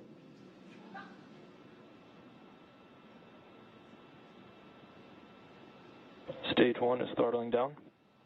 Confirmation there from mission control that stage 1 is throttling down as we prepare for main engine cutoff, followed shortly thereafter by stage separation and second engine start 1. You did hear mission control out that we are chilling our... There's confirmation of MECO. Stage separation confirmed. Stage 2 Alpha. And back ignition. Copy 2 Alpha. With that, we have had confirmation of MECO, stage SEP, and the ignition of our MVAC engine on board stage 2. Our next major milestone is going to be the beginning of stage 1 boost back burn, which is expected in just a couple of seconds here.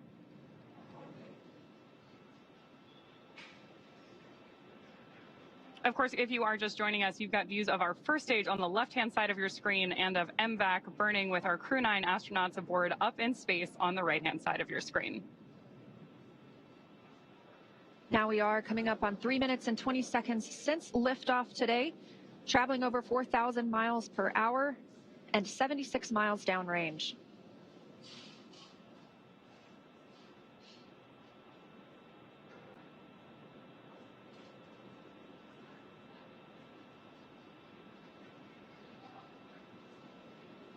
As our first stage makes its way back to Earth, we are tracking a landing attempt today at landing zone 1, not too far from where we lifted off in Cape Canaveral, Florida.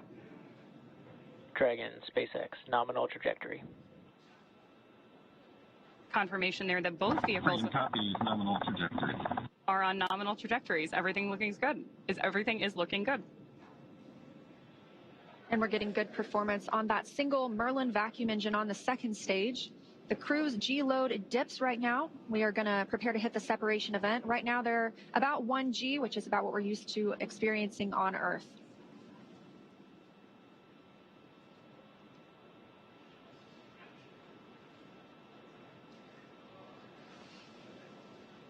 Cruise traveling almost 5,000 miles per hour now and 105 miles in altitude.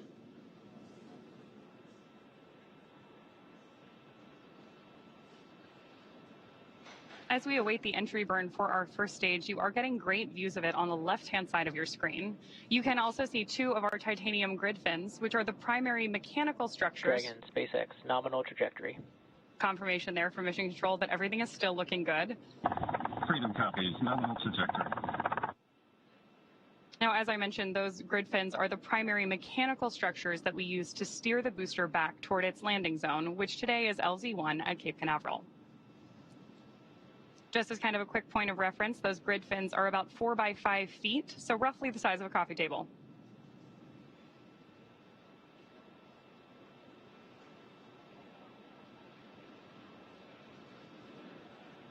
Getting our first tracking shots of the booster on its way back to Earth. Again, we are tracking the first stage on the left-hand side of your screen and MVAC up in space on the right. And we do continue to hear good calls for that second stage. Again, we will see this continue to fire until close to 9 minutes into the flight, now at 5 minutes and 45 seconds since liftoff today. This is accelerating Dragon to more than 17,000. SpaceX, nominal trajectory. More good news. Freedom copies, nominal trajectory. This second stage is bringing Dragon to more than 17,000 miles per hour. That puts our crew in orbit. And the single Merlin vacuum engine can produce over 220,000 pounds of thrust in the vacuum of space.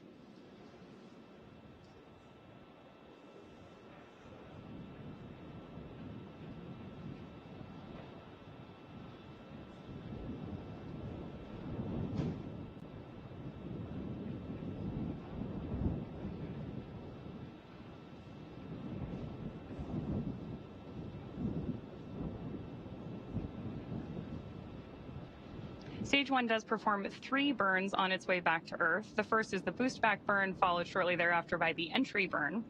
The entry burn is used by Falcon 9 to slow the vehicle down before it reaches the denser parts of the Earth's atmosphere. Dragon, SpaceX, nominal trajectory.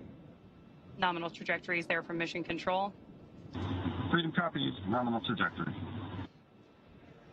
That entry burn is, of course, followed by the landing burn, during which time we'll light 3 of the Merlin engines on board the first stage. And we expect to see that landing burn just about a minute before we expect Dragon to be inserted into orbit. So we have 2 very exciting phases of flight, both for our first stage and our Crew-9 astronauts happening here at the same time.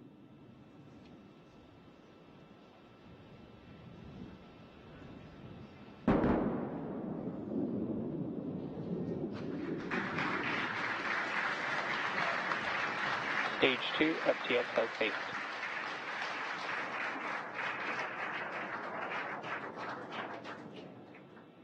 So a great touchdown of stage 1 there just a second ago. And now, of course, we are continuing to follow our Crew-9 astronauts on their way to space. And we continue to get good calls for this second stage, that Merlin vacuum engine continuing to fire and propel our crew, now moving over 12,600 miles per hour and 611 miles downrange.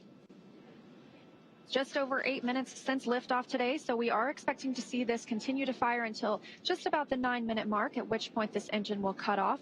And of course, Dragon will coast for a few minutes, still attached Terminal to the guidance. second stage.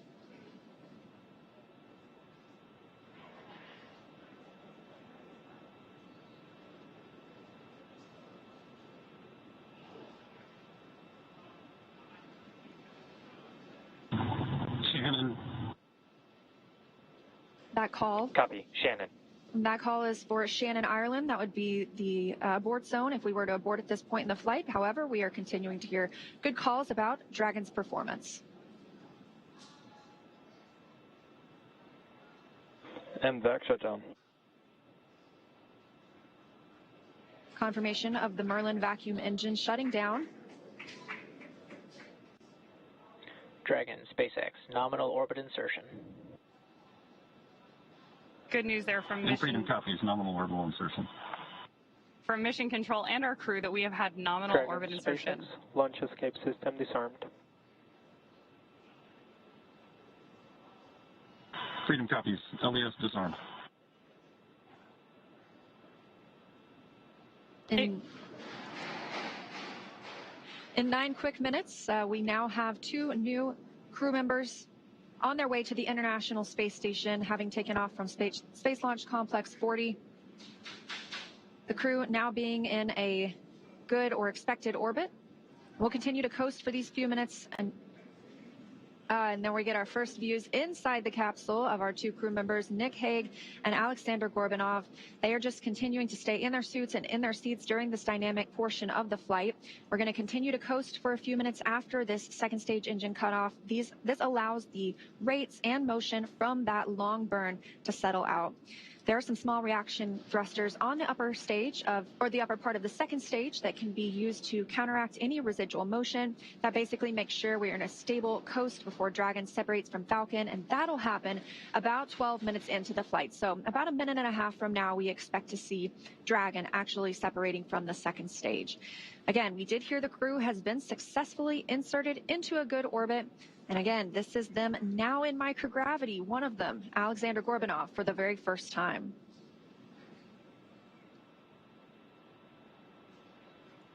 So as Leah mentioned, we are now just a few minutes away from the separation of Dragon from stage 2, during which time a number of activation checkouts occur. Automatically, first we're going to be checking out 12 of the Draco maneuvering thrusters, all around the service section of the Dragon spacecraft. We're also, of course, going to get ready for that nose cone opening, which will allow Dragon to dock with the International Space Station about 28 hours from now. The nose cone stays closed for the flight uphill to help protect against all of the guidance, navigation, and control sensors and Dragon's docking adapter. It's also covering 4 of our Draco thrusters that will be used for the majority of different phasing burns required as Dragon chases down the space station. We are currently standing by for that separation, which could happen anytime in the next couple of minutes.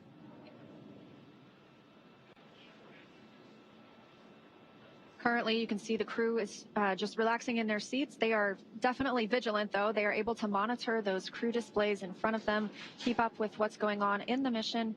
They could take control if they needed to. However, it's been a seamless ride to space today.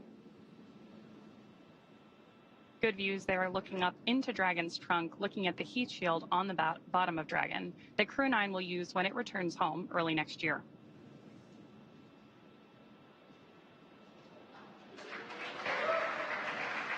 Dragon SpaceX, Dragon separation confirmed. There. And Freedom copies, good separation. There you heard from Mission Control. Dragon Chief Engineer on Countdown 1. Nick, Alex, on behalf of the entire team, we thank you for flying with Falcon 9 today and wish you a great mission. And Freedom, this is Launch Director on Countdown. On behalf of the entire SpaceX Launch and Recovery team, I'd like to extend our congratulations to the entire Crew-9 team. Zena, Stephanie, Nick, Alex, Butch, and Sunny. It's an honor to be a part of this mission with all of you. I'd also like to give a shout out to the Falcon 9 Crew-9 combo. The best bundle in the league, baby. Godspeed, Crew-9.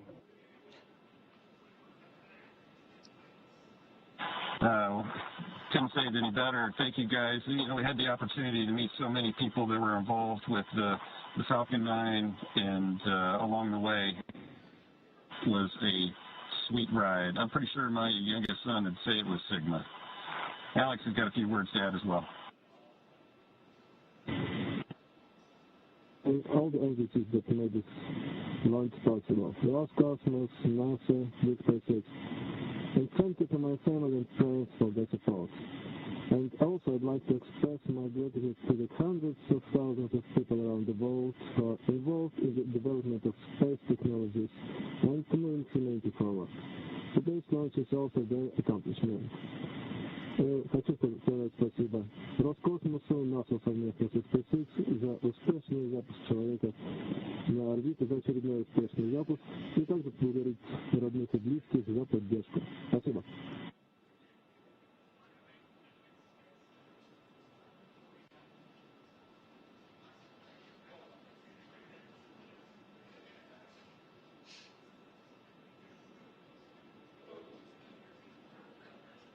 Incredible words from our commander and great views of Dragon up in orbit on your screen right now.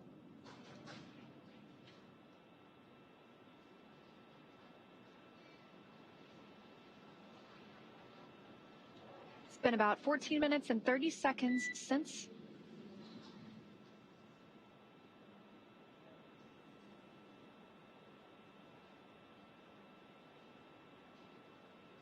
Coming up on 15 minutes now since liftoff today. You got a quick look inside the capsule. Dragon SpaceX, we had a nominal dehumidifier activation and service section Draco checkouts. Nose cone deploy is in progress. And Freedom copies all. Thank you. Confirmation there that our nose cone deploy is underway. That means that the 6 hooks that hold the nose cone in place during launch and the ascent portions of flight have begun to retract. That will allow the nose cone to start to swing open and deploy. That will uncover a number of critical systems for the flight up to the space station, including the forward bulkhead thrusters and the docking hatch.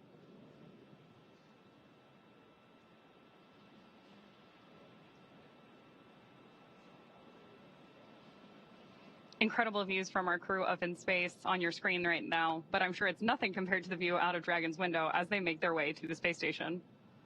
I can only imagine. And that journey to the space station will take about 28 hours, so they won't arrive until tomorrow afternoon. In the meantime, they will have the opportunity to get out of their suits, to get out of their seats as well, and kind of just enjoy the ride. They're going to shift into some off-duty time. That allows them to prepare any food that they would want to. That allows them to maybe even call down to the ground. They will also obviously get some sleep before a really big day tomorrow, monitoring the arrival and docking to the International Space Station. Of course, we're going to cover all of that live. I'm really looking forward to seeing 2 more crew members float into the orbiting laboratory. And if you're just joining us, we did lift off now at 16 minutes and 29 seconds ago. That was right on time at 1:17 p.m. Eastern Time from Space Launch Complex 40 down at the Cape Canaveral Space Force Station in Florida. We have 2 members on board Dragon today. That's NASA astronaut Nick Hague, who's serving as the commander, and Roscosmos cosmonaut Alexander Gorbanov, who's making his very first flight to space. Once they arrive at the International Space Station tomorrow afternoon, they will be joining 9 other crew members on orbit. They'll be up there for about a week. A week is probably the best guess until the Crew-9 team. It is time for that crew to come home. Of course, they launched about 7 months ago at this point, and they will undock after they have completed a handover period with the Crew-9 crew, bringing them up to speed on everything that they've been working on for the last 7 months in orbit. So once they depart, we'll be back down to our typical approximately 7 people living and working aboard the International Space Station.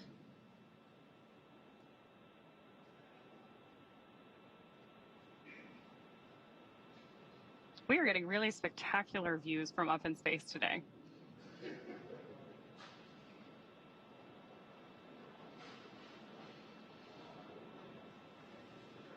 Shot there of our MVAC engine. We did get confirmation several minutes ago of SES-1. We know that nose cone opening is underway as well. Those are a series of hooks and latches that allow the nose cone to open.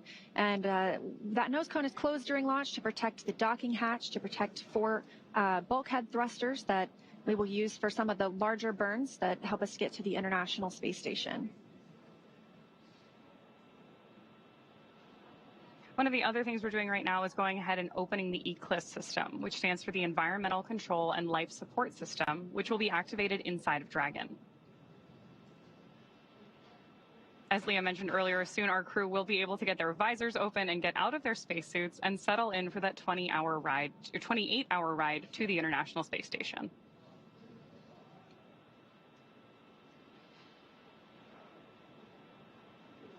Good views there of the opening of Dragon's nose cone on the left-hand side of your screen. And coming up on 19 minutes since liftoff today, the crew, again, had a good orbital insertion, and that actually puts 14 people currently in low Earth orbit. That includes the those living on the International Space Station right now, as well as those living on the Chinese space station. So a total of 14 humans are now not off the planet, but rather orbiting around it.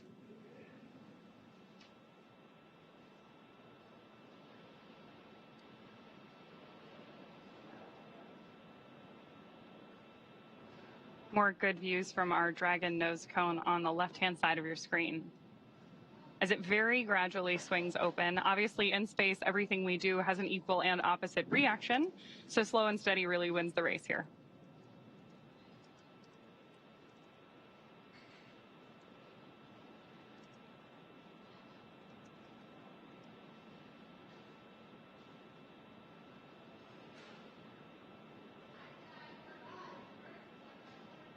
Again, now 20 minutes since liftoff today. Dragon is flying free from the second stage, and it looks like they're about to enter an orbital nighttime. So now that they're at orbital velocity, that's 17,500 miles per hour, they are going to see 16 sunrises and sunsets a day. Again, it was an on-time liftoff at 1:17 p.m. Eastern Time from Cape Canaveral Space Force Station in Florida, and a clean ride uphill.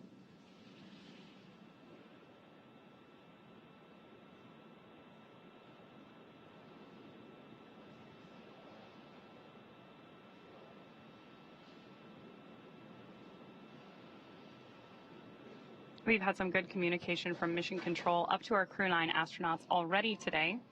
One of the things you may hear every time we communicate with the crew is a slight beep beforehand. That's called a Quindar tone, and actually dates all the way back to the early days of human spaceflight, and is effectively a radio signal indicating that we're communicating between the crew in orbit and our Mission Control team on the ground.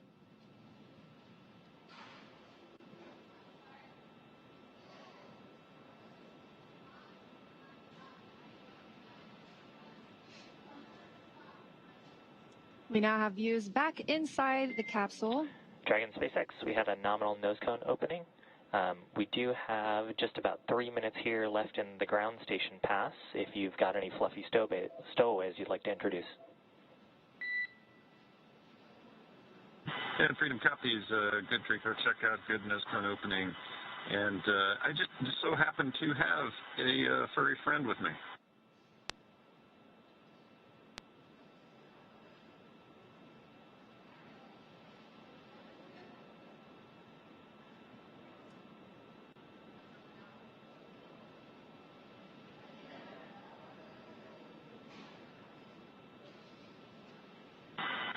Yeah, SpaceX Freedom. So yeah, I've got a little Falcon here. I love the package of Falcon 9, Crew-9. Yeah, we've got a Falcon on board with us. This one's a multi-flyer though. Was on my first flight with Alexei and I, and with Alexei and I and Christina. And now me and Alex. So say hello to Aurora.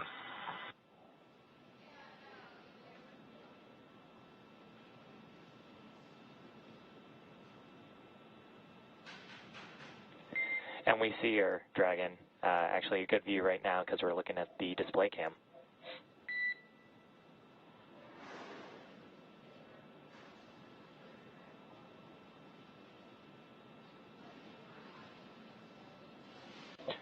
And Dragon delayed call, but nominal TCS reconfiguration as well as forward bulkhead Draco checkouts. And Freedom copies, good TCS, good Draco checkouts.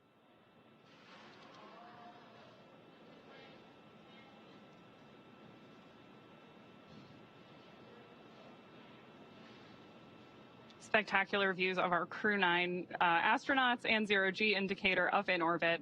Human spaceflight has come so far in the last 5 years with Dragon. Since Demo 2 in May of 2020, SpaceX's Dragon fleet has launched a total of 54 crew members to space, 34 on behalf of NASA and their partners, and 20 commercial astronauts, including the first 2 all-civilian missions to space and the first 3 all-private passenger missions to the International Space Station. In addition to flying people, excuse me, SpaceX's Dragon spacecraft also enables researchers the opportunity to fly critical science to orbit. And that's just like what we saw with the 3 investigations that NASA's Human Research Program flew on Polaris Dawn.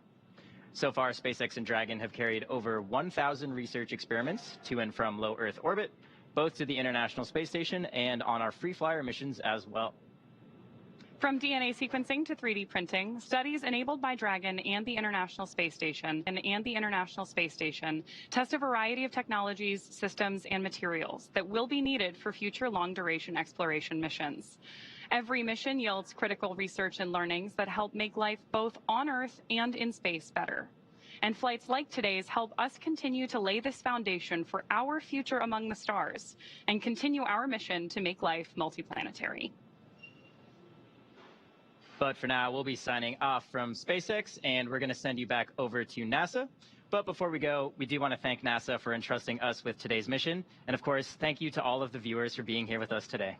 Yeah, it was a really special mission. It was fantastic to see now 2 new crew members in orbit and on the way to the International Space Station. So with that, we're going to end our coverage from Hawthorne until we pick back up with our docking coverage in about 26 hours. So for now, we're going to send it back to you, Zena and Daryl at Kennedy Space Center to wrap up today's launch coverage.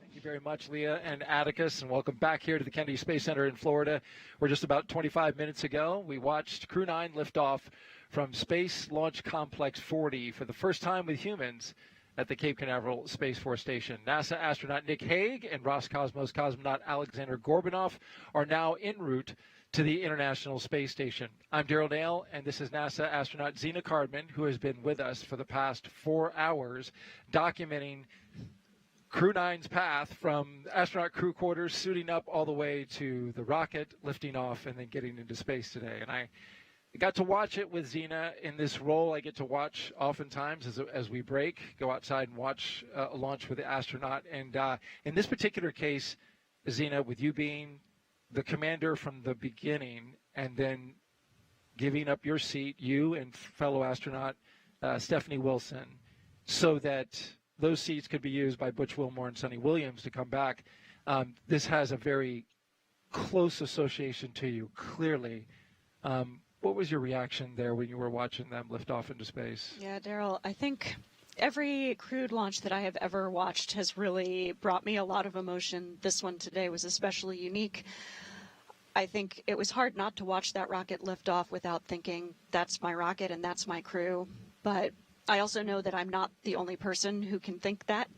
Of course, we have Stephanie Wilson here today, but I mean, there are many, many people who made this mission happen, and there are people on orbit who will be taking this capsule home. And it makes me very proud to know that I am one of many people who can say, that's my crew, that's my rocket. Makes me really proud, makes me feel very connected to this mission that we all get to take part of. Go Crew-9.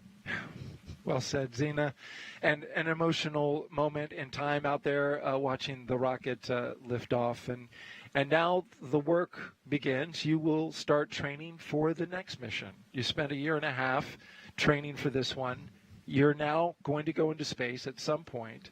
What does the future hold for you at this point? Yeah, it's a little bit to be determined. We've got a lot of exciting things ahead. I'm looking forward to starting training again at some point. And in the meantime, I can't wait to watch Nick and Alexander and the entire Expedition 72 crew really get to work and execute that mission that we all have worked so hard to make possible. Yeah, Nick and Alexander will become part of Expedition 72, as you mentioned, when they arrive on Space Station. NASA's Megan Cruz has joined us now with Jennifer Buckley, the chief scientist for the ISS program, with more about the science that's happening on board for Expedition 72. Megan. Yeah, it's great to have Jen here. And Jen, you know, obviously we saw some changes through the mission, most notably the change from a 4 to a 2-person crew. Did any changes affect the science? Well, the human research is specific to the crew member. So Butch and Sonny have their science complement that will stay with them. But other than that, we didn't have to adjust our science plans. Butch and Sonny are experienced crew members, so they jumped right in and have been helping us already with science on board, and we were able to keep our plan complement. Oh, that's fantastic. And I know Expedition 72, they're going to be responsible for making a repair on the NICER instrument on the space station. Can you tell us about that instrument, its significance? That's right. So NICER is an X-ray telescope that's mounted outside of the International Space Station, and it takes a look at neutron stars. Neutron stars are born from the cinders of a supernova event. They are the leftover material that then form neutron stars, and they're going to be repairing a light leak that occurred in May of 2023, which gave us some degraded detectors on that instrument. Okay, gotcha. And so that's what we're fixing so that hopefully it works tip-top shape? That's right. So right now with the damage, we still get full data during darkness. However, during sunlight, it degrades the data that we're able to get, and And so when they do that repair in December, we'll bring NICER back up to its full capability. Oh, perfect. Okay, well, obviously we as NASA look out into the universe, but also we look back at our own Earth. And for those who don't know, one way that we do that and look at our Earth is we have our astronauts take photos from the International Space Station. And I was told that more photos were taken from the ISS of Earth in the last 6 months than all of 2023. That's right. So in the first 6 months of 2024, they took over 330,000 photographs. Oh my gosh. So, this photography, apart from being absolutely beautiful, is really important science imagery. As you mentioned before, this allows us to take a look at our planet, and we can see how it's changing over time, as well as any environmental impacts. We also support the Disaster Response Network. So we're able to look at natural disasters like wildfires or even hurricanes. So we were involved in taking some imagery of Hurricane Helene as well, and we support other government agencies and provide that data. Yeah, it's always so important to talk about, yes, the work that we do as we look out into the universe, but also as we reflect here on Earth and see what we can do to improve things for everyone. So, Jen, thank you so much. Thanks for detailing the science for us. We'll send it back to our folks there. Thank you. All right, thank you very much, Megan, and good to be back with you here with NASA astronaut Zena Cardman. We are wrapping up our coverage for today after a successful launch of Crew-9. But before we do, I want to know if you take one more social question. Absolutely. Fantastic. Let's put it up for us. This is, let's see, Maya, age 10, asks, I want to know, because I want to work there, how is it to work at NASA? I want to be an aerospace engineer when I grow up. That is awesome. Maya, we can't wait to have you in the NASA family. It's an amazing place to work. I love working in spaceflight, human spaceflight especially, and there are so many different types of people with different backgrounds who work. I love that we can all come together for this common goal coming from such different backgrounds. So all you've got to do is apply, and we'll see you soon. As a young girl yourself, you probably never imagined that you would be here. I sure did not. And you made it happen as well. That's right. Myself, but most especially all of the mentors and family and friends who made me who I am. Takes a team. Well said, Zena.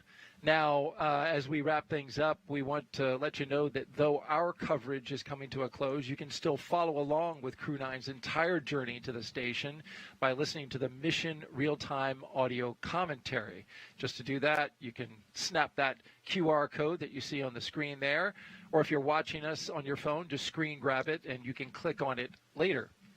Nick and Alexander are on course to arrive at the International Space Station around 5:30 p.m. Eastern Time on Sunday, September 29th. On-camera coverage of docking and arrival will resume about 2 hours before that happens on NASA Plus. And, of course, that's always a big moment when the crew arrives, especially not just for the people who are going there, that's their destination, but for the people who get to see them as well. Absolutely. It's a really joyful moment. I love few things more than I love watching astronauts fresh through that hatch, hugging each other and welcoming their new crewmates. It's an amazing thing to see.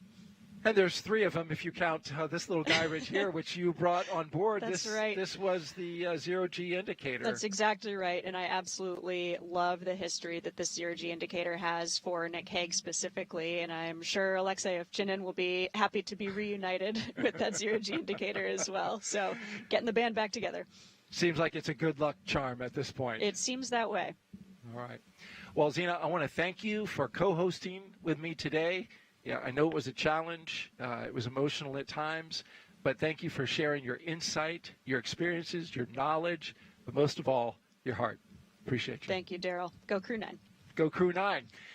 All right, with that, we're going to wrap it up and wish you a great day. An important reminder, though, about an upcoming launch in a few weeks here at the Kennedy Space Center in Florida on October 10th at 12:31 p.m. Europa Clipper is scheduled to lift off aboard a SpaceX Falcon Heavy rocket on its 5.5-year journey to Jupiter's moon, Europa. You can watch it live right here on NASA Plus starting at 11:30 a.m. Again, huge thanks to all of our guests, for everyone who joined us today. But most importantly, we appreciate you for being here and watching. You can keep up with any Crew-9 updates to the mission using the online resources you see on your screen now. For everyone here at NASA and SpaceX, have a great rest of the day. We look forward to seeing you again soon. But we leave you now with a moment looking back at the highlights from suit up to liftoff. And so it's great to see Nick Hague and Alexander Gorbanov here in suits that are looking good. There's Shannon Walker with the 2 crew members laying out the rules to a card game. Crew-9 leaving the suit-up room and now on the move inside astronaut crew quarters. Nick Hague, commander of Crew-9, with his crewmate Alexander Gorbanov. So they'll have a chance here to say a few words with those who are closest to them. This will begin a roughly 20-minute drive with a full security escort across NASA's Kennedy Space Center. You can see them doing the SpaceX flight suit lean back. Walking the crew access arm. Crew have ingressed the capsule. Side hatch is closed. 3, 2, 1, ignition, full power, and liftoff of Crew-9. Go SpaceX, go Falcon, go NASA. Liftoff of Crew-9 now soaring to the International Space Station. 1 Alpha. 1 propulsion nominal. Copy, 1 Alpha. Those 9 Merlin engines now providing 1.7 million pounds of thrust, propelling Falcon 9 and Crew-9 and continuing to get good calls from teams here on the ground.